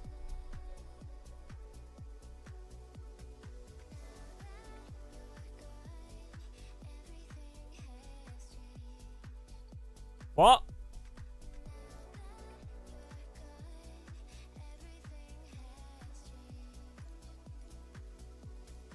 How do you know if that's selected or not?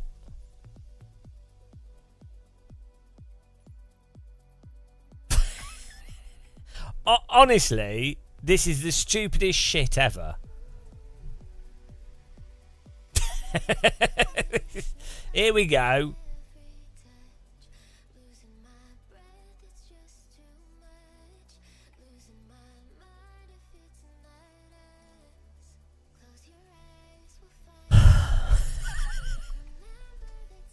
I don't know, but whoever designed this was like, what is the worst possible way to do this? What are you doing? No battle! No battle!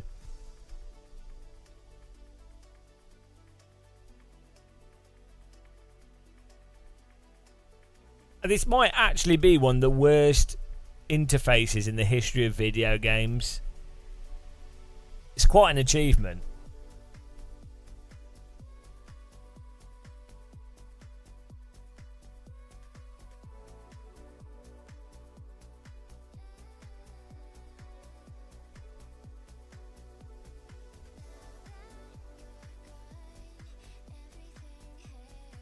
Yeah, if you press W, it keeps getting rid of the W, even though there is World Update.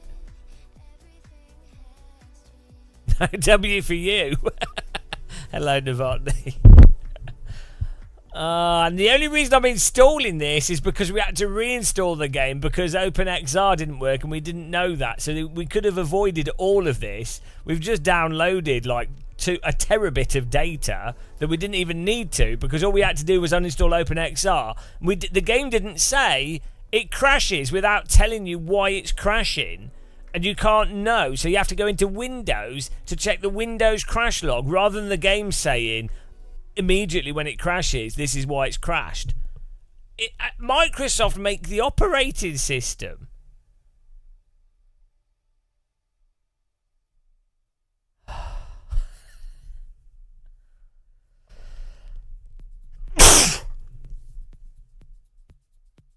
Oh dear. Hello, Orimut. Yeah, I mean, really. What is it with simulators and being absolutely terrible? Like, of all games, simulators, is it because the people that make them are, like, mental? Like, simulators in particular, all through history, it seems to be a case of, it doesn't even have to be realistic. It's just like, oh, what makes it a simulator? Shit menu, stupid number of options, most of which you never use. Oh, that's a simulator. Oh, okay. That's how it works.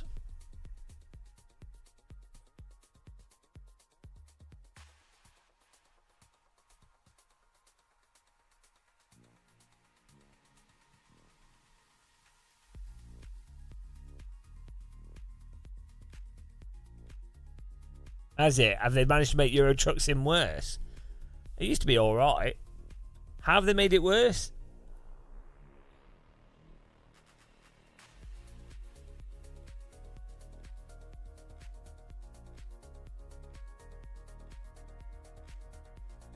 We started streaming 4 hours ago. Imagine if you're a normal person and you're like, oh, I quite like to play Flight Sim.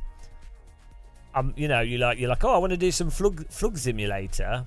And then this happens. 4 hours. 4 hours of time. Most people can't waste 4 hours. That would have been all their free time for the week. That 4 hours would have been it. They would have had no...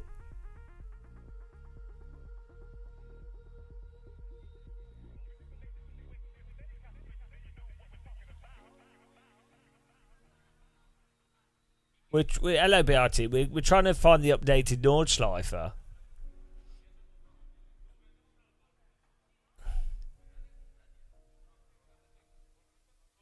Oh no, Dave. That's a really stupid mistake that developers make, because their logic is they go, oh, there's too many options and that's confusing to new players.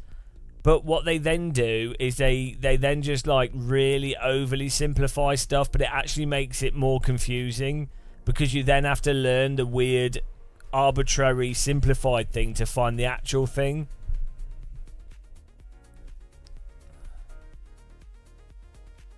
I don't know what it is with UI designers that are seemingly...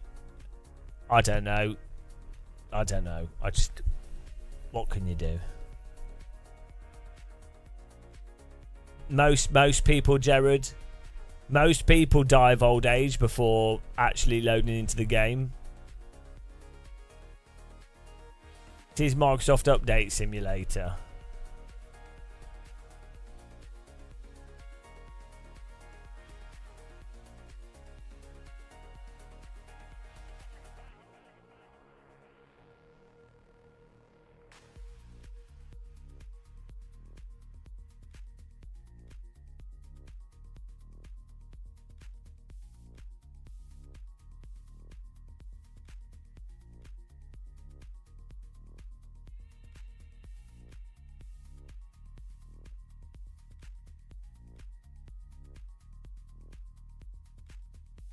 Yeah, so the actual solution, Dave, is say you have something like Content Manager for AC, right?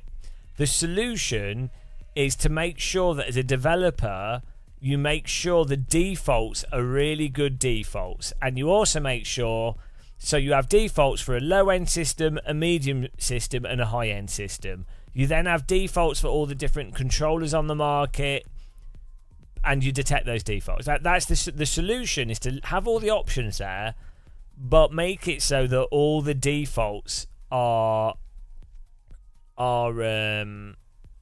good.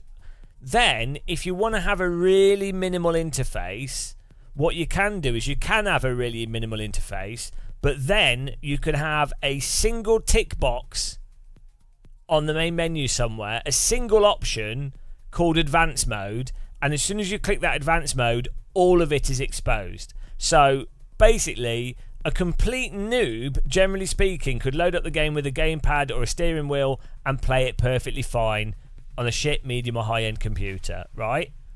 And then someone that's a complete noob that wants to fiddle a tiny bit, the really basic options are there. Fine. But you press the Advanced button and it stays on permanently, then you just have like full Content Manager options. That's the solution. But what they end up doing is doing like sub menus or removing everything.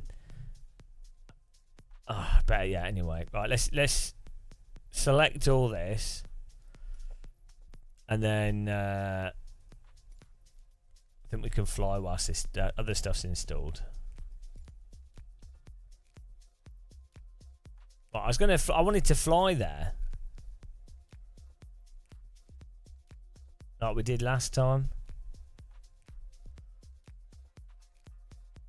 And hang on, Nordschleifer is here.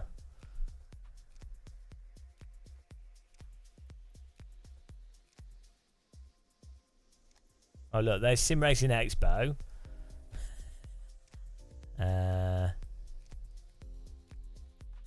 Dusseldorf, Cologne. Nordschleifer should be here somewhere.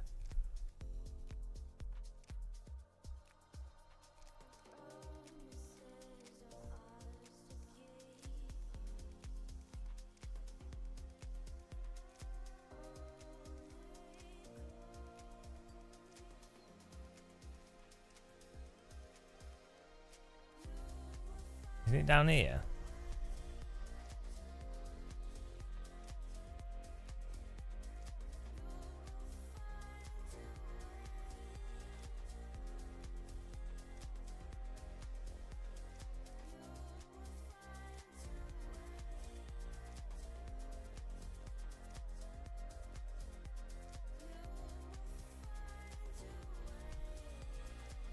Not in this version. Where's Nordschleifer?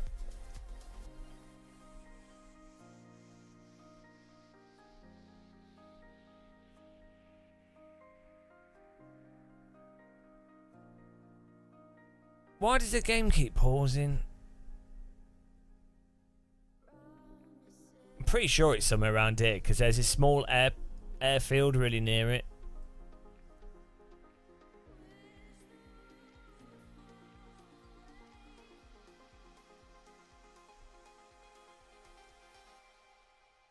Let's have a look on a map.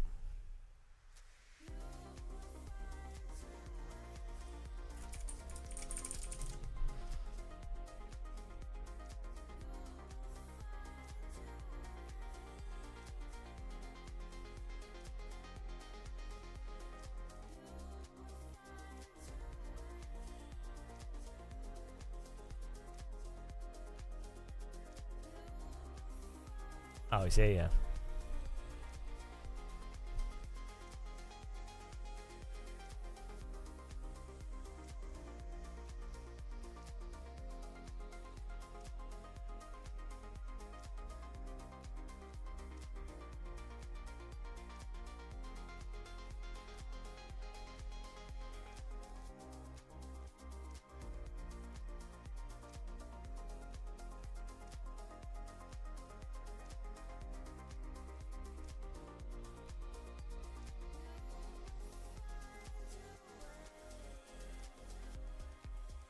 It is here somewhere.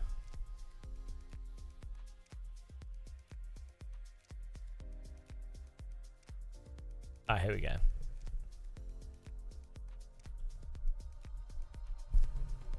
Oh, there's a go-kart track here. It's like a test track. Didn't know about that.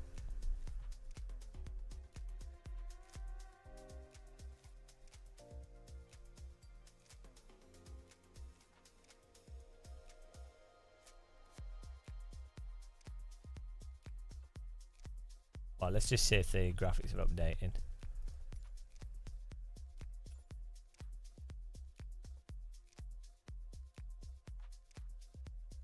How do I invite you?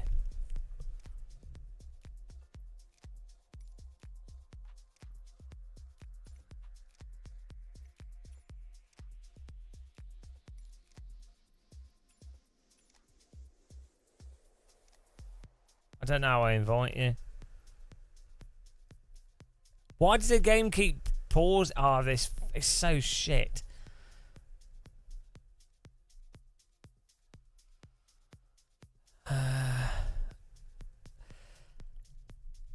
What's your name in game? Thomas 6815.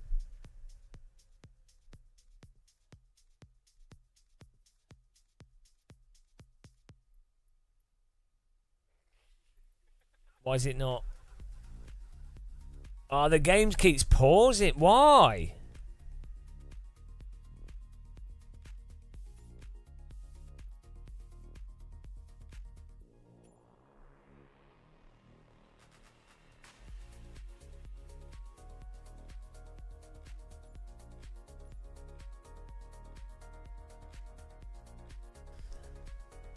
It keeps hitting a no-go zone.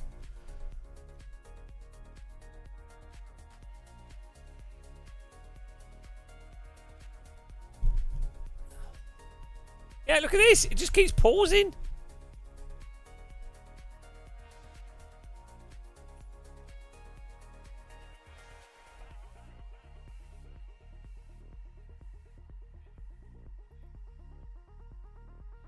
Oh, this game is so messed up. Maybe because it's updating. So every time it unpacks a file, maybe that's what's going on.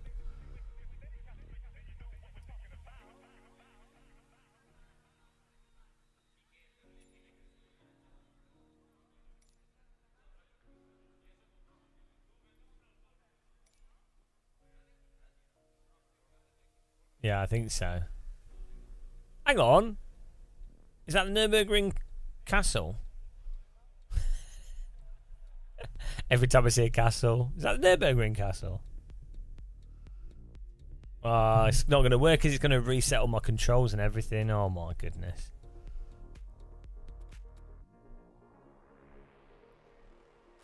The Robinson.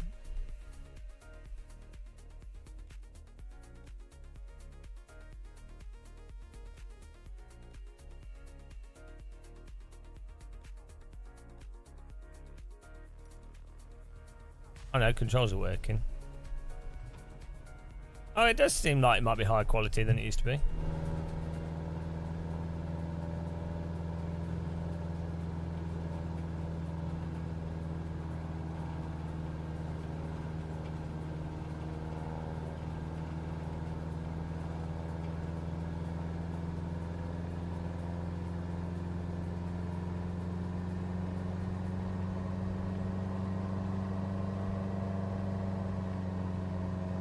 Oh, still random buildings on the racetrack. Well, it's not photo terrain here.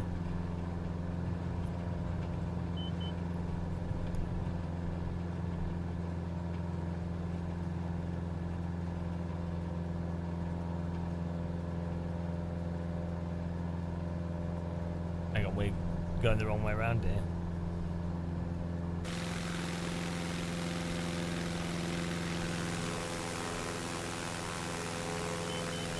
What? Why is it? What's going on? Something's messed up. Plane just insta stalled then.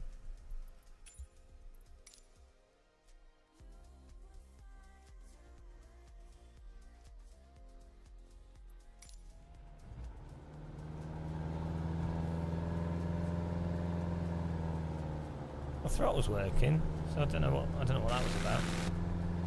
Flaps down. No.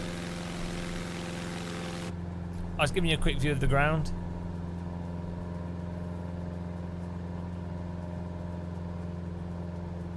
Right. There's the first few corners, so let's follow the track around. Here we go.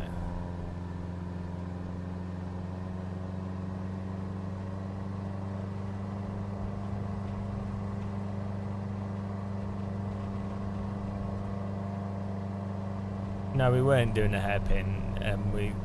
The way it stalled was just stupid.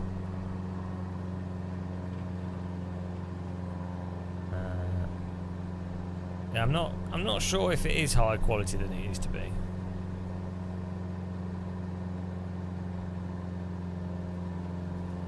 You need like the photo grammetry.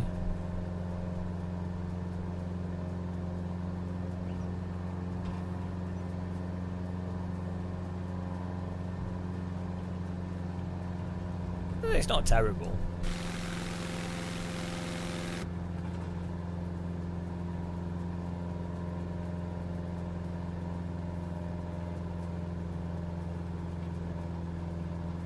It's the big crazy hillside here. I think the trees look better than they used to.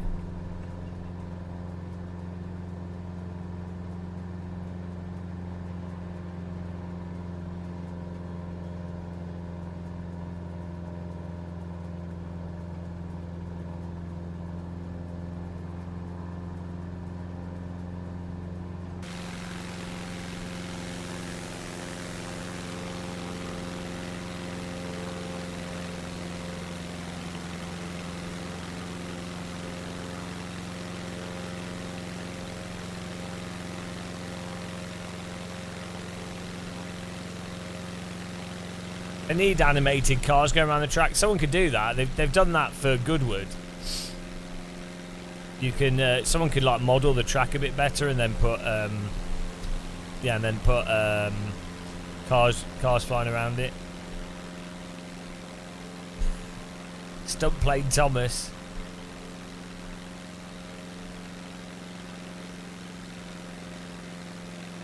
Seems like it might be a bit higher resolution than it used to be. There's a carousel there.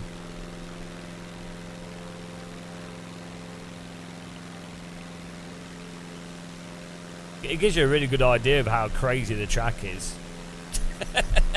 Just playing it in Microsoft Flight Sim shows you how mental of a racetrack.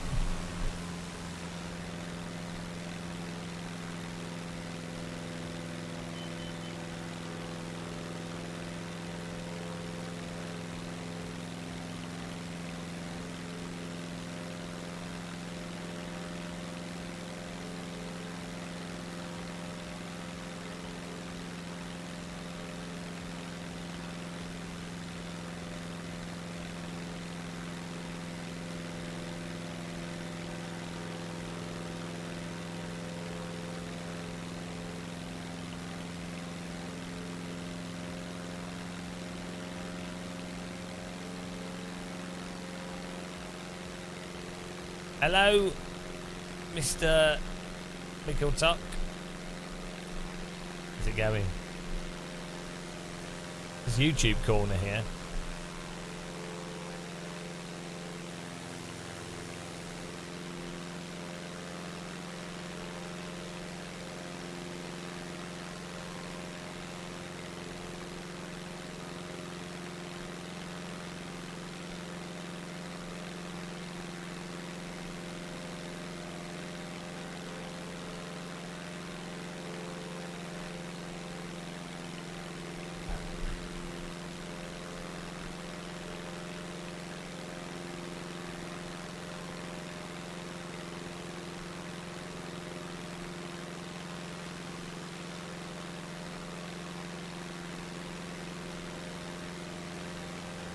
Yeah, someone needs to mod some Touristwagen traffic onto this, which you can do. Maybe that's what I should do.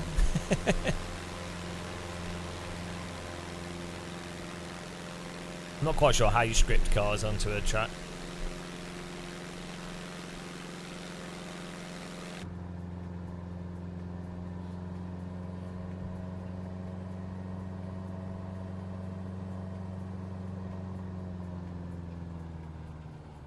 It's like a zombie apocalypse, Dottingerho.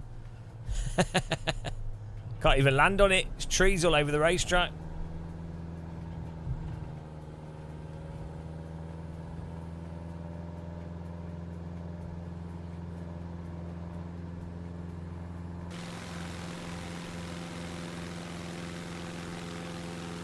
Yeah, they need to. You need to like add a model to it. You can mod it. You can do that. There might actually be a Nordschleife mod already done. It's quite possible.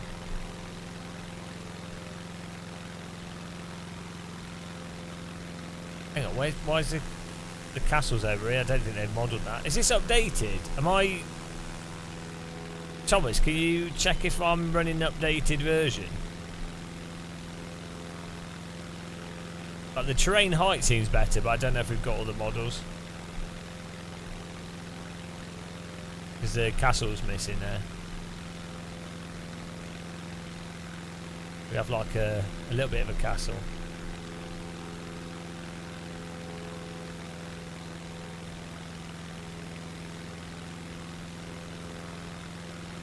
There's a nice path around this castle. I walked around it like when we were there a few weeks ago.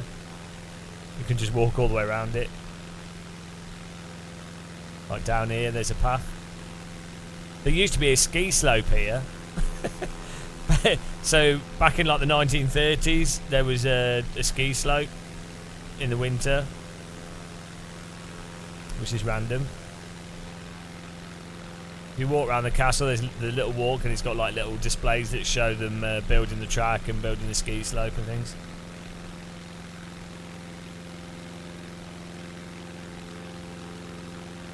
Well, there's the Devil's Diner should be just over here. Go to that.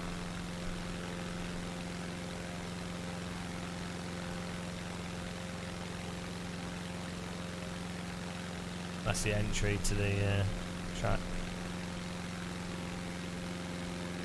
Yeah, I mean, it's pretty good. They've got the little hut that you buy your tickets from.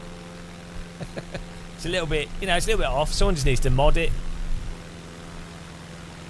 But like, this is good enough that you get a really good feel for it. Let's land on the straight.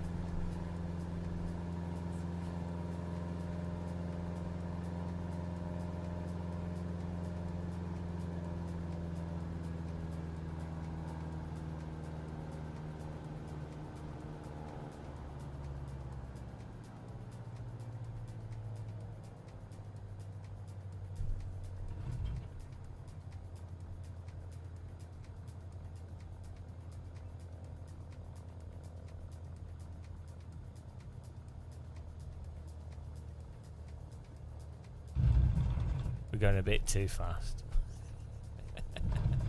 Oh, the track's all grassy. Oh no, there's a big hole in the track. Handbrake turn. Oh, missed the apex. Oh. Actually still pretty realistically there.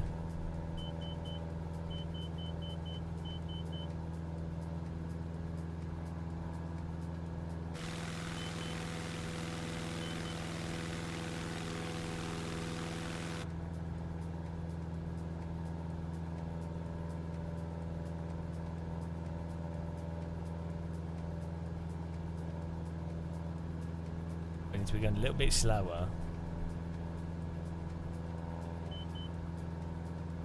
Now this plane's struggling for power here.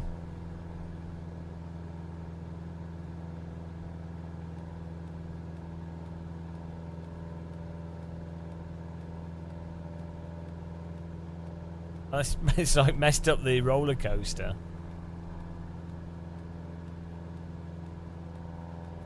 Yeah, the terrain's a bit weird here.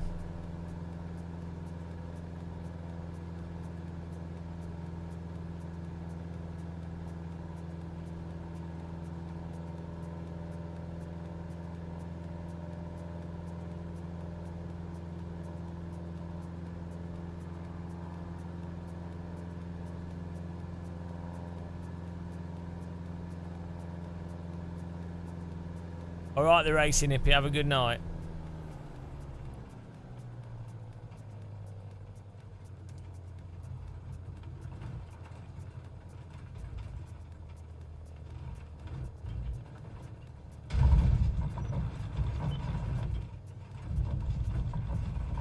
Very bumpy. Which just broken a spine. What? Thomas nailed the landing there. That's how Germans land planes. He's in the tree. You thought my landing was bad. It's the plane sticking out the roof. Nailed it. Oh no. Let's go and see. Let's go and have a look at his plane.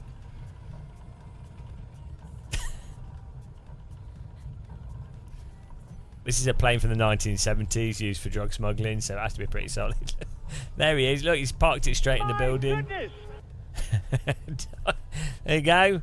That's his house. He's landed in his sitting room. Just has to get out the wing. Oh, there he is in the cockpit. Look, just totally unfazed.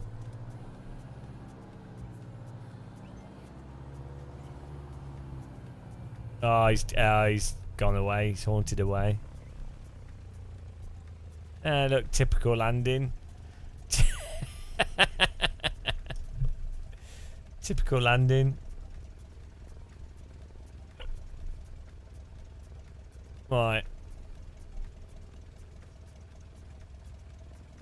We're the ultimate lesbian crew. That's how we like to fly. I'm hot, and you're not. We're clones. Right, where should we fly then? Right, we got this. Let's fly to Sim Racing Expo from London. Everything's working. Sorted.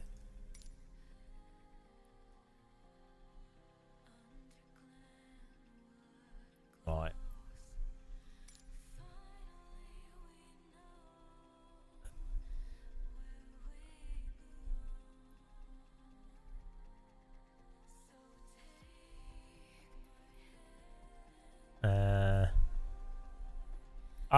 So we can fly to Sim Racing Expo from London Stansted, because that's what we'll be doing in October. Oh, where's Stansted Airport? Isn't it in the north? Is it Luton Airport's up here? What's this? North Weald? Stapleford?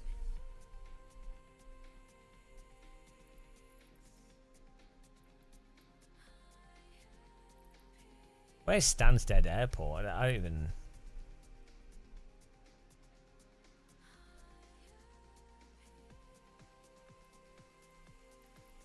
Farnborough. Gatwick Airport's down here somewhere.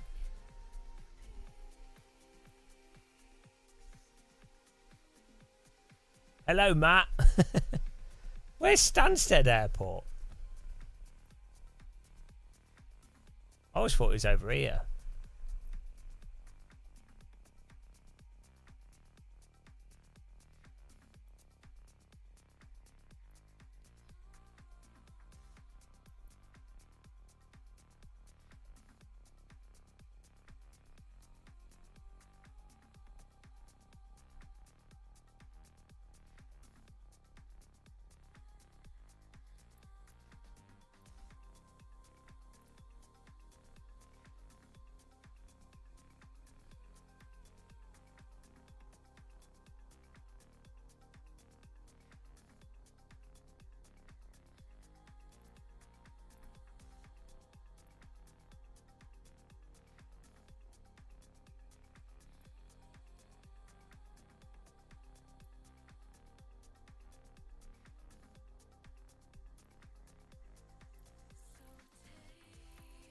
I didn't know Southend had an airport.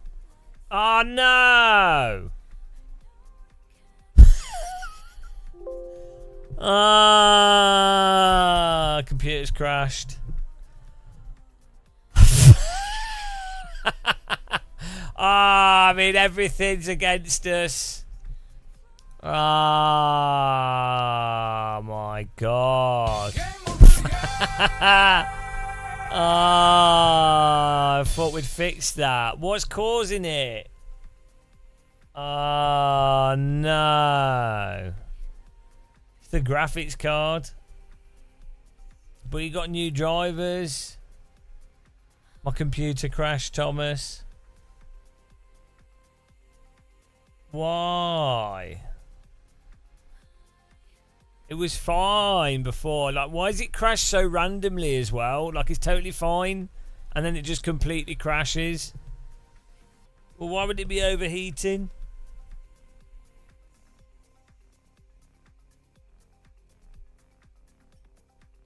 Doesn't make any sense. Ah.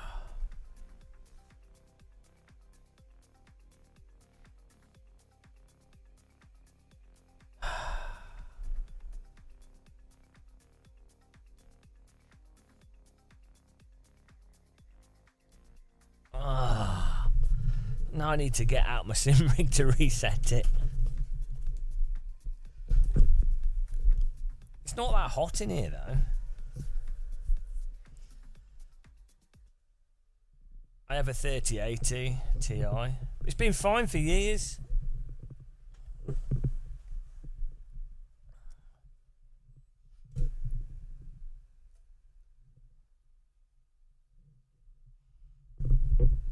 Also, it's just the graphics card crashing. The rest of the PC's fine. Because the music keeps playing.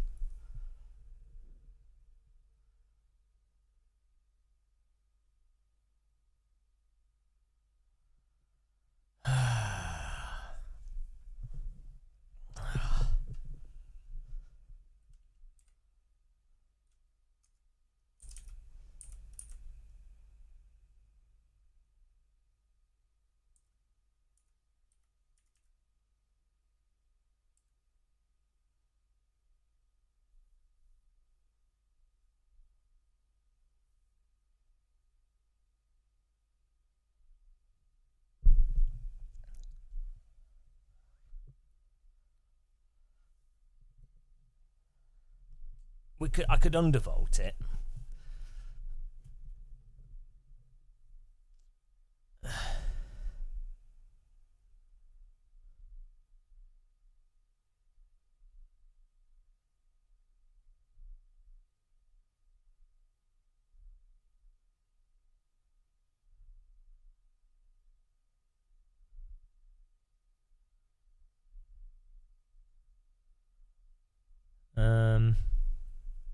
Should try undervolting the graphics card.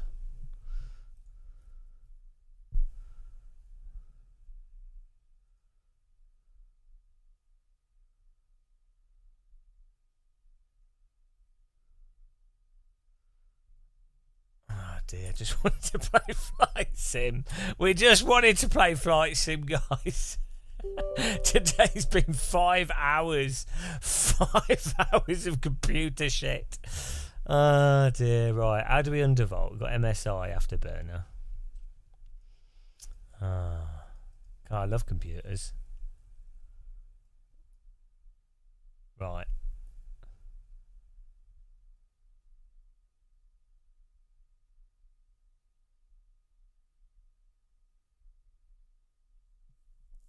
We did a little bit of flying.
Well, I've changed the graphic settings.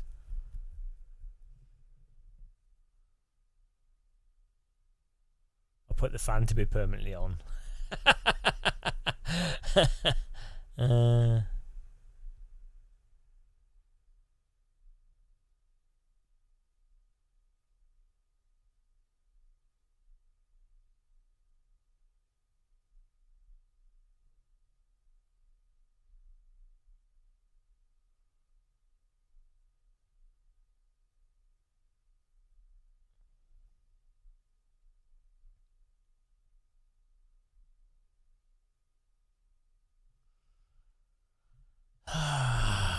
Let's see if this works.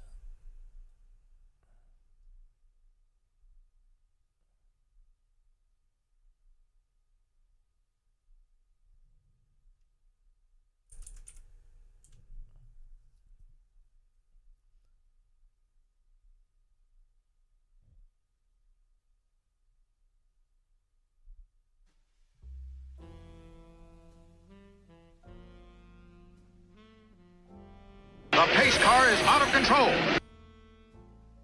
Hello. Thanks, Mr. Potato. Morning, morning.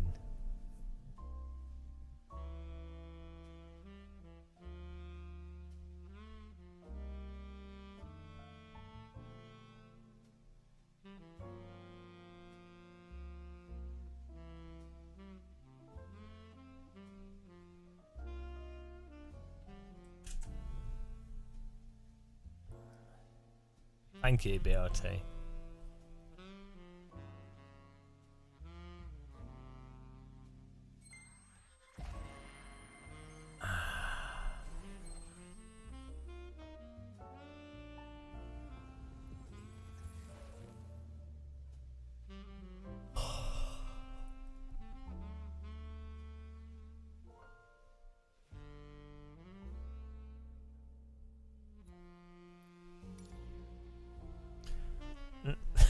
It's freaking gonna crash again, isn't it?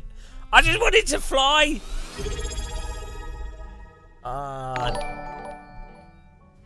Thank you very much, BRT. 7 months of misery. What a time to be alive. Ah, dear. If it's not the game crashing, it's the computer.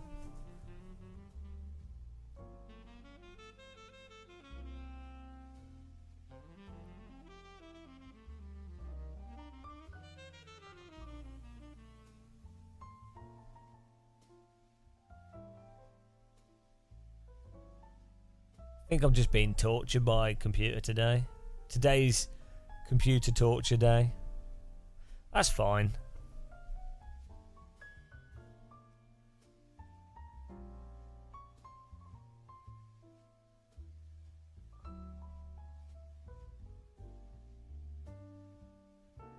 Wow.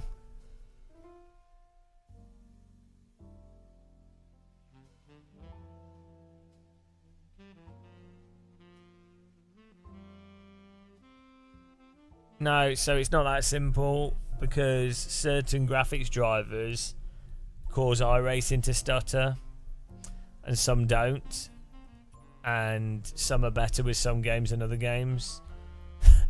So it's like it's some like a fine compromise between a whole bunch of stuff.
Right, let's see if computer catches on fire again.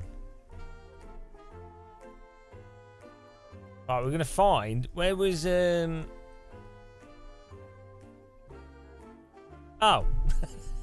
Well, I was good at finding it that time.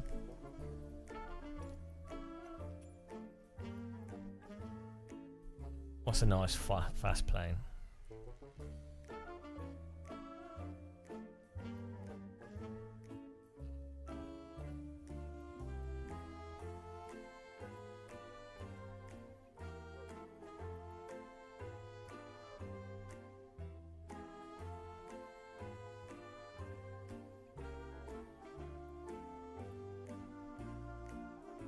Aren't the Dreamliners the ones that are blowing up?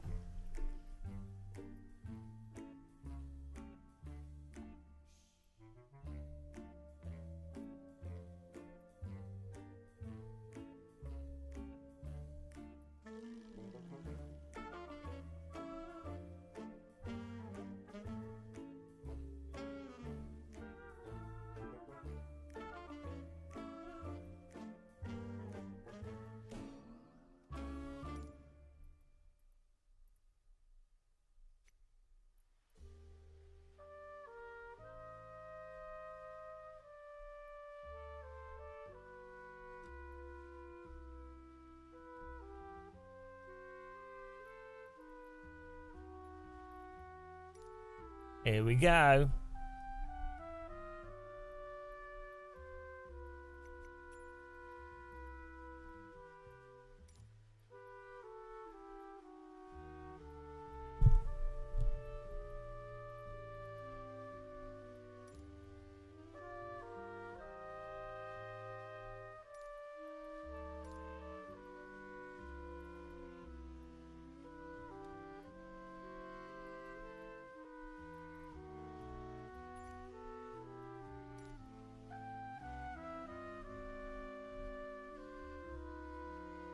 That looks like Norway. That's nice.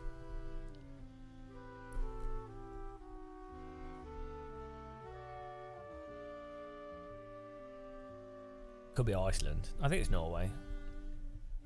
Parts of Canada look, parts of New Zealand look like that as well.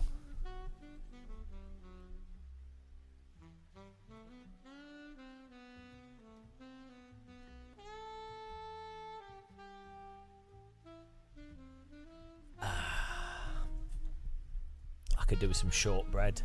You know, on British Airways now, you get bloody unpopped popcorn in a bag. It's terrible, and a bottle of water.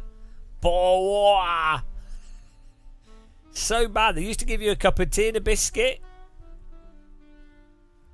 Absolute scam. Stansted Airport. Look at this.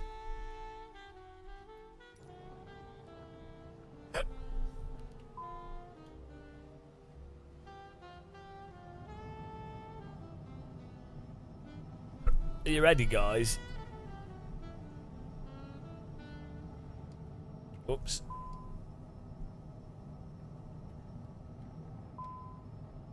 Hello. Why is the thrusters not working properly?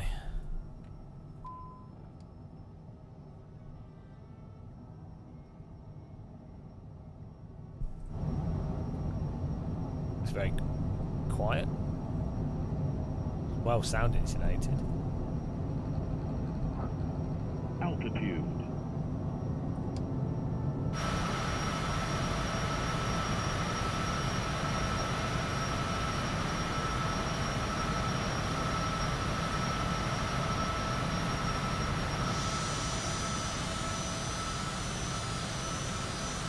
Yeah. Got acceleration and a half, this thing. Flaps are already up.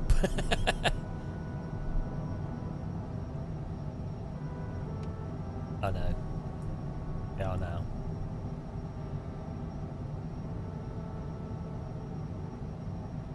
Oh, that's nice.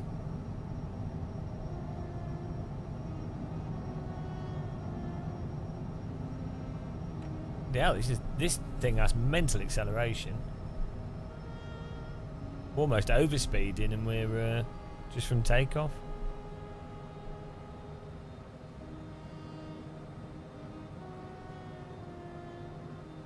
Hang on.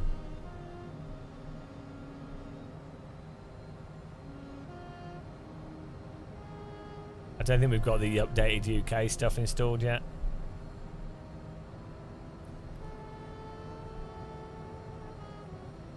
Why is the oh, okay.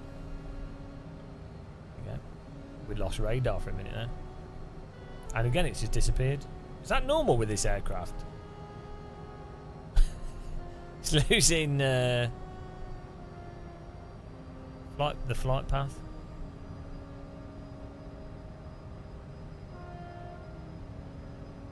Hang on, we want to be going east. Why is this? Why is the flight path not on it properly? Oh well. Well, hang on. It's telling us to go left. I don't matter. We're eyeballing it. It's a private jet. Oh bloody hell! We're overspeeding.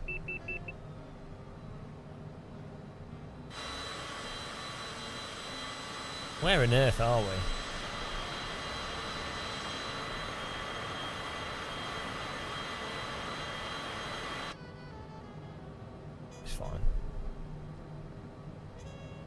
We're flying in the right direction. We'll eyeball it, guys. We'll get there. Don't worry.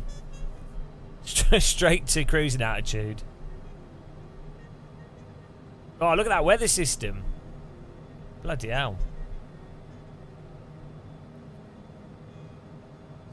Tall clouds.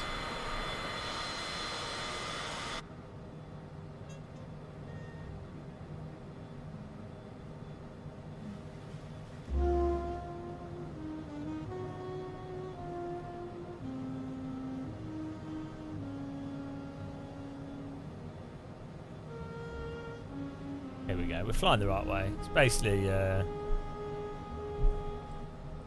Nice and quiet in this. Yeah, I set it to live weather. We do. This is kind of right. We have got like weird stormy weather at the moment in the UK, but then the ground is really like dried out, which is weird.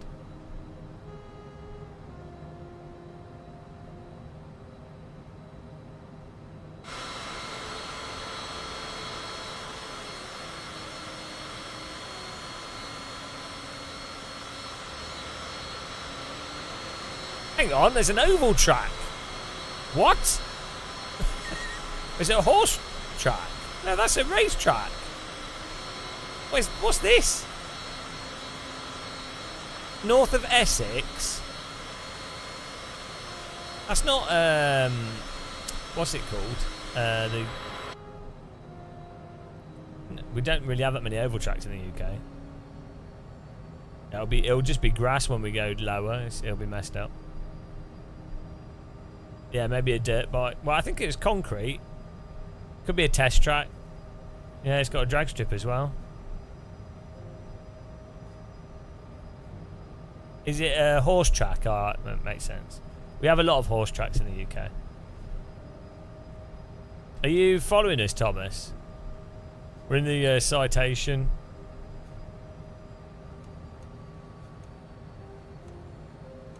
Why is my trim not working properly?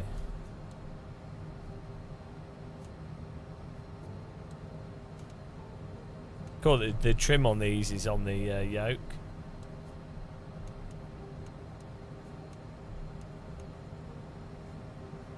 These would be well relaxing to fly. We do have real traffic on at the moment, yeah. A little bit of a mismatch with it. But it's the same data that Flight Radar uses. Am I overspeeding again? Yep. Bloody hell. Jet planes are crazy. Oh, look at that. Nice seats. I mean, this is not better than the the browser-based flight sim we were playing.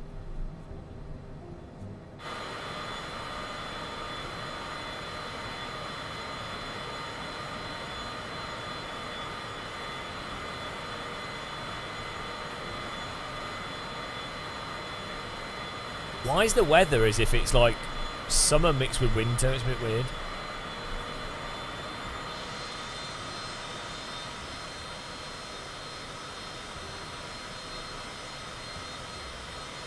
Oh, Essex Raceway. That's the River Thames there.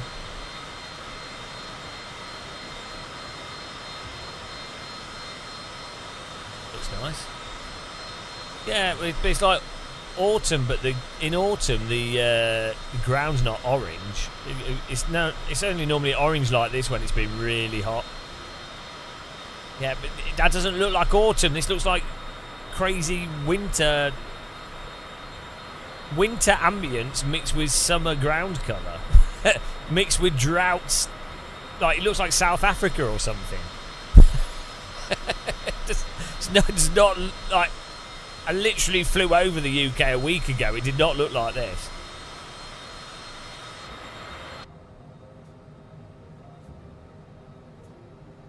This plane's well quiet on the inside. Do you like the jazz music we play on our flights? Hello, ladies and gentlemen, and welcome to the Gamer Muscle Airways flight. We're just departing England over the Channel.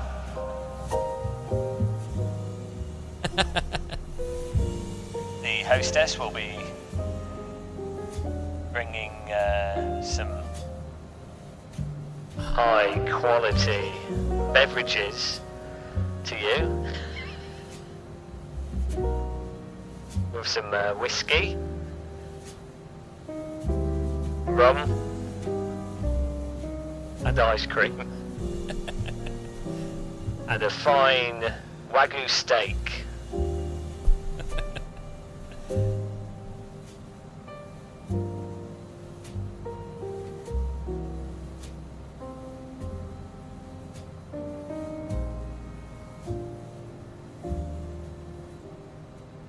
nut ban.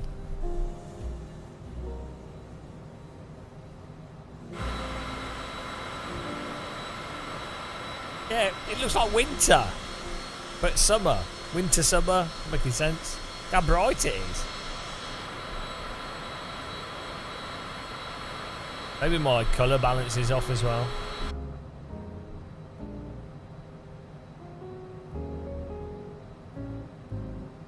Need shades for this.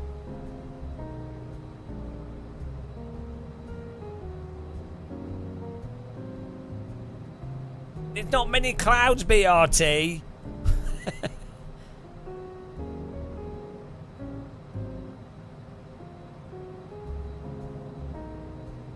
It's like we're in Spain. Hang on. Some wind farm down there. Nice.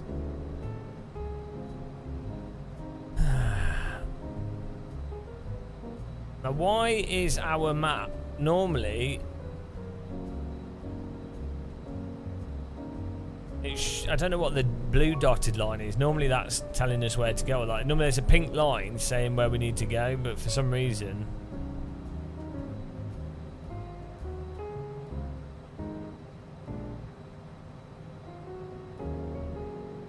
we don't have it.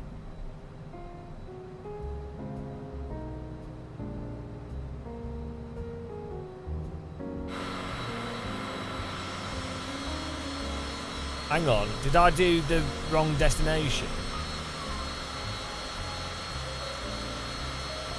We got it on the other thing.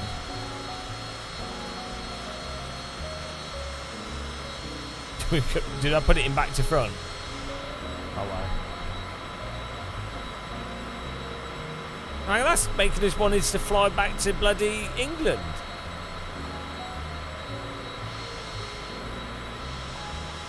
Fly to England. Oh, maybe the waypoint is... Oh, forget it. We're just going to fly. We'll just do it by eye, guys. By eye. Captain Muscle. We know where to go. We don't need directions. We did so well last time. Why is the game so bright?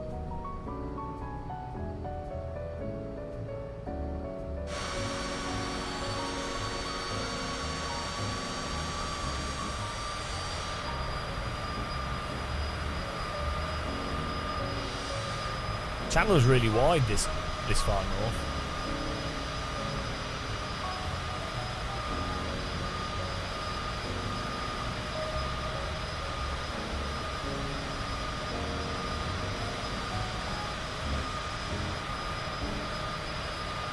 Maybe we got the time of year wrong.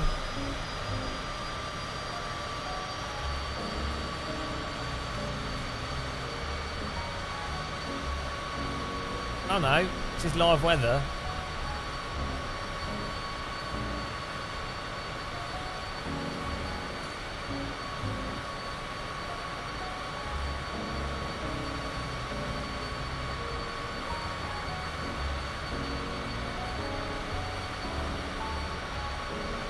I didn't check fuel. When we took off, I forgot to check fuel. I'm sure it's fine. Look at all these wind farms.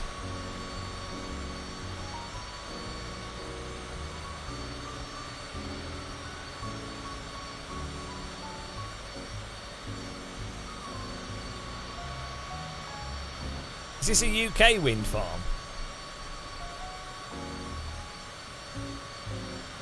It's huge.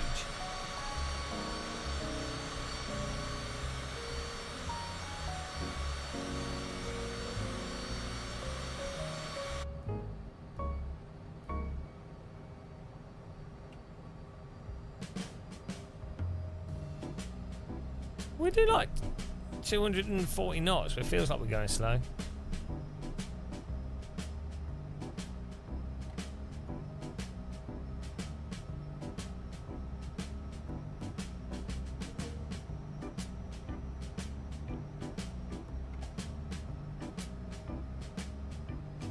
Stealing all the wind.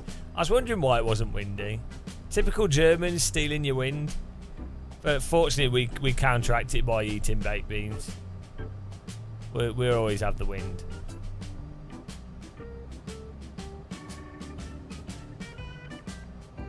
There's nothing you can do about our wind. Oh, look, you get 2 cup holders in this. That's service.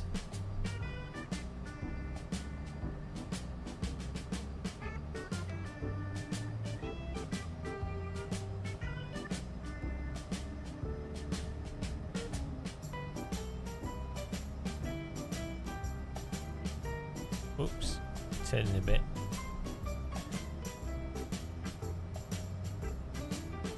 Where's the fuel gauge in this plane? They always hide the fuel gauge in planes, guys. They never put them in the same place. I think it's in the middle here.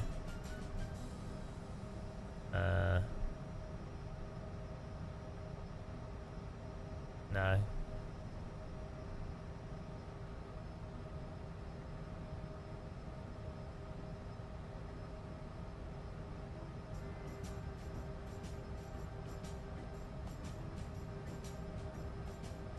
Is it that on the top left?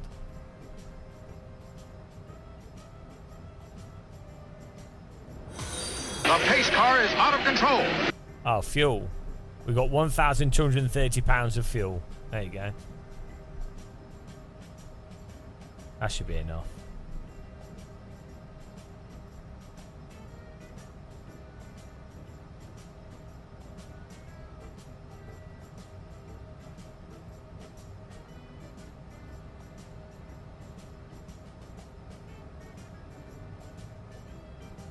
You could fly the whole flight like this with this view, and then you wouldn't need all the graphics and everything.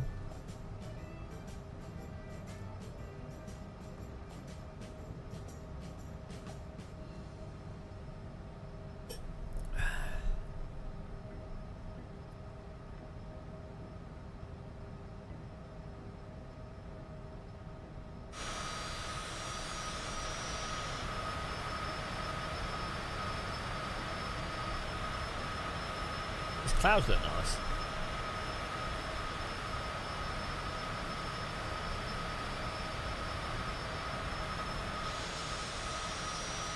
What's the fastest way to defrost a steak? Like maybe put it in boiling water or something. How long does it take to defrost a steak as well?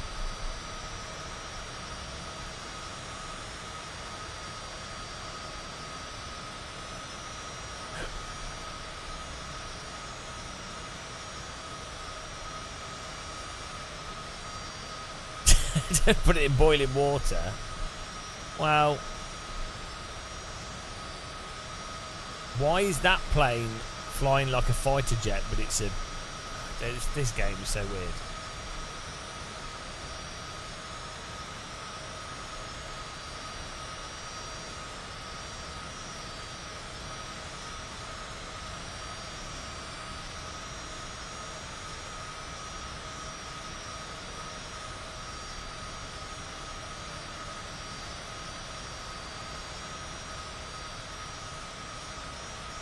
We'll change it out every 30 minutes to an hour, so it's going to take at least an hour to defrost.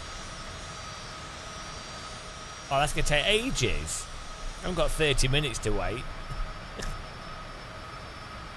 It's not a... I should just put it in the microwave. Microwave your steak. I think the HDR's broken.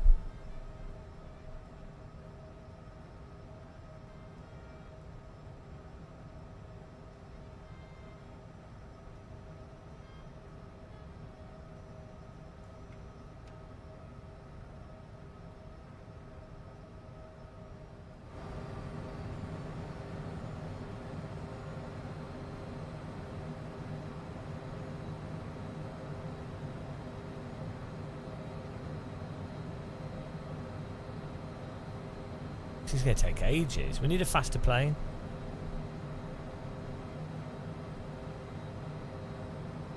Normally takes about an hour and a half to fly here in a commercial jet.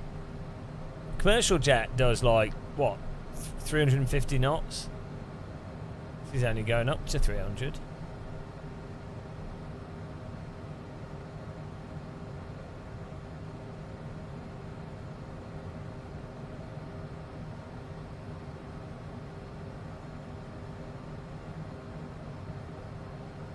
Where were we flying to?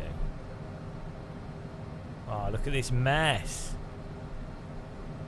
Why is it not showing the airport that I was flying to?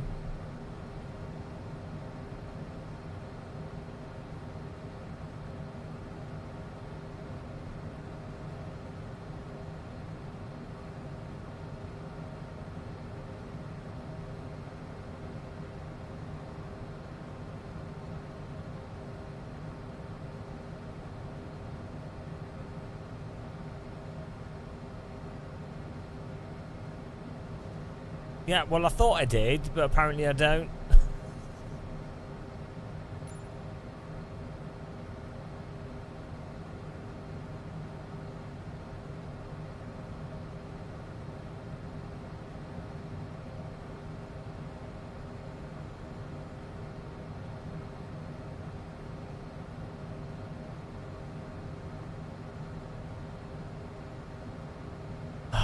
So I'll check on here, it's fine. We're flying to Sim Racing Expo.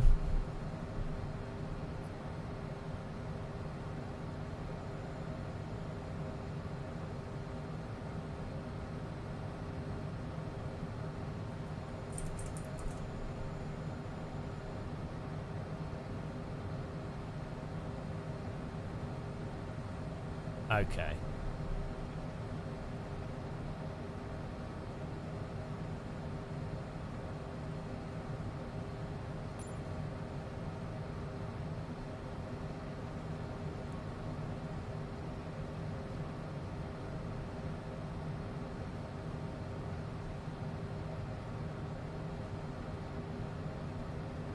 That looks good.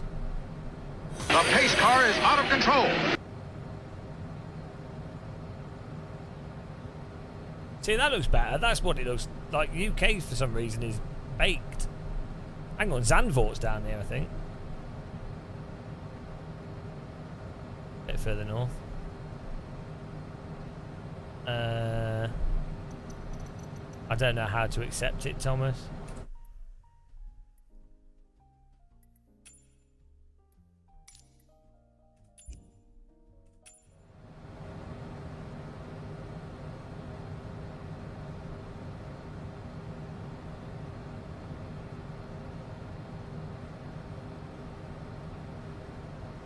A bit more north here.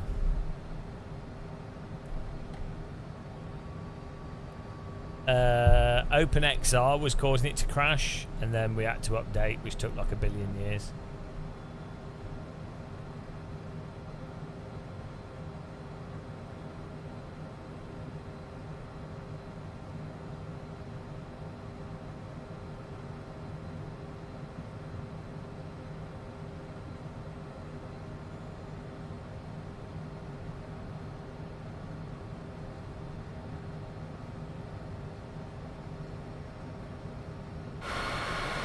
I used to live on the Great North Run, the route.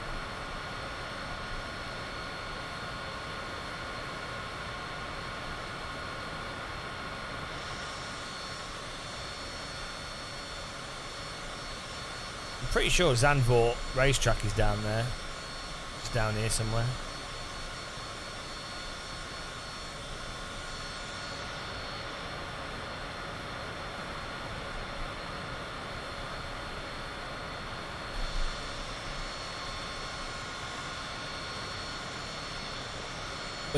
What's that Dutch airfield? Schiphol. What's it called?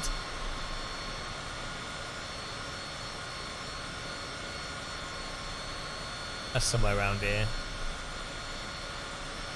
Absolutely insane. Schiphol.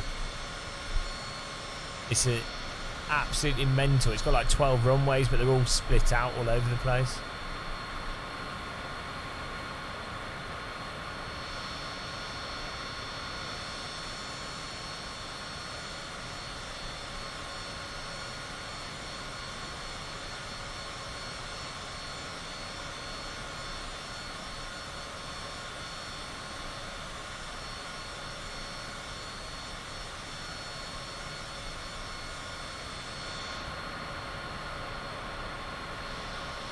I mean, I think the browser flight sim has this beat for graphics.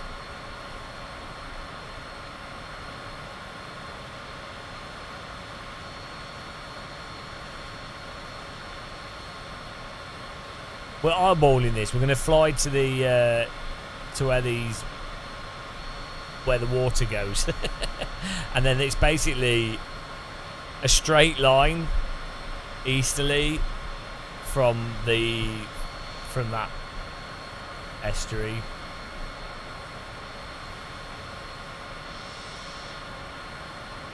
Why is that aircraft, a propeller aircraft, travelling at like 500 knots? Does it make any sense?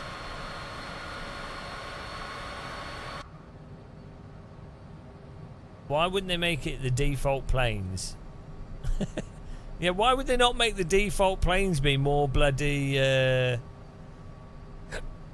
If it's a jet plane, why not make it a default jet plane? I really don't understand this game. Like again, what is it with sim developers? And yeah, it is a plane we don't own. But then, if you have a plane that's travelling at 300 knots, it's not a propeller plane, probably not. So they should have placeholder jets and stuff. Is that Amsterdam there?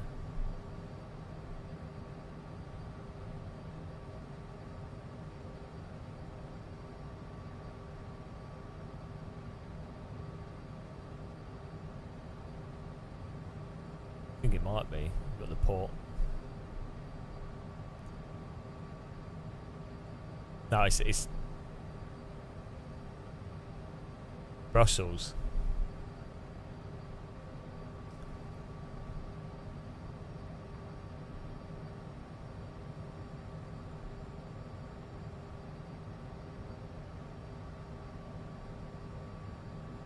Look, there you can see the world's worst the world's worst train station.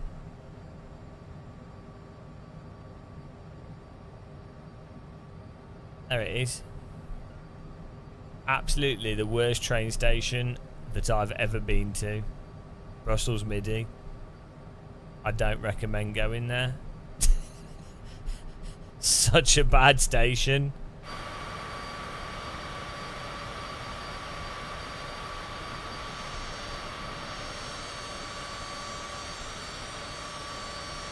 Actually, yeah, I definitely would say Brussels Midi is genuinely the worst train station I have ever been to in my entire life.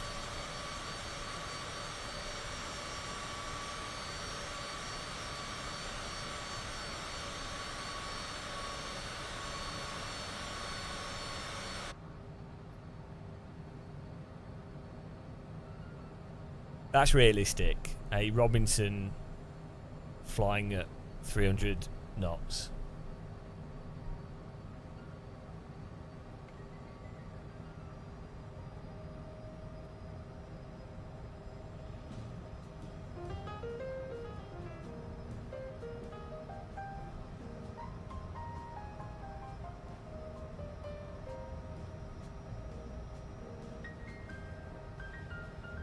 Amsterdam's actually really quite north.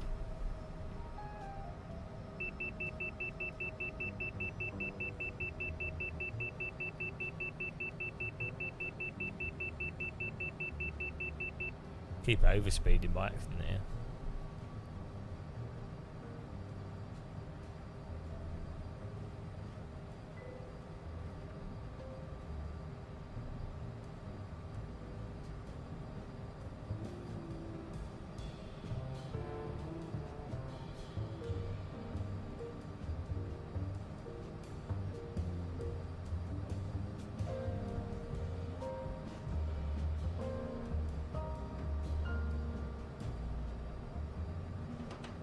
What is that? Passenger jet going well fast. Alright, we're going to just turn right here.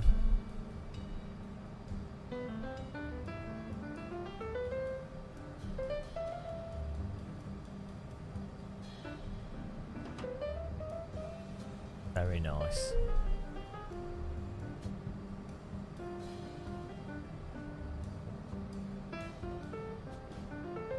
Well, he's probably doing like 300 knots, but in the opposite direction to us.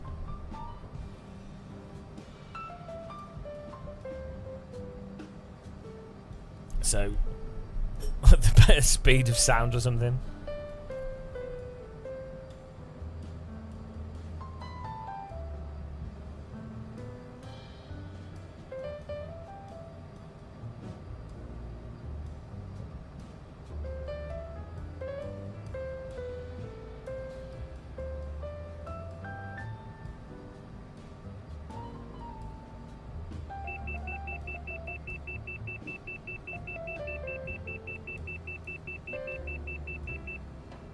Trying to just stay at 300 knots. We could probably use the autopilot, but I think that's cheating.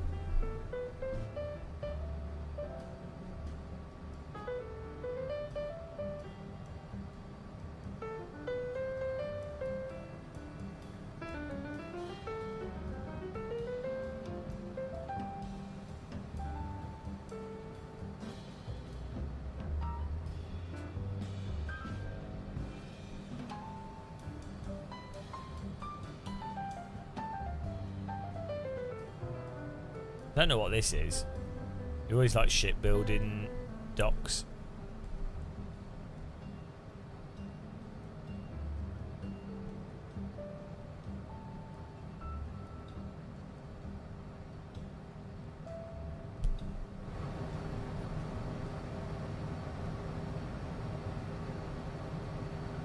The game will crash before we do, probably. Hello. Formation private jet flying.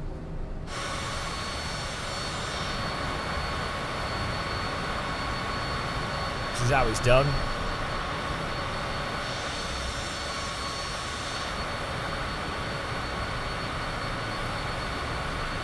This is how sim racers travel to Sim Racing Expo.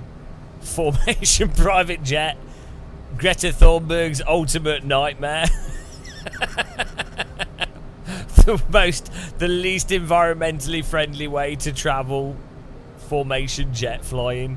Each jet could carry like 15 people, but there's just one of us in each jet. Why not?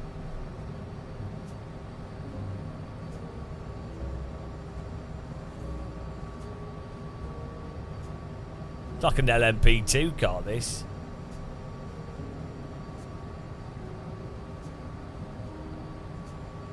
Yeah, they're only basic jets, you know.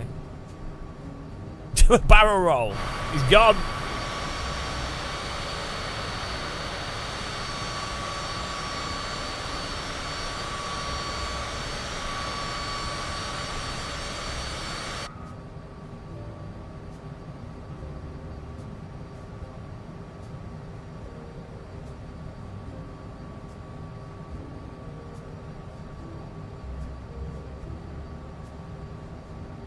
Apparently this is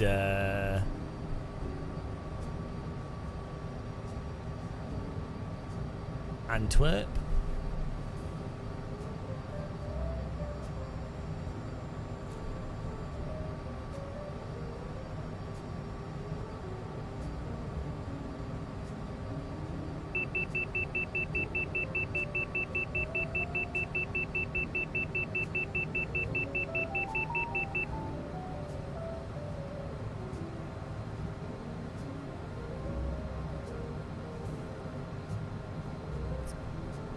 Popcorn's ready.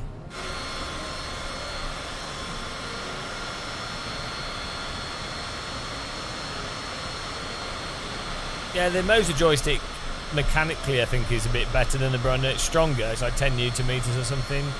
And I think it's a little bit smoother.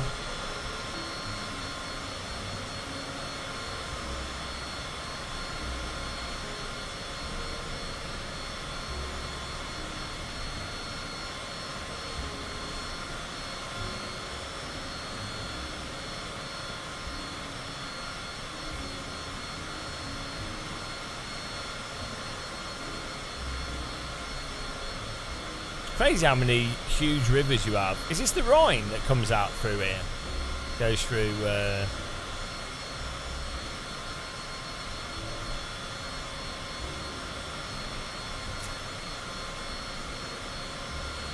No, it's the Schelt. Obviously.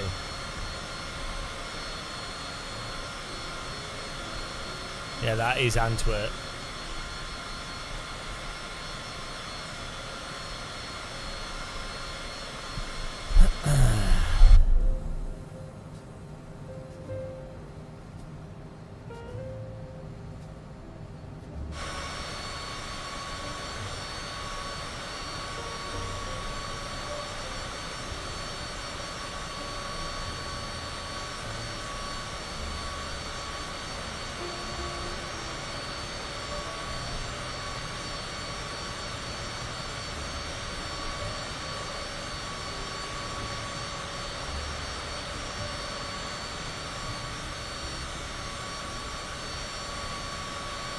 You need to adjust the contrast of this.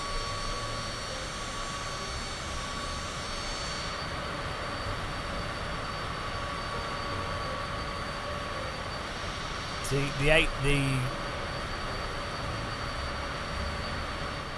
HDR or the tone mapping or whatever is a little bit. It's all right on the ground, like that's great, but this is like super bright.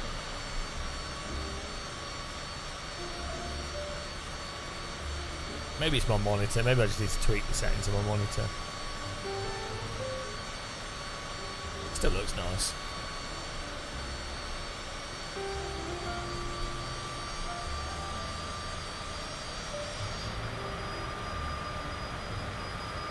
Yeah, he's massive.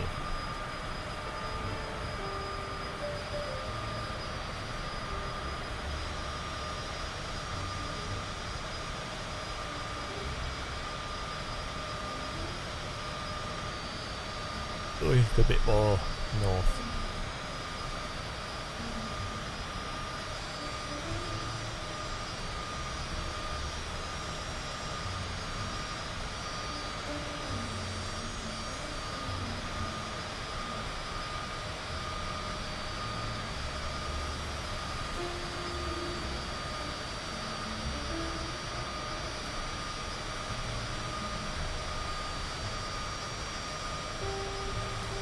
How difficult would it be to get into Taylor Swift's private jet? I mean, I don't know. Why do you want to get into Taylor Swift's private jet?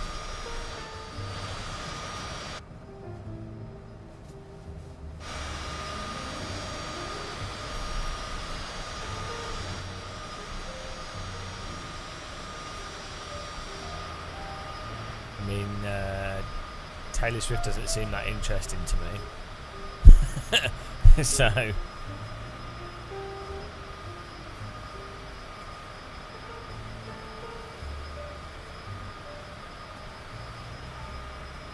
He's just another generic pop singer.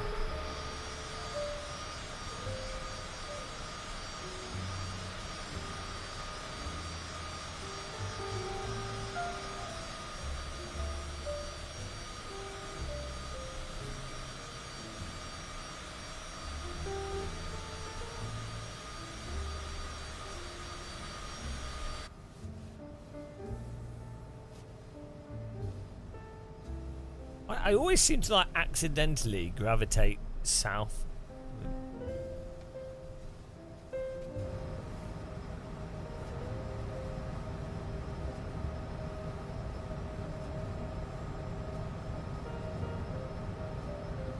I think we should get to Duisburg. Ah, you're such a Duisburg. What a Duisburg. Hello, Mike. Welcome to the Game of Muscle Airways.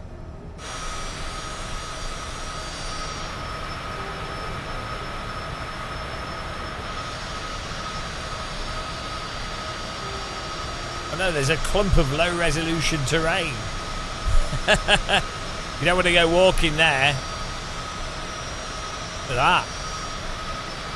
Why is there a clump of mega... Maybe there's like a secret facility. That's random.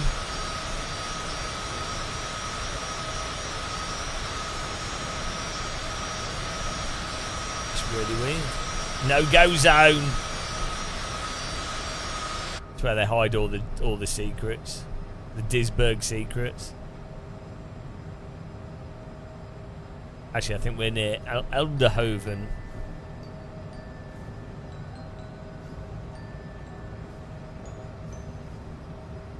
So I'll Google what EBBL is.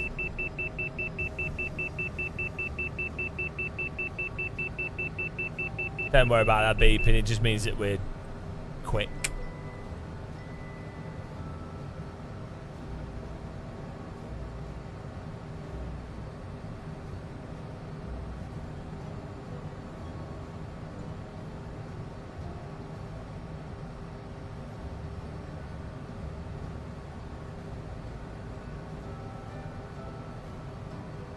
European Brazilian butt lift.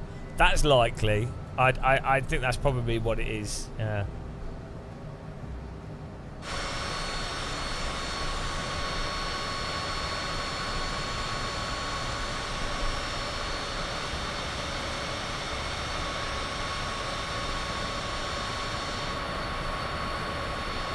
Bloody hell, look at that canal.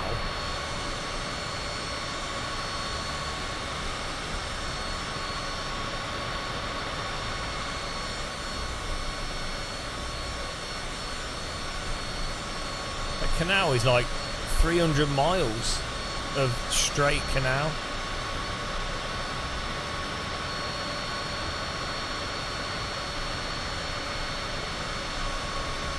It's crazy. What on earth?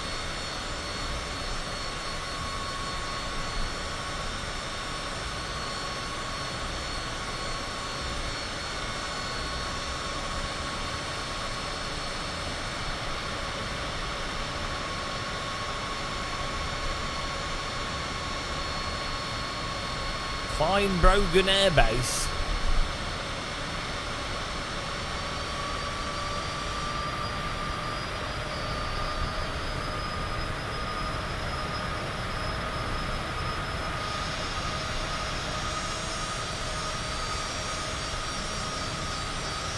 We can go inside. The engine's quieter on the inside.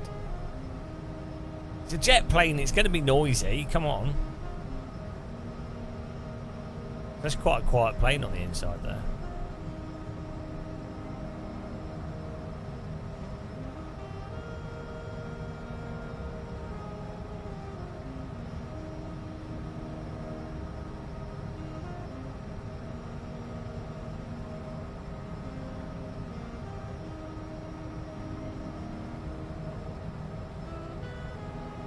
Oh, it's top secret.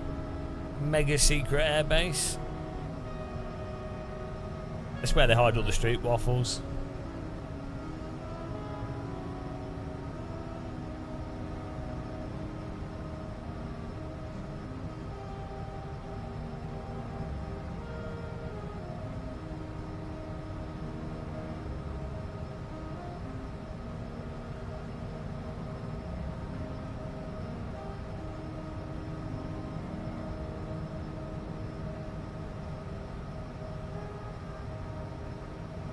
Ooh.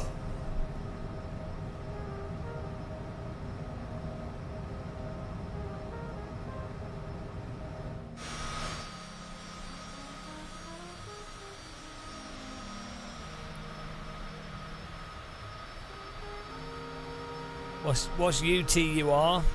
This little airfield down here. Oh, it's closed.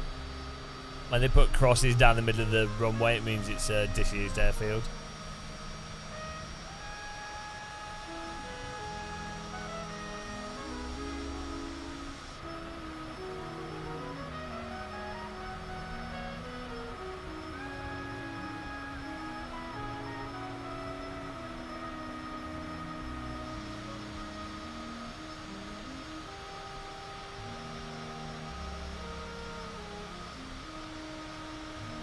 It shouldn't be that far away, actually. Can someone just EDLE? Can someone tell me what airfield that is?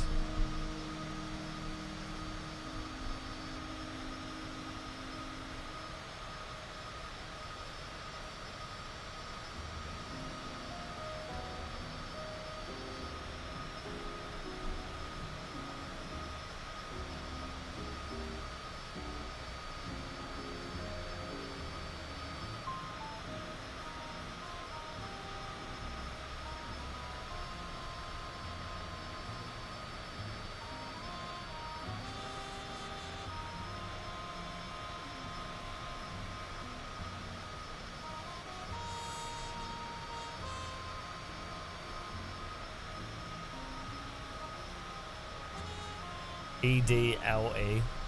Echo Delta Lima Echo.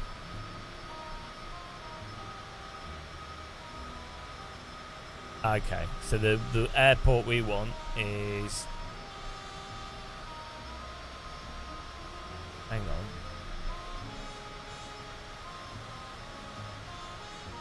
Where's Dortmund? Is Dortmund EDLW?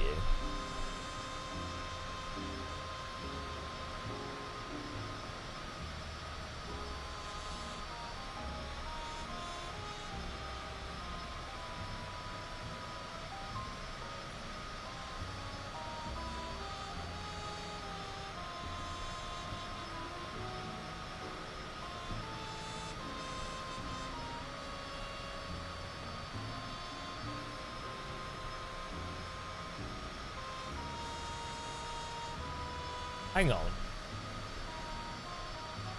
Is that Dusseldorf Airport there? EDLN. Looks like it.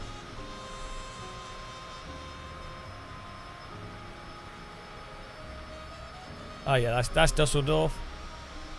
So Cologne's down here on the right. Cologne Bonn. And yeah, that's the graveyard. That patch, right? That patch of trees just there is a bloody massive graveyard. I got lost in it on my e-scooter trying to get to the airport. Right, so we want to go north a bit.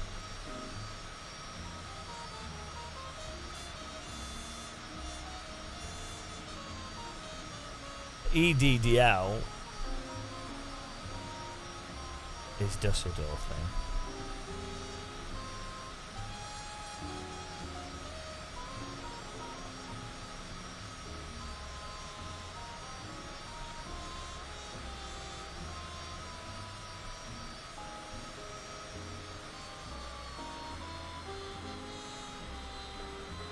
Yeah, also we're overspeeding by like a few hundred knots.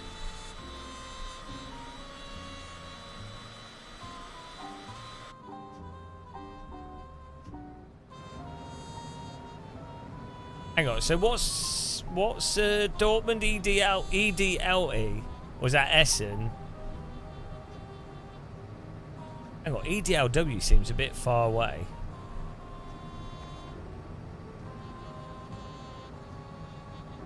Can't be right.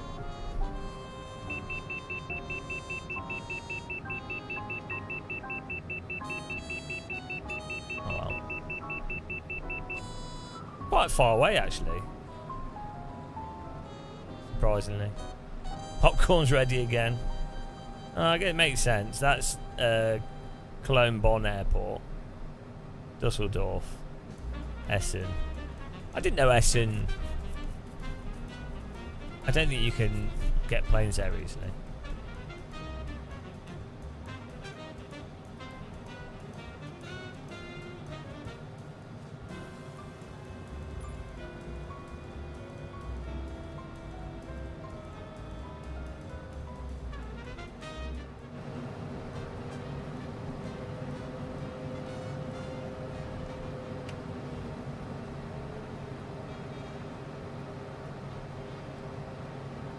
We're landing at Dusseldorf, EDLW, Echo Delta Lima Whiskey. Novotny's like, oh, I like a whiskey. Oh.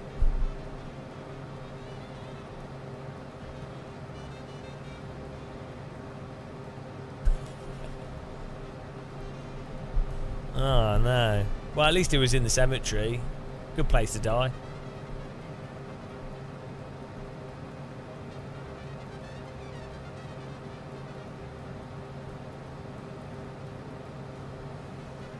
We're a little bit high here.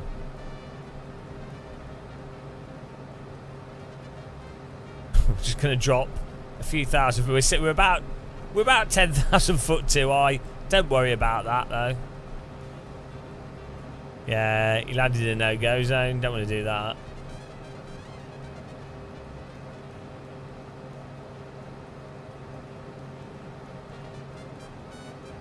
We could fly over Dortmund before we land.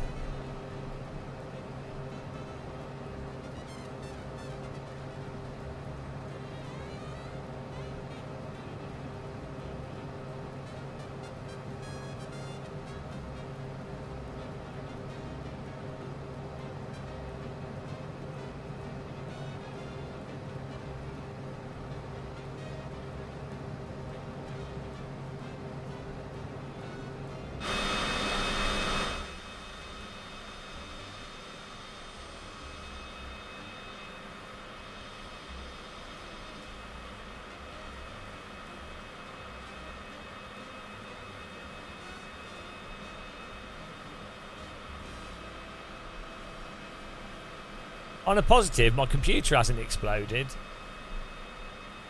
That's always nice. That's always a... Maybe I just overclocked the graphics card too much.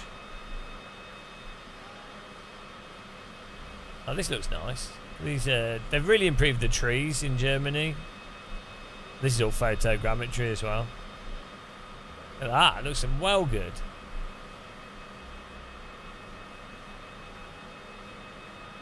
No, I haven't undervolted it. Oh, this looks so good. Look at these trees. Buildings. Photogrammetry is amazing for flight sims.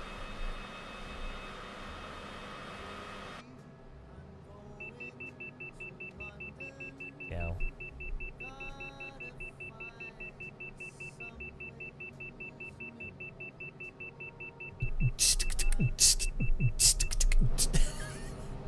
That's what you're supposed to do when you overspeed.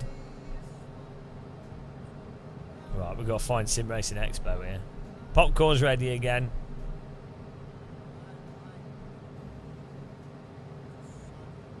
Should be able to see the football stadium, should be pretty clear. The thing is, we've probably flown over... Oh, it's bloody raining! How we're meant to see when it's raining. There's a little dirt track down there. Where's the city centre? What is this? That looks amazing, doesn't it? Look at that. The clouds and everything. Alright, I think we've... Oh, shit. Can't see anything. Is that the airfield? Okay. So this we flew over the city centre because the airfield's a bit...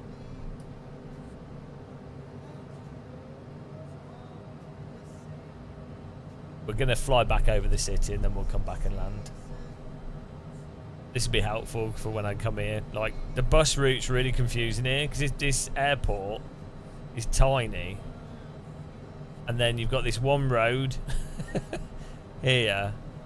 This one road that... Oh, there's a train line there. Like, yeah, so the road, you have to get a bus. Is there a station here? You get on the train. Oh, there's a station there. That's handy to know. We could walk from the airport to the station and then get this train to the city centre. They're like the... Dortmund airport has like the least useful staff known to man. It's like you land there and there's nobody there. There's nothing there at all. Like it's bizarre. It's such a weird airport. It's like it's even more like vacated than Donington, East Midlands. Right, so this city should be down here. We flew over it.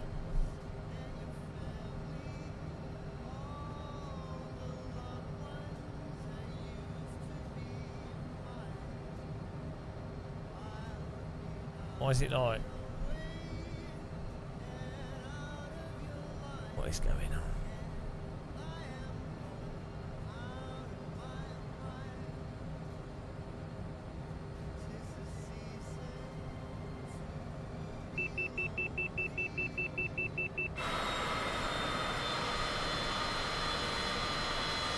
Oh, here we go. Oh, there it is. This is the city down here. It's very green. So, Sim Racing Expo's in that building here. So, see the circular building? That's a ice hockey pitch. And then where my nose is. There, that's where they do Sim Racing Expo. It's a pretty cool ice hockey pitch. There's a football stadium.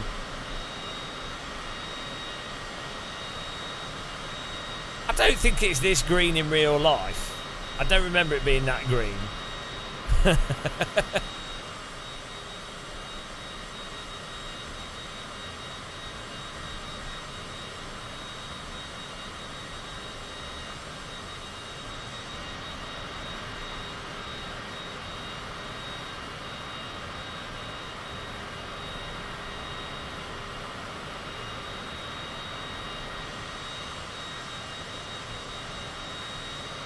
Weird that that's photogrammetry. I don't know why they've particularly done this city as photogrammetry. Right, let's land.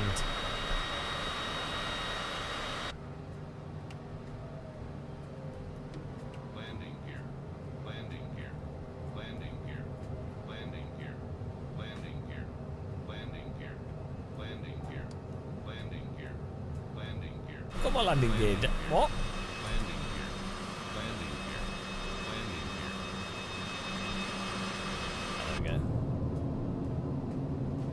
So we're going too fast for the landing gear to deploy. We're doing a military landing. Here we go. Fasten your seat belts.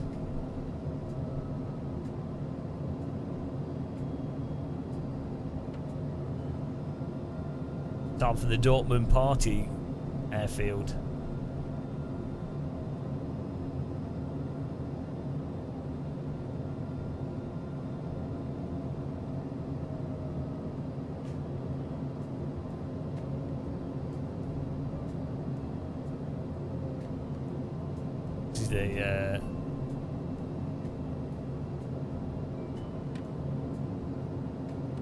We're coming in a little bit too fast, a little bit too high. Don't worry about it though. Maybe we can use a bit of slip to slow us down.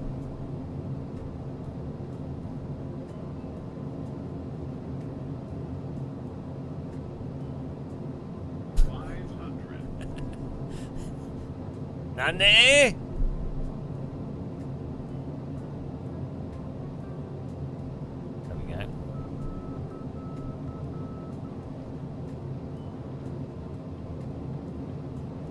Nailed it, guys. Okay, we're going to be landing a bit fast. Don't worry about that, though.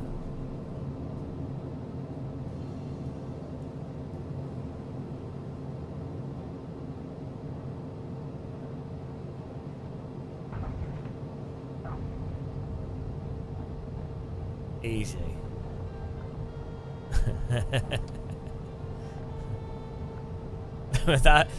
See, in a game that looked not too bad. In real life, that would have been head smashing against floors. Thomas, let's move out of the way of Thomas there. What's he doing? Oh no, it's a terrorist attack! Thomas being a terrorist. Right, let's go to the airfield. We can do a bit of a Dortmund helicopter flight.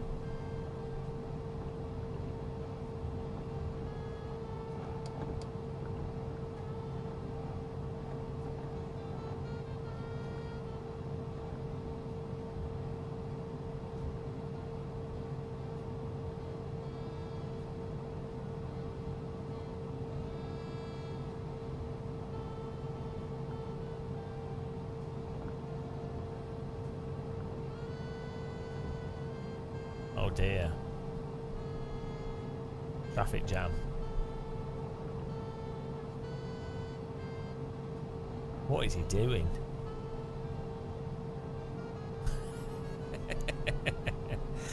It's just the way he's rotating. Oh dear. This is what you do with passenger. You can't go that way. That's what the X on the floor means. The X means niche.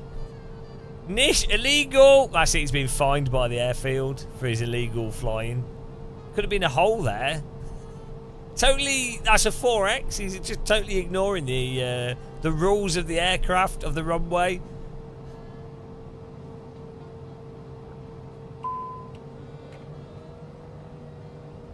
Oh no, now he's on the grass, 1X. It's reckless. Absolutely reckless taxi driving. I'm gonna take you guys right to the where we go. We've got a little private terminal on the left here. Intentional block. Wait, you missed it, Thomas. It's left here, you idiot. You're going to the passenger terminal. The passengers. He's losing his pilot's license. When are we going this way?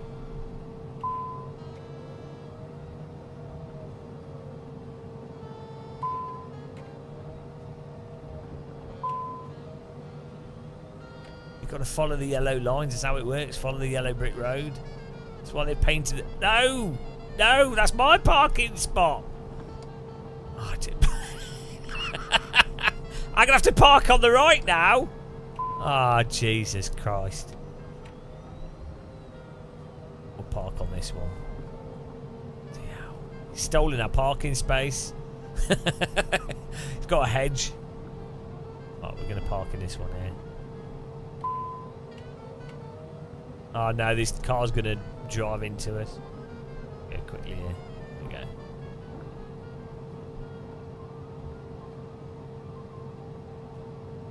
Beautiful.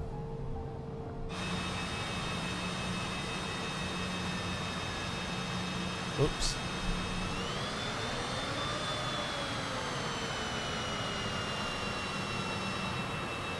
Alright, there you go.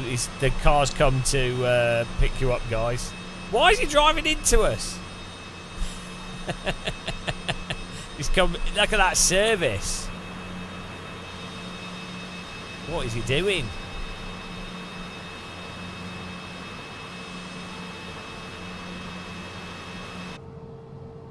Right. Car in the ass. Let's turn the plane off.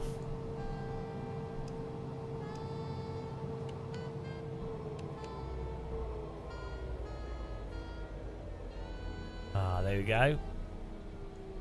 Amazing. We'll get a helicopter. That's good. Good flight.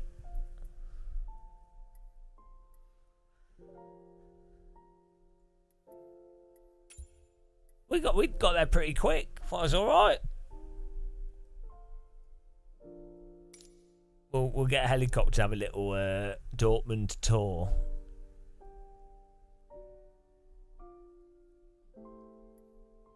That was the Flughafen Dortmund, everyone's favourite airfield.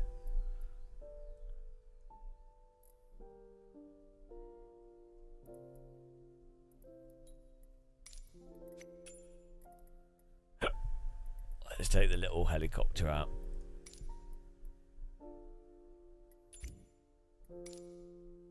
Hello, Simply Dabble. Oh, it's Venice. Looks nice.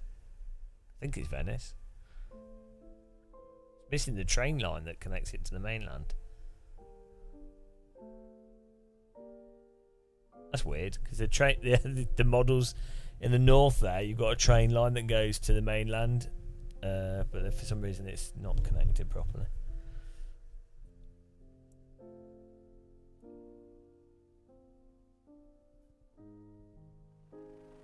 Wagyu steak.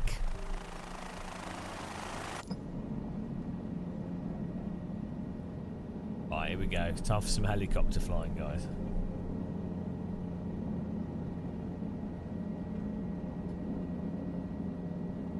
Hopefully Moser do a helicopter collective. That'd be good. Hello, it's a bit windy.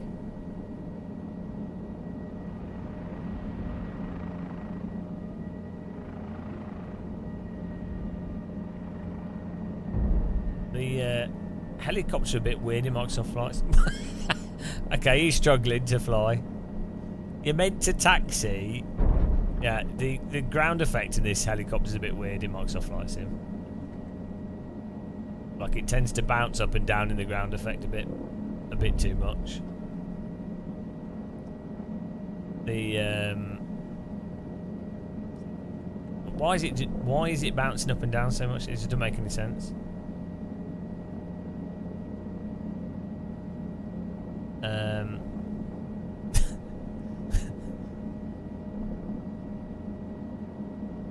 Yeah.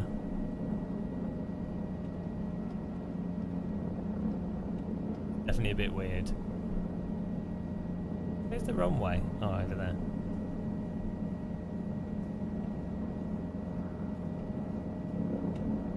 The, what is it, flying side helicopter's a lot better.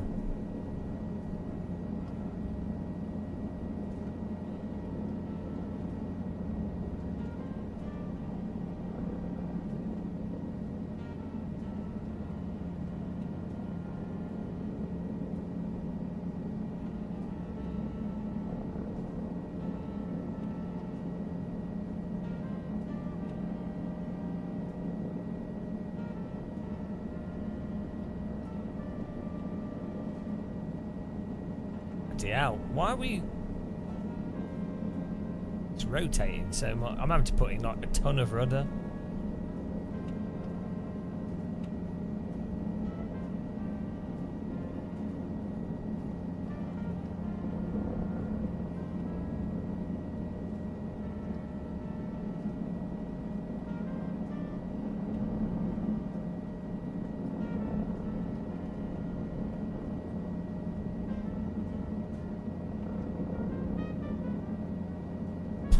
What is going on? Is it gusty or like really gusty or something?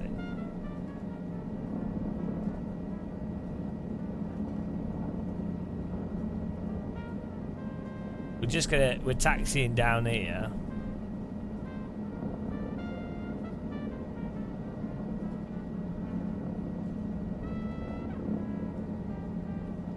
I think it might just be really gusty.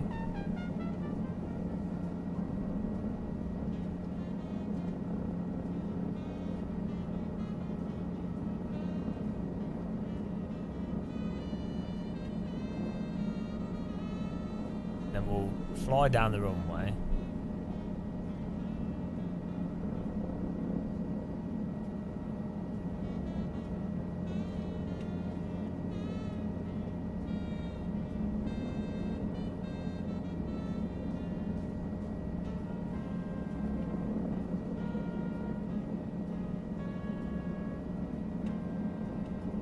Yeah, flight sim is nice and relaxing.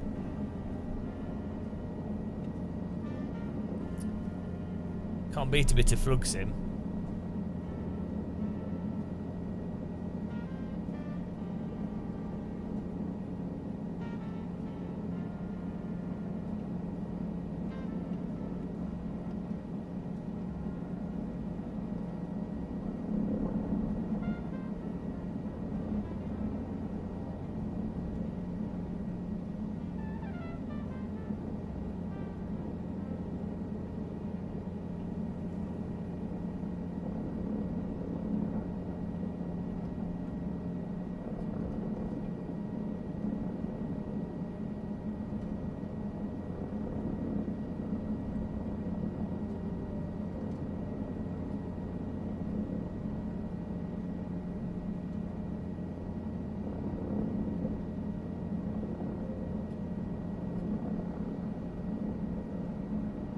I'd quite like to do this in real life. It'd be good fun.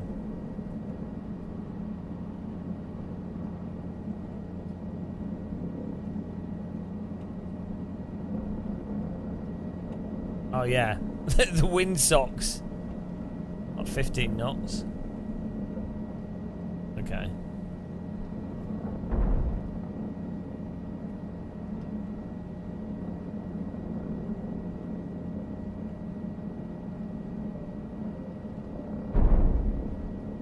Dear hell.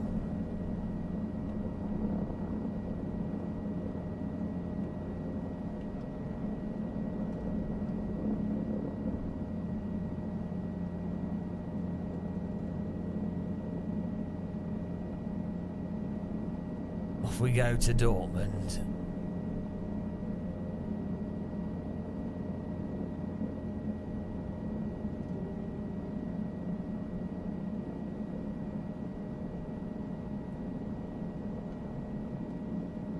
Sim's running pretty well.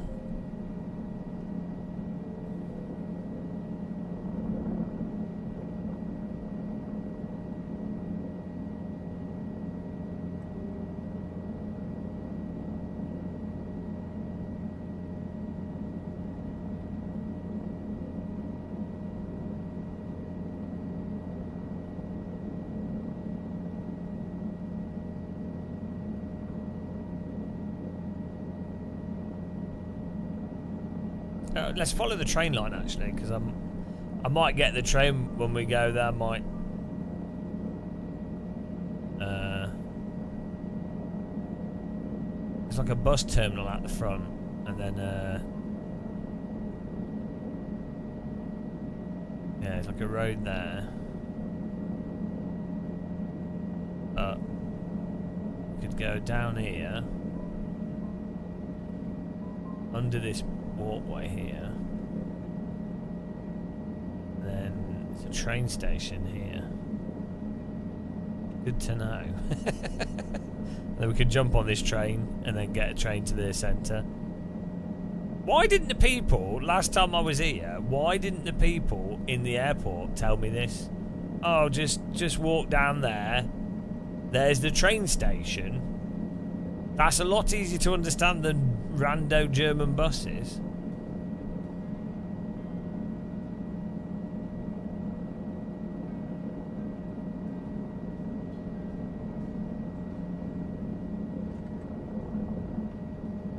Probably faster as well.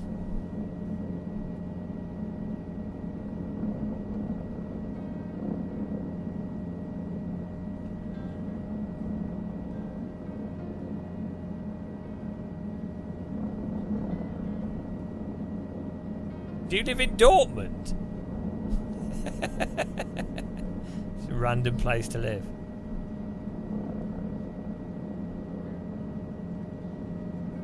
Hang on, where's the train line just gone? Oh, does it go underground there?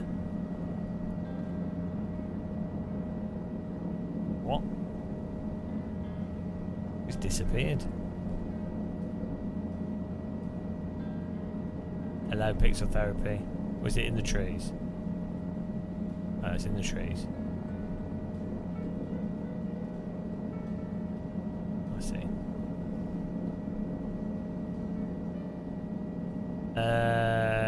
Yeah, I have. DCS does have the best helicopter physics. They're a little bit too slidey, if that makes sense. Like there's not enough air resistance off the body of the helicopters. But they're definitely the best helicopters. It's the Assetto Corsa of helicopters for sure. They're a bit too floaty, do you know what I mean? Like a real helicopter, if you're going really quickly into the wind, the side of the helicopter will, like the air pressure on the side of the helicopter will slow it down. Especially like with a Huey or something.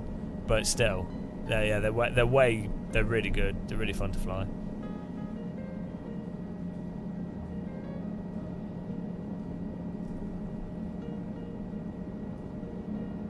Problem with DCS is the force feedback joystick I'm using doesn't support the force feedback, so I'd have to mod it. But I'm hoping the Moser FFB joystick works out the box with DCS. I think it does, but it'll be interesting.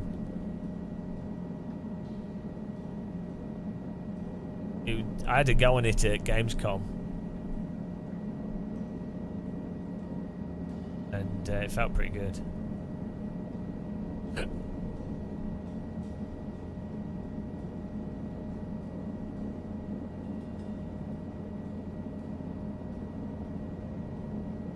There's solar panels on that.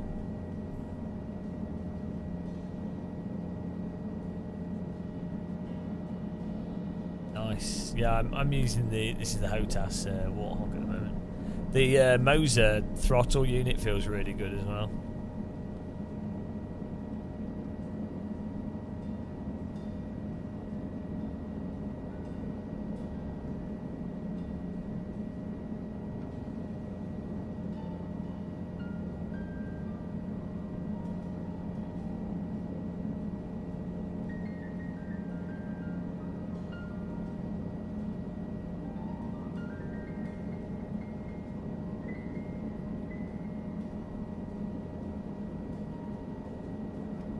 Yeah, they said they would, yeah.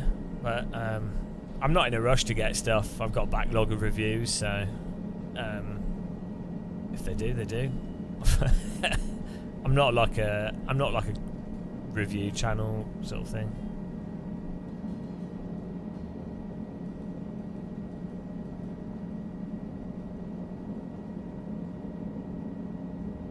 It's drift roundabout. That'd be well good. Just come off the motorway, do like a massive drift. There's a fancy pants development. This.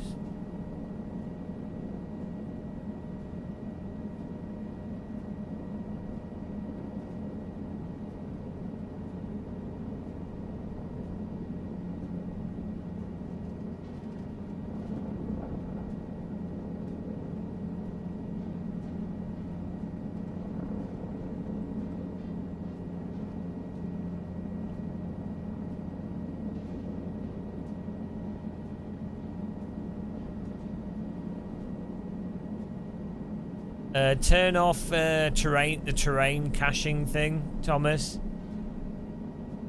That's a big problem with Flight Sim. Is it called terrain cache? It's the thing that caches the terrain causes stutter for a lot of people. Yeah, I mean, I've walked around most of Dortmund. This is pretty... I mean, it's too green. It's not this green in real life. But it's, yeah, it's good.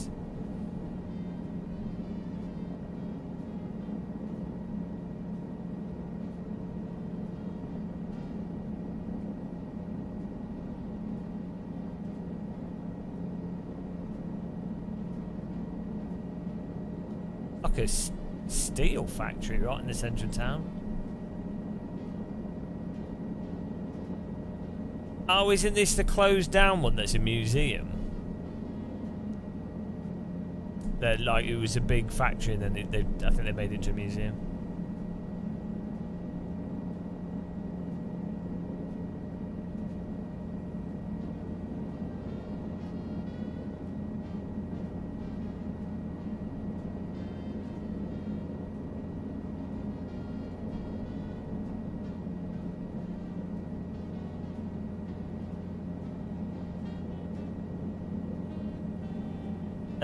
No, I don't know. Is it cool? Yeah, I don't know what it is, Thomas. There's definitely a setting though that a lot of people are talking about. All right, BRT, have fun. Right, where's this? So these are the football clubs. There should be a station down here.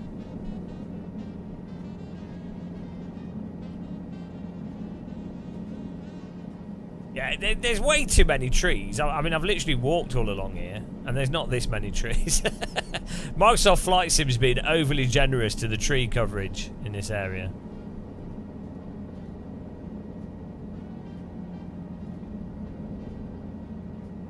Is that an outdoor swimming pool? What on earth? No, it is. Not exactly hot in Dortmund, is it? And it's got a diving board as well. It's crazy.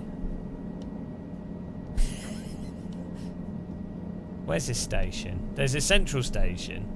Don't know if this. I'm following this train line because we're coming here in a month, and I want to work out how to get from the airport to the town.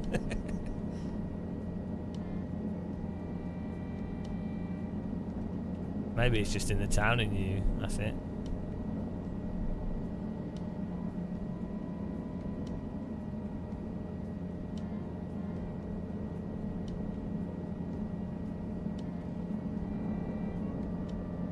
Weird. No, the town centre's this way.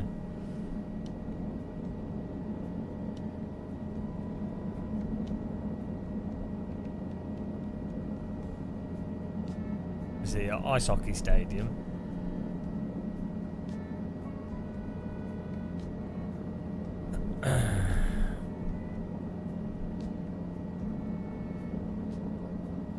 Yeah, like this is a main road in real life here. This is like a main road. It's not got.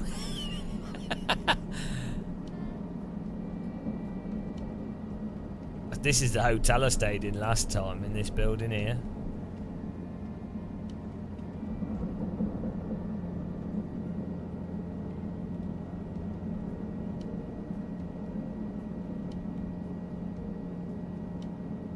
Right, because this is late. This is LiDAR. I don't know why the trees are so big. Why are the trees all huge? Why are the trees? Why are there trees every? What's going on? Is it the trees are broken? All the trees are massive. The streets filled with trees. What? Yeah, I don't know what's gone on there. Maybe it's a bug.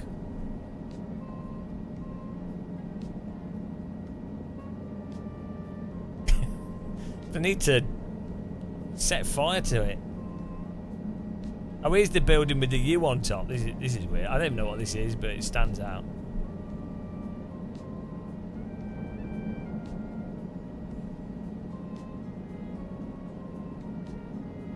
I don't know why you put a big square U on top of your building, but why not?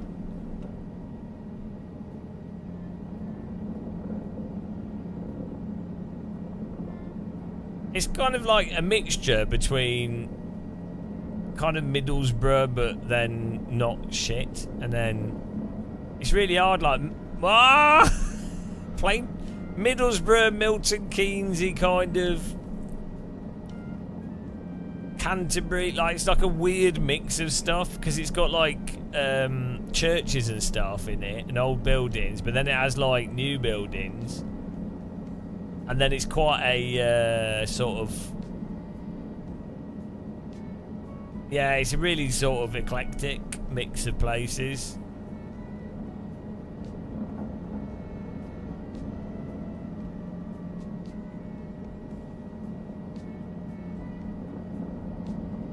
There's like a random there's a lot of clothes shops in Dortmund of fashion stuff. Why is it not? I think Thomas is just he doesn't seem very in control of his helicopter plane.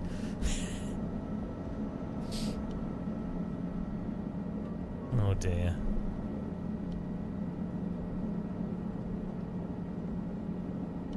What's funny is behind this church here, this building is like a big, like a Saturn, which in basically like a PC World, German PC World, but right next to an old church. It's really weird. It's all right. As far as places go, it's not too bad actually. It's like, yeah, if you got Burton-on-Trent, Milton Keynes. It's got loads of like nice places to eat and things. It's quite pleasant, but that's how Germany is in general. This is just kind of pleasant. Even the places like Dortmund's on this, in terms of like German towns, it's a bit dull. But it's totally fine. Feels pretty safe and. Ah, Thomas.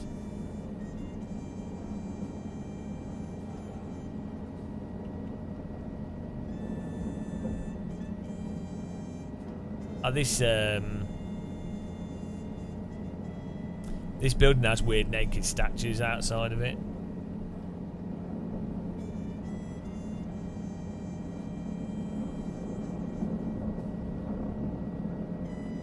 This thing is an underground train station.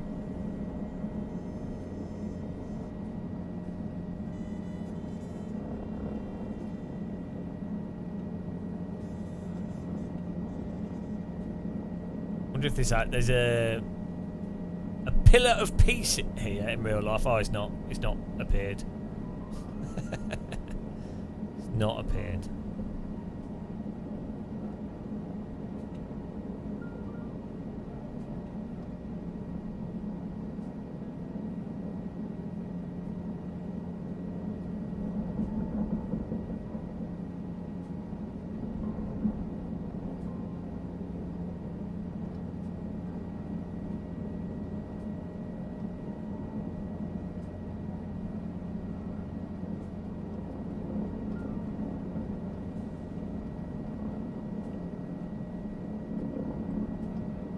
No filter needed, Nespresso.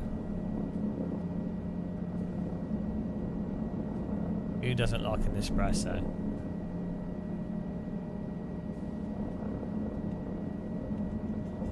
Yeah, it's melted. Should we land in the middle of the football stadium?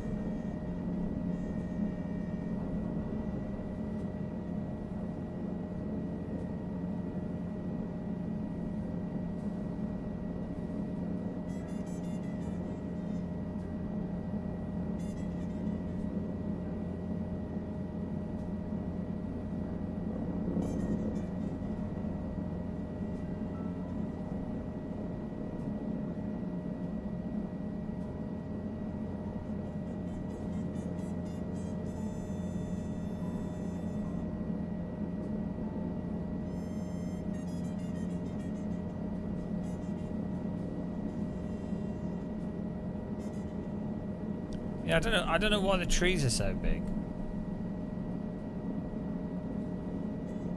Oh, they've got floating cars.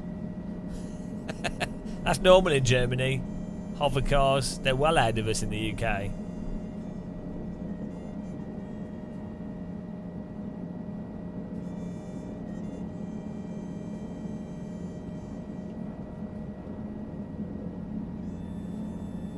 We don't have floating cars yet. There's a lot of churches here, though. I didn't really understand why there's so many churches here.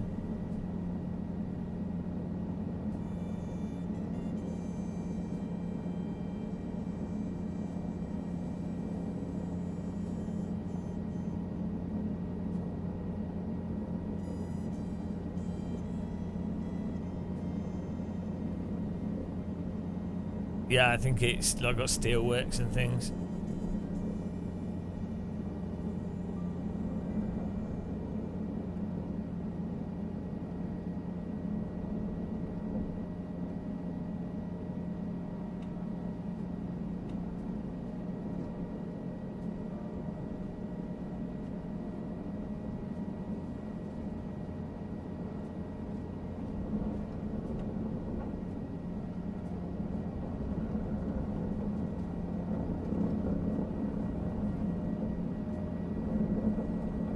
Score a goal.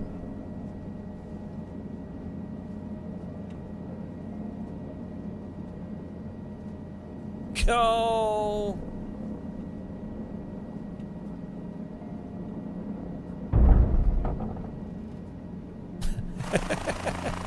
Imagine just casually. Imagine casually landing a helicopter in a football stadium.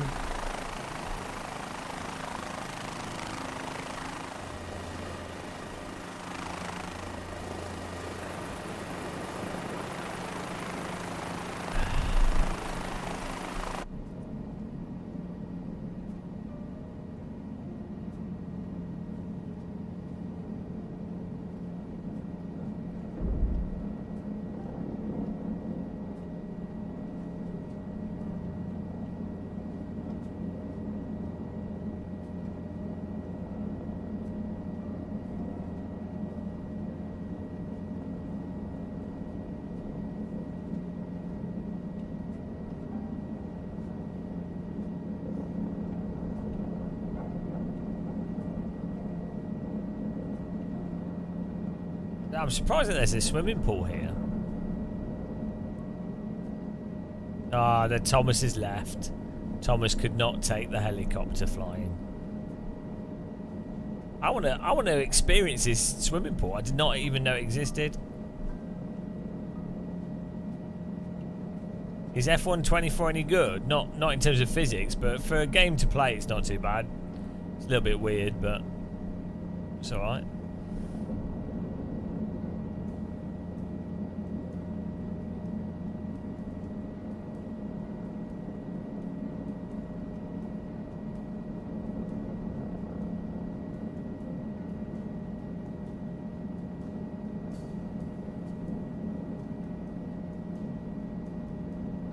There's a lot of sporting stuff in Dortmund.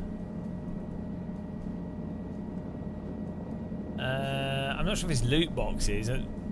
It's more you can buy weird. Yeah, I don't know. We've got a campsite down there.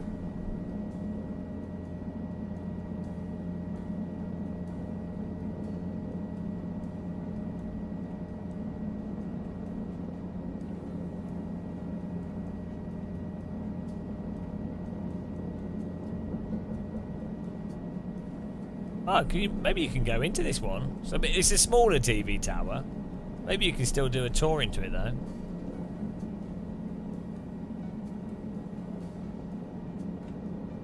Germany loves their TV towers. Germany is the land of TV towers.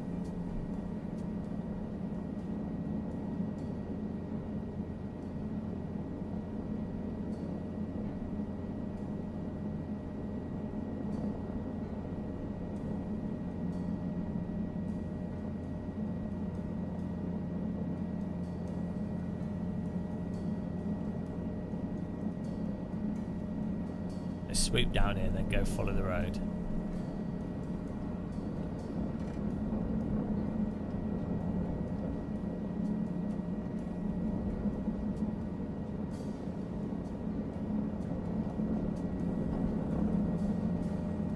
They've overdone the trees just a bit.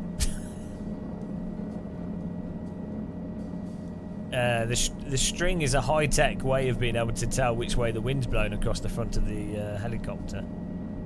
It works.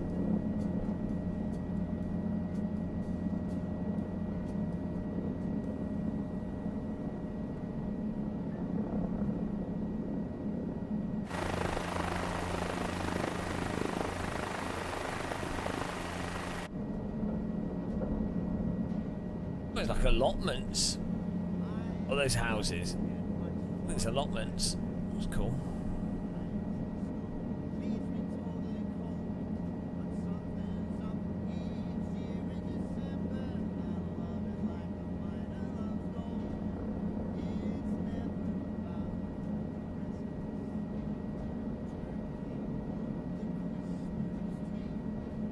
I say tennis courts and then one of those inflatable indoor ones.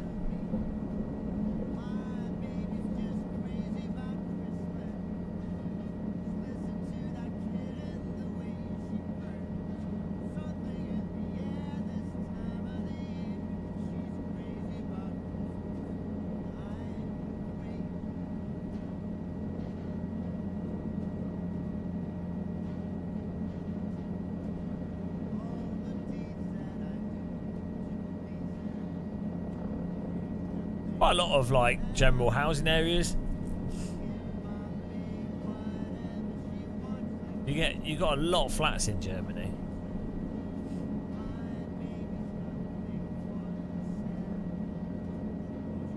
Wonder how affordable it is to live in around Dortmund.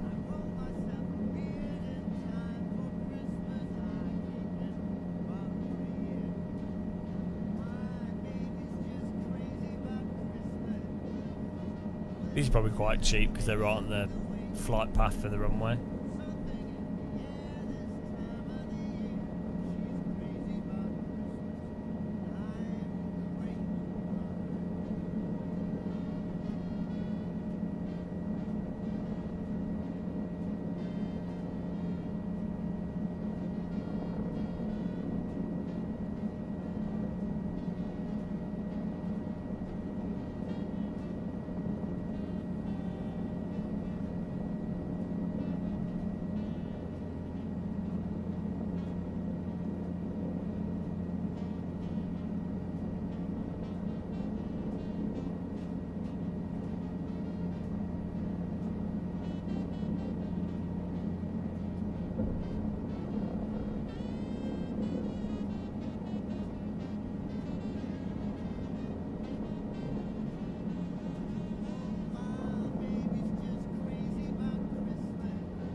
You just fall asleep playing this.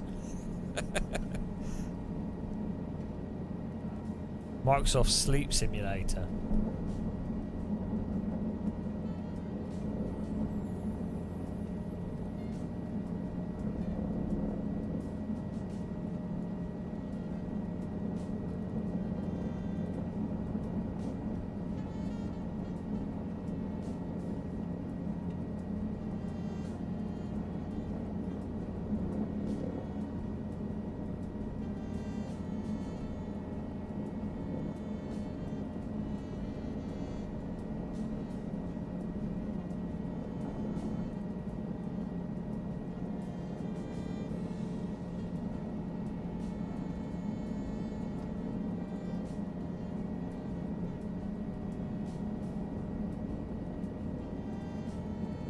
Can I have a helicopter pad?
This is how everyone flies. Oh, a little bit off target. It's how everyone gets to Sim Racing Expo. Okay, it was a nice flight. I need a break and some food.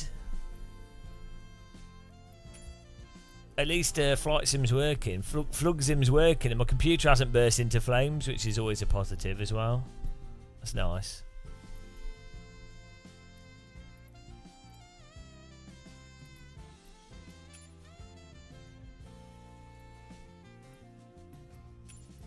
I think everyone's falling asleep. We were downloading all the... Oh dear, it's still going.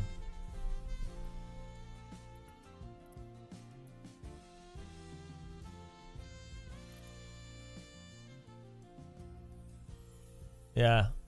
I think I might have a break, guys.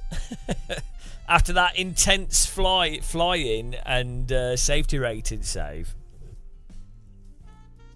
I think it's time to have a little break. Have some food. Cook some dead cow.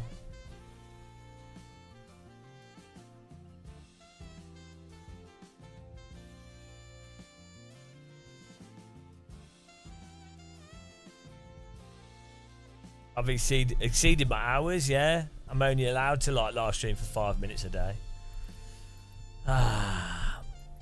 Yeah, I'm gonna cook some food, I think. It's good fun though.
By the cat, you could just do it yourself.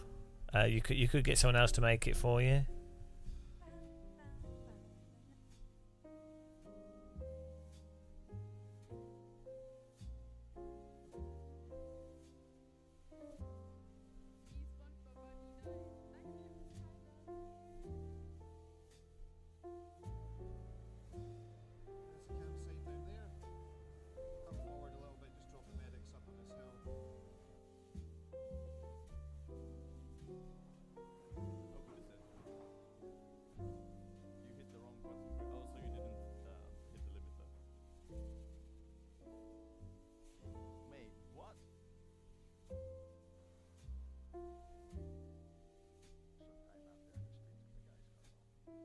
Right.